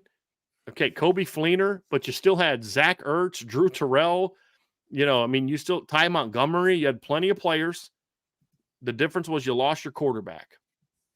And the next year, they went 27.9 points per game and 374 yards of offense and 5.5 yards per play. Did David Shaw forget how to call plays? No. Didn't have the right trigger man. And then they finally settled in on Kevin Hogan. If you remember, Vince, they finally settled in on Kevin Hogan. And then he was not Andrew Luck, but he was still a pretty good quarterback. The next year they jumped back up to 32 points per game, and then they were 37.8 by the time Kevin Hogan was in his last year. Right. And so then the next year, 2016, they took another dip again because they didn't have the right quarterback. Right. And that ended up becoming his Achilles heel because he just couldn't get the right quarterback again. No. But that's to me what it kind of boils down to is you've got to have the right trigger man in those when you have those offensive head coaches, you need the right trigger man. I mean, there are some years Steve Spurrier's offenses were struggled because he's trying to rotate Rex Grossman and right. Who's the other quarterback? He just couldn't fit. He couldn't find the right formula. Why? He didn't have the right quarterbacks. So that's always been true. in my opinion. It's always been true. If you have to have the right quarterback in those offensive generated teams. That's what it tells me. And his roster's not there yet. We'll see if Nico can be that guy. We'll find out. Like that's a team where people have said about Notre Dame, would you want to, turn the roster over to Minchie? And I'm like, no, because Notre Dame's got a lot more to play for. Tennessee is a little different situation because I don't think they have quite as much to play for, but there's more certainty of over who they're like. If you're going to turn the team over at Notre Dame over right now, Steve Angeli's your backup quarterback. He's not your quarterback of the future, I don't believe. Agreed. Where Nico is your quarterback of the future. If you think he might be ready, then maybe you turn to him now, but I would at least consider it, but I don't know that they'll do that. Mainly because Joe Milton's also considered a really good leader on that football team. Sure. Nicholas Grosh. How will the 12-team playoff impact Notre Dame's approach for each season? Since we may get December home games, do we recruit for cold weather? You don't recruit for cold weather. You don't. What you do is you recruit for the system that is geared towards knowing you're going to play several games in cold weather. Sure. That's more of what you do. But you don't recruit for cold weather. I mean, kids come here, they learn, they adapt, they get used to it. There's all the funny stories about guys getting used to being in the cold and whatnot, but you get used to it. I mean, it's just like we all talk about, USC players don't want to be here. Notre Dame's there's a lot of warm weather kids at Notre Dame. Absolutely. Right? And there's cold weather kids at USC that are all bundled up when they come up here because they've gotten used to being. Caleb Williams has played in cold before. Right. Exactly. It's a good point, Vince. It's a very good point. So what you do with that, Nicholas, is you have to develop your system to make sure that you can play in the North in the second half of the year. That's what you need to do. So when you recruit for cold weather in that regard, then I think Nicholas, you could say that you're recruiting to the cold weather because you develop your system to fit where you live, where your school is, and then you recruit to that system. Right. Which they're already doing. Right. The only thing that to me a playoff, the 12-team playoff does for Notre Dame is I think it gives you a little bit more room to say, hey, if I think Kenny, just me, I'm in Jared Parker's shoes, and I think Kenny Minchie has a chance to be special at Notre Dame. But I know it's going to be a tough ask for me to have him in game one go down to College Station and beat A&M. Right? That's a tough ask. Well, if we're in a 4-team playoff, then I've got to think I got to go in the offseason and say I got to get a portal quarterback that can win us that game because we just we can't afford to lose in game one and we can't afford it. But now in a 12-team playoff, you're like 10-2 probably still gets us in. Yeah. And then you look at I got Northern Illinois the next week, Purdue after that, Miami after that. I don't get another really talented team until 4 weeks later against Louisville. Then after that, I got a bye week, then Stanford, then Georgia Tech, then Navy. And my next big game isn't until November 9th against Florida State, depending on who the 12th team that they add is and where you face that. But that's where it is right now. Hey, let's see if we can go down there and with our defense and run game, get a W, and then we can develop Kenny. But if for some, I'm not saying you accept a loss, but I'm saying is I'm willing to take my chances about Kenny going down there and getting that win, whereas otherwise I might go the safer route and go the portal. So now the 12-team playoff allows me to say, I'm going to take more chances with this young kid early at quarterback or maybe another position because I feel if we can just get through those first few weeks and if at worst case scenario we're 3-1, we're okay because we got plenty of big teams on the schedule. And this kid, by the time we get to November, it's going to be dangerous. I think you may see more decisions like that where I don't need to go to the portal as much at certain positions because I've got some time to develop this kid and a little bit more margin for error. Because, like right now, if this year's a 12-team playoff and Notre Dame wins out, they're in the playoff. Oh, I absolutely believe easily, in my opinion, because they got you only got to get to number 11. Yeah, and I think they're a single digit, seed ranked team as well. Yeah, you know what I mean. Yeah, possibly could possibly host a game. Yeah. Like because you got to remember you can't be ranked 12th. You have to be ranked 11th or higher. Right. Unless a group of 5 is ranked like in the top 10. Right, because you're going to get the automatic for the group of 5. Right. They're at 14 right now. I guarantee they'd get up to at least 11. Oh my gosh! By the time the season's over, at least with 4 more games to play, no doubt in my mind. So you have more margin for error. Right now, 14 playoff, Notre Dame's not a playoff team. Yeah, 12-team playoff. Yeah, went out. Your destiny's still to a degree in your own hands right now. If it's a 12-team playoff, to a degree.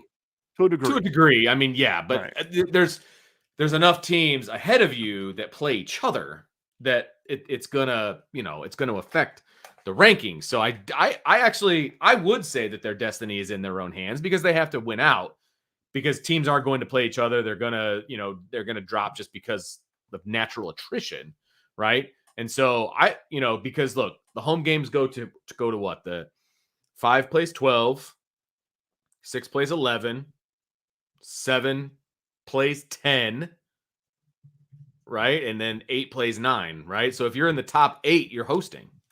Mm-hmm. Did I do that right in my head? Yeah, so if you're the 8 seed, you host the 8-9 game.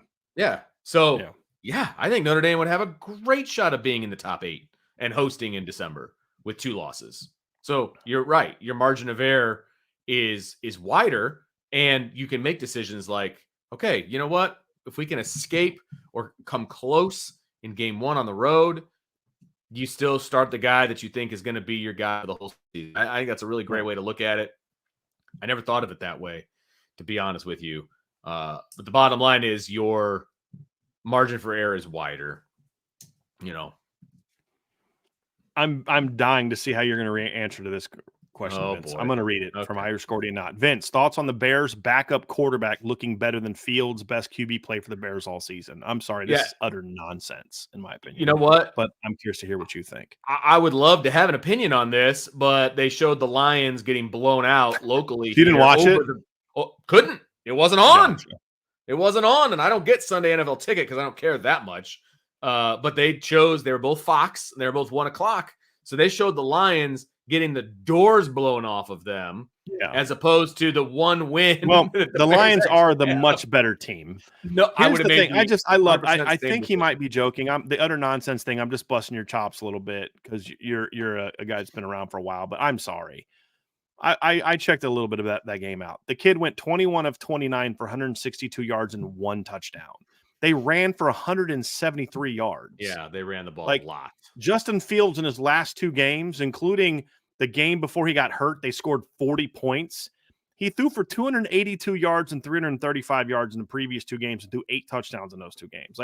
Are we seriously trying to say that yesterday was the best quarterback play we've had all season? I think he's busting your chops a little bit. I kind of think he's busting your chops a little bit. And the one touchdown that he threw yesterday was to the running back, by the way.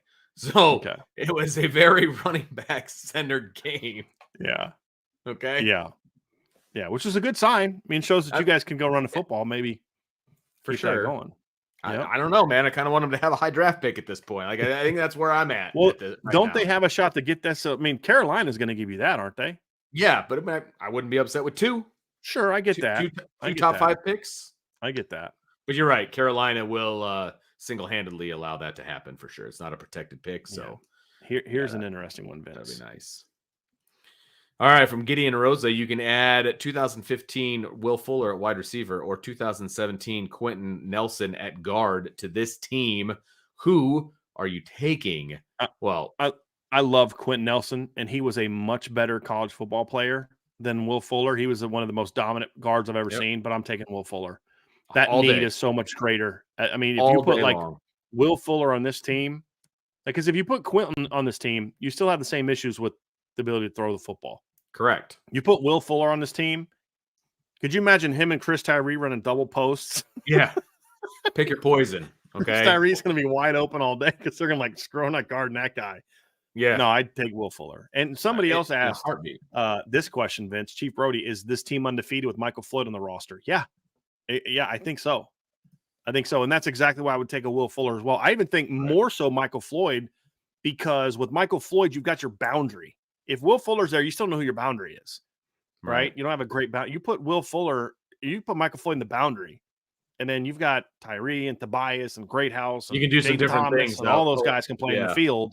Yeah. And you're cooking, man. You're really cooking. So either one of those 2 guys on this team is undefeated to me. Yes. What it comes down to, throwing for a bunch of yards. Yeah. What it comes down to is need.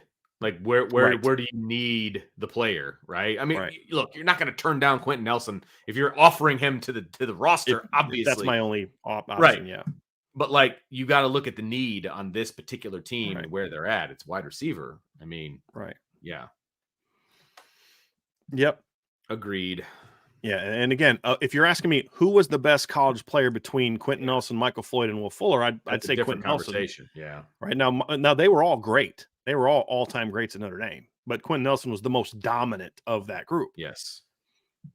But yes, Vince, as you said. And here's another one kind of like that. All right. If this is from John Grasselli. 2015 Jalen Smith played in this defense. Where would he make the greatest impact? Obviously, he could play any of the linebacker spots, but imagine him being unleashed at Viper. My Lord.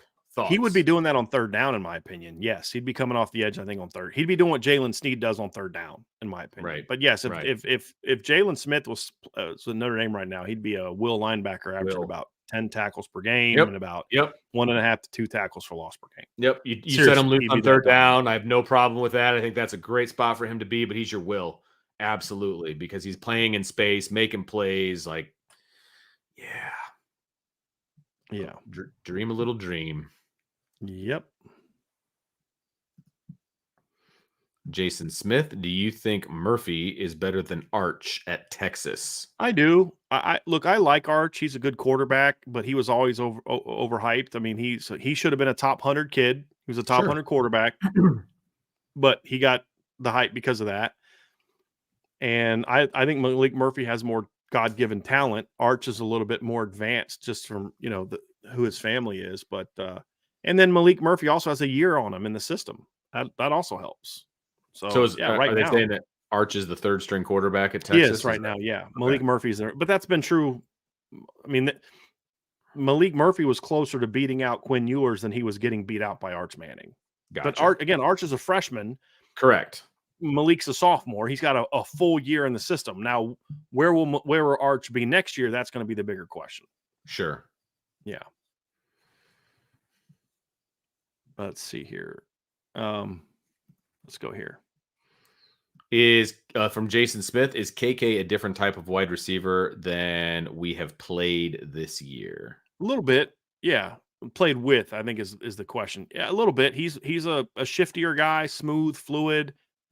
He's a decent route runner, but he's more of an after the catch kind of guy than like Jaden Greathouse and Rico Flores. And the only guy that really brings some of that is Chris Tyree, but Chris Tyree's an after the catch guy just with his speed. Catch it and run fast, not to make you miss. Caleb's got a little bit of shake to him after the catch. He's got a guy that could maybe be your punt returner. Like he if he was healthy, he'd be a guy that I'd look at as my punt returner right now if he was healthy.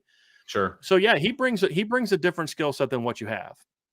He does. He's a slot shifty, can play outside, vertical speed, but you want to get him the ball in space and let him make people miss and run. He's a guy that you're throwing RPOs to because you want him to do some shaking and things like that. So yeah, he definitely brings an element to the table that I think Notre Dame would like to have. Absolutely. And he's still coming back from the shoulder, right? I mean, he's not correct. Yeah, and it was an injury he suffered in high school, not something that happened in Notre Dame. Gotcha. I knew he was out all of like preseason when we were in practice and things like that. That's something he showed up with, and they just decided pretty quickly, like, this needs to get Gotcha. Got a 2-part question here, Vince, from Michael S. Both super chats. All right, Michael, thanks for the super chat. It seems Hartman is reluctant to throw downfield. That was his calling card in the past, or has Notre Dame wasted Hartman's year here? It's like kind of like neither is really like it's. This is kind of what we're talking about earlier. It's like one extreme or the other, right? Like it's right. He's reluctant or he's wasted a year. Well, he's been a little reluctant in the last few games, mainly because who he's throwing to in practice is not who he's throwing to in games. And I don't know that the coaching staff is giving him a lot of opportunities to throw outside because there's not a lot of confidence in the outside receivers, flat out. I mean, there's no denying that. Have they wasted his year? Guys, they've had a tough stretch of 3 games. That's what they had. He hit 2 downfield shots against USC, only threw 20 passes. And took another shot down the field, and Jordan Faison got covered up. But they had a tough 3-game stretch against 3 really good defenses. Like, it happens. And sometimes guys didn't make plays. Sometimes he didn't make the plays. It happens. He went through that at Wake Forest last year. He went through about a 2 to 3 game stretch against Wake Forest last year where he really struggled. and he still got his yards to a degree. But I mean, that quarterbacks go through that. I mean, here it is right here. It was 2 games. It was 3 out of 4 games actually. No, I'll go here. This 2-game stretch. He in back-to-back games against Florida State and Army, threw for 234 yards and 246 yards, and only 3 touchdowns in 2 games. Then he had a 2-game stretch against North Carolina State and Louisville. He lost both games. He completed less than 60% of his passes in those games. Threw for a decent amount of yards, but he had 3 touchdowns and 6 picks. Right? And then what did he do? Bounces back the next week, throws for 320 yards and 4 touchdowns. Right? I mean, so quarterbacks go through that. They do. Yeah. Let's see how they finish, Michael. I think the time to answer this question is at the end of the year. Right? If things don't get any better and they keep doing this dink and dunk and running the ball nonstop and don't take shots, then you could say, why did you bring Sam Hartman here? Sure. Right? I mean, I think it's fair to have that thought in your head, but I don't think it's the wasted year. But if they don't change in the next 4 games, could I then say there's more merit to Michael's question about they wasted the year? I think that'd be more valid, Vince, if that's the case. So we'll see. Let's see how they finish. I mean, right now, you went through a 4-game stretch where half your receiving core was basically not practicing. Yeah. And these are all guys that you never played with before. I mean, if A.T. Perry didn't practice, it's fine. They've thrown 1,000,000 balls together in the previous 4 years, right? It's different now because it's a different group. You have freshmen, all that kind of stuff. And they're not practicing. That's going to throw off it's going to hurt your confidence of throwing down the field in a big moment. I'm not saying it's right or wrong. That's just understandable. It's a reality. But if that doesn't change these last 4 games, Vince, then I think we can have a conversation about whether or not, why did you bring this kid in? Like, why? But I'm just not ready to go there yet because they did do that stuff before. And they were throwing the ball down the field against NC State. They were throwing the ball down the field against Central Michigan. And the first 2 touchdown passes were bombs that were thrown over 40 yards in the air and caught for 70-plus yard touchdowns, right? I mean, so we've seen it. Just got to see if they're going to do it in these next 4 games when everybody's healthy. Yep. 410 JP, thanks to the super chat. Is the NCAA really investigating Michigan, or is it just rumors? No, they definitely are. Yeah, they broke the rules. So they suspended the coach in question. Yep. Now, somebody in the chat just said that dude bought tickets to the Ohio State-Penn State game to try to film that, which is, if that's true, that's insane. That's just like, I'm under investigation for something, and I'm just going to keep doing out in the open the thing that you're doing. I was going to say, that's the key, right? Out in the open. Like that's if I wanted to go to a game, I would have you buy the tickets for me, and then I would, what I mean? And he might have done that. Like he might have had somebody do it, but then he tries to show up, right? But here, people have asked, what's the big deal? Well, here's what the big deal is. Number one is it's the rule, right? If I'm not smart enough to where you figured out my calls in game and we don't adjust, that's on me. But you've got smart players. You guys are doing whatever. And it's part of the gamesmanship. Hey, it's no different to me than I know on 3rd and 2, they line up in this defensive alignment. And so on 3rd and 2, we're going to run this play and we're going to take it. Totally fair game. But when you're going to a game and you're recording the signals and then using that to gain a schematic advantage, that's blatant cheating. That's not, well, we thought it was okay. It's a very clear rule. Right. You can't do that.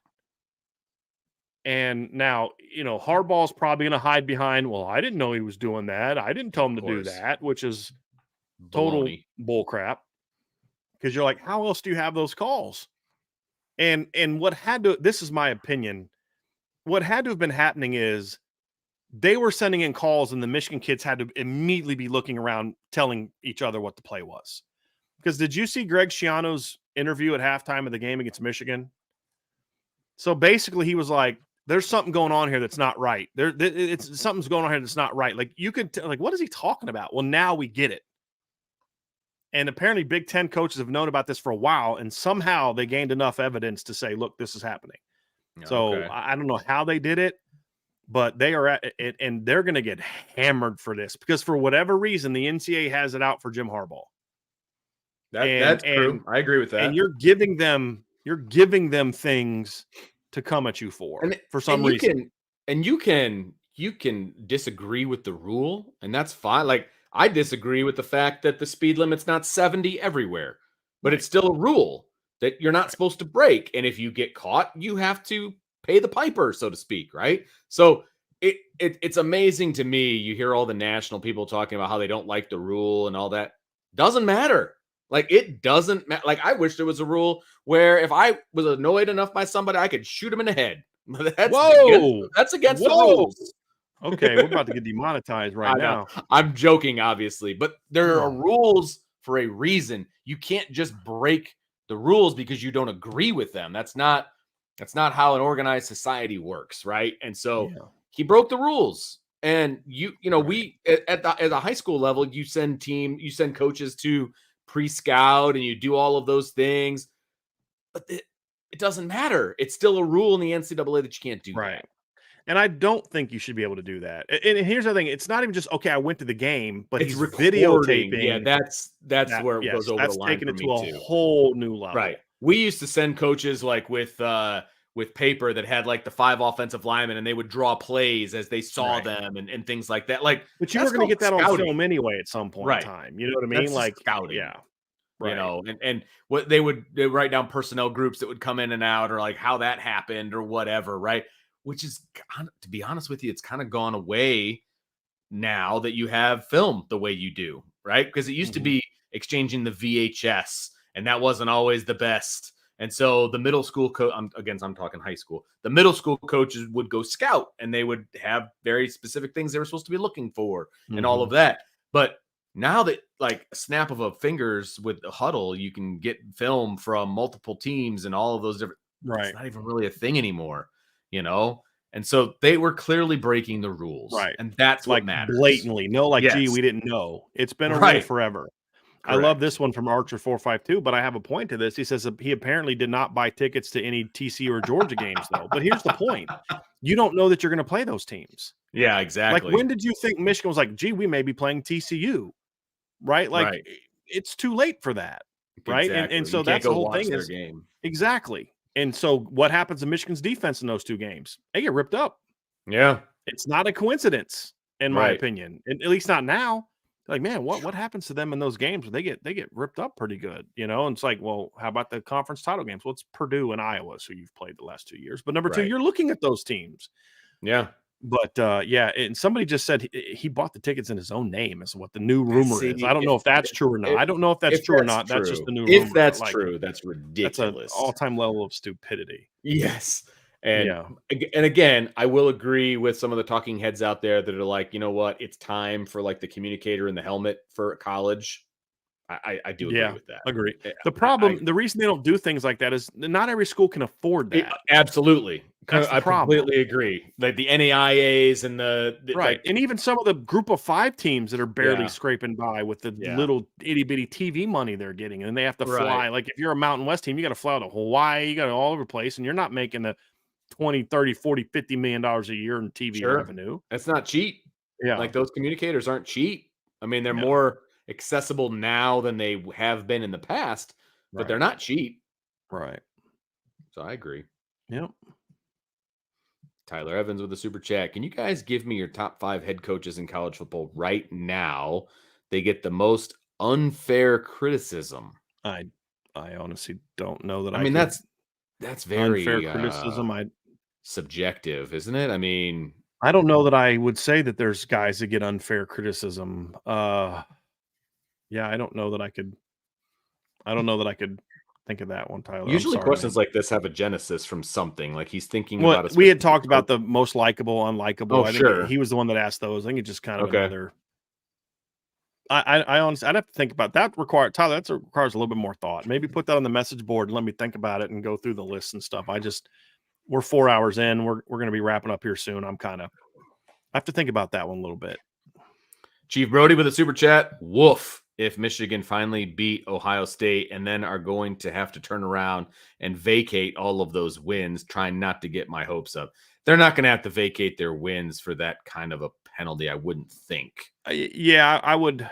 I think it would be tough to prove, like, here was the best tweet that I saw this weekend. Some guy, and I don't remember who it was, he tweeted the Michigan State score, Mhm. And he's like, this is going to end up being one of the most impressive like vacated wins ever or something like that. It was really funny. I'd have to go look and see what it was, but it was like they may, I don't know how the NCAA is going to handle it, but I think he's being kind of sarcastic here, but Oh, sure. vacated wins to me are still you've It's got still your butt kicked. stupid. Yeah, I you mean, still pop in the film, and Ohio State still got their butts kicked yeah. 2 years ago. Still got blown out in the second half last year. I mean, those things still happened. Yeah. All right, and I really hate the whole vacating wins thing is just stupid. It's just Agreed. dumb. The games were played, and so they are what they are. Now you can take away whatever money or trophies or whatever. That's fine, whatever. But yeah, it's We still know who won the games, and that's yep, all that I exactly, personally care about. exactly. So, Yep. Jason Smith got, just out of curiosity, would Ludwig have asked Marcus Freeman what he wanted to do during the Duke game, or is that having a less experienced OC thing? That's always going to be something in a situation like that. You're talking to the head coach. Head coach Absolutely. is always going to be, hey, what do you want to do here? Hey, let's go. Let's take a shot. All right, here's my shot.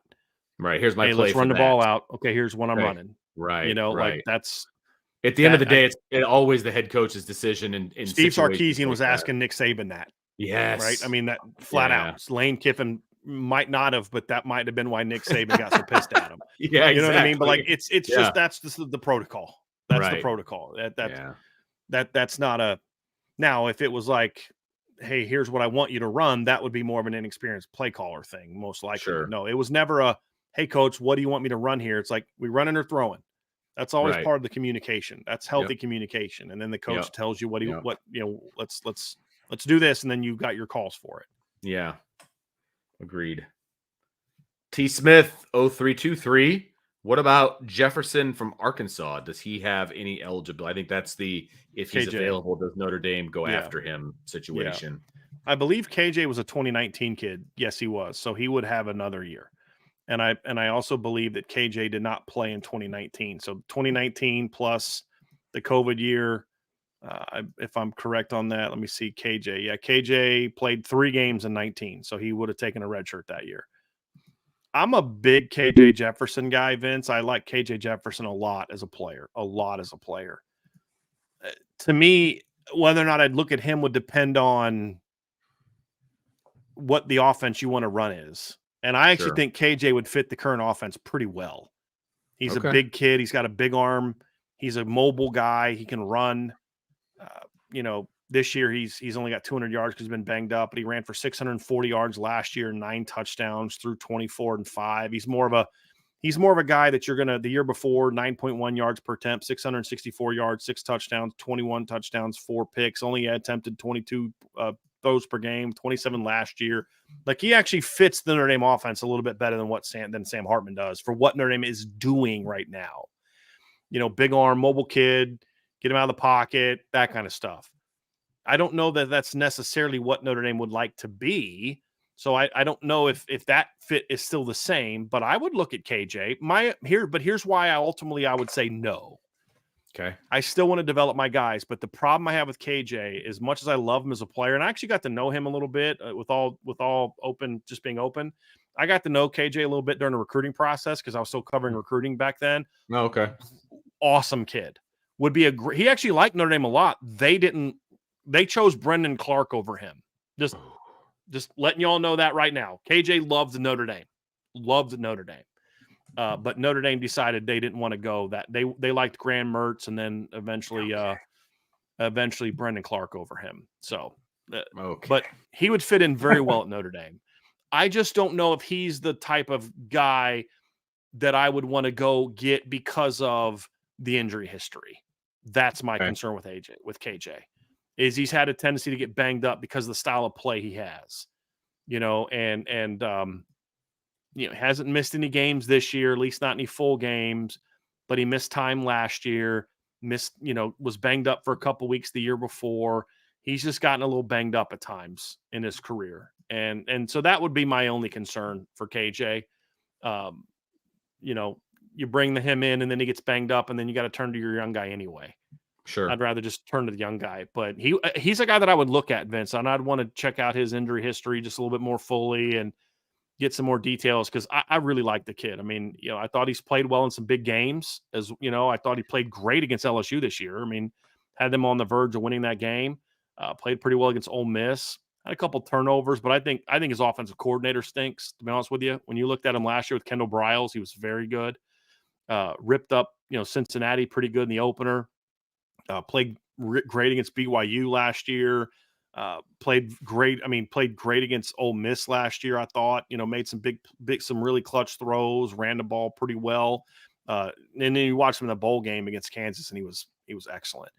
And we've had people say, man, if he would have played against LSU, they'd have beat LSU last year. And that's probably true, but that's exactly my point. He didn't play. He didn't play against LSU, and that's the issue because he was hurt.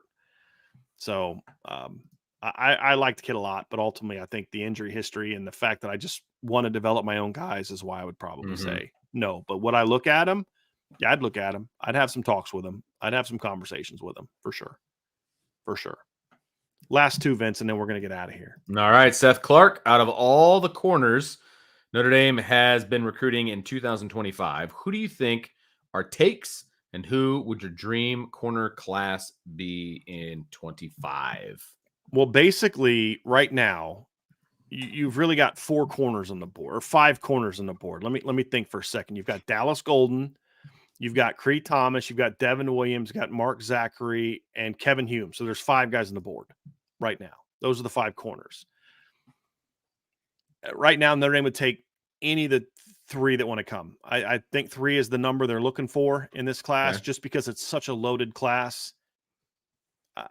Look, give me Dallas Golden, and after that, give me any of the other 3 that want to come. I mean, that there's no, like, to me, Seth, there's no dream class, and it's Dallas Golden, Mark Zachary, Devin Williams, Kevin Humes, and Cree Thomas are the 5 that are on the board right now at corner. They're all talented players. And honestly, there's not one of them that I'd feel good about saying no to. Like, honestly. Like, if I had 3 corners committed and 1 safety committed and Cree Thomas wanted to commit, I'd say, yeah, as long as you're willing to maybe consider playing safety. Because I think Cree Thomas could also be a really good cover safety in this defense. You know what I mean? So it's a tough one, Vince, because they're all really good. Yeah. And they're different. Devin Williams is more of a pure, like a Tariq Bracy type of cover nickel to me. 5'10", really athletic. Dallas Golden can do anything. Mark Zachary can play both. He's got some Benjamin Morrison to him a little bit, not quite as big. Kevin Humes is a very physical cover player, like a more athletic version of Jaden Mickey, in my opinion. And Cree Thomas is like 6'1", long, rangy. They're very different players. Honestly, give me Dallas Golden and any combination of those other 2, and that's my dream class. Like, there's not a kid on that list, Vince, that I'm not fired up about. And that goes back to the question I had last week. When you're recruiting, do you have like, okay, this is my 1, this is my 2, to a degree, but you have this group of A guys, and you're going to take however many of those A guys that want to come, right? As far as if I got 5 A guys and I only need 3 corners, whichever one of those first 3 that wants to come, I'm taking them. Right. Because none of them are so good that I got to hold a spot for them. Maybe there might be 1. But it's like, dude, if I can get 3 of those 5, that's a grand slam home run. And I don't care, even if you were to rank them 1 through 5, even if you only landed 3, 4, and 5, home run, right? Because they're all A guys to me. And, the only one that I would say Dallas Golden, the only other one that I would say I would really like to get is Devin Williams, because Devin is the pure slot for me. So he fits more of that niche, that niche role, or whatever they like to say. And right. So then it's like whoever else. That's why Devin kind of stands out to me. And I love the fact he plays at a big time high school in Georgia. But yet all those kids love Mike Mickens. They all love Chad Bowden. So honestly, Vince, my dream class is any of those 3. It's the first 3 that's Dallas Golden's the one I really, really, really like to have. Okay. So, and Devin Williams, for the reasons I mentioned, brings some uniqueness. But yeah, any combination of those 3, and I'm fired up about that group. So hopefully that answers that question. And then last one, this is a lighthearted way to end it. All right, USMA 87. Did you enjoy Coach Marcus Freeman turning the tables on Tim O'Malley? That was Please. awesome. What? So what happened is, so here's the thing. So Tim O'Malley is coaching the flag football team. He has been all year. He and I've talked about it because he told me he's like, hey, guess who's on my flag football team this year? And it's one of Coach Freeman's kids. Oh, okay. And so like they've interacted and stuff. And so Coach Freeman's always giving him a hard time, like flipping the tables a little bit. Well, this past weekend, there was they played all these flag football games, and Tim coached a couple of them, and his son was on one of them. So he was giving Tim a hard time. What were you thinking? You got this one kid and you do this. What were you thinking on that? He's just busting his chops like a reporter would. It was so funny. It was great. He did it in the press conference? In the press conference, yeah. Oh, did he really? So Tim raises his hand or gets the mic and he's like, I got some questions for you when you're done, but go ahead and ask your questions. And so I knew where it was going to, because Tim and I have talked about that. And so then Coach Freeman's like, so what when you've got this Nico kid, which is his son, and something about getting in the ball or why you get in the ball or whatever. And then there's another question about, you're facing this situation and you run this play call, and there was a couple others, and it was he was grilling them. It was so great, man. It was so funny. And Tim took it like a champ. Tim starts answering the question, you know what I mean? Like he's the coach, and because he's the coordinator. And he's like, who was the offense coordinator for the game? He goes, that'd be me. It was awesome, man. It was so great. Coach Freeman was having fun with it. He wasn't being a jerk. Sure. I was at your flag football game and you're making bad calls. It was fun. It was lighthearted. It was two guys that respect each other, and it was giving him a hard time, but he did it respectfully. And then Tim was answering the questions here's what was going on. And then there's one where he starts blaming somebody and goes, oh, so you're going to throw the other coach on the bus, huh? I was awesome, dude. You got to watch it. It was so great. It was so great. It was one of the best press conference moments ever, because it's two people that clearly have respect for each other, because they've gotten to know each other a little bit, away from it, as dads, not media guy, head coach, but as dads. And then that bled over into the professional part of it, and they both handled it great. And if anyone in the media was going to handle that like a champ, it's Tim. Oh, I mean, 100%. Tim would have handled that better than anybody would. I mean, I would have had fun with it. Tim Priest would have had fun with it. I mean, we all would have had fun with it. But just Tim O'Malley's it was great, man. You got to watch it, Vince. It was awesome. That's awesome. Yeah, you're gonna have to watch. It's worth going back and watching. It really is. So, yeah, it was great. And he did it okay. And you can see him teeing it up. I got some questions for you. He put thought into that. He's driving into work. When O'Malley asked me a question, I'm going to ask him about. I mean, he put some thought into it, man. It was so great. It was an awesome moment, man. It really was. So you're gonna have to watch it, Vince. It was awesome. I enjoyed that. Fantastic. And I know both of them. I mean, obviously, we know who Coach Freeman is, but Tim and I, sure. Oh yeah. Are close and we're friends and stuff like that. And so it was just really fun to watch that experience to watch that moment. It was funny. Great. It was great. So anyway, Vince, I can't believe we've gone 4 hours. That's nuts. I didn't realize seriously. I didn't realize it was really long. Fast. And then I realized that the next show starts in 45 minutes. Yes. So that's going to do it for today.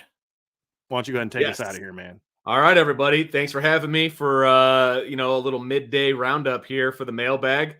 Back to the reality tomorrow, going back to school. But since you're here with us right now, make sure you hit that like button on your way out. Hit that subscribe button, the notification bell.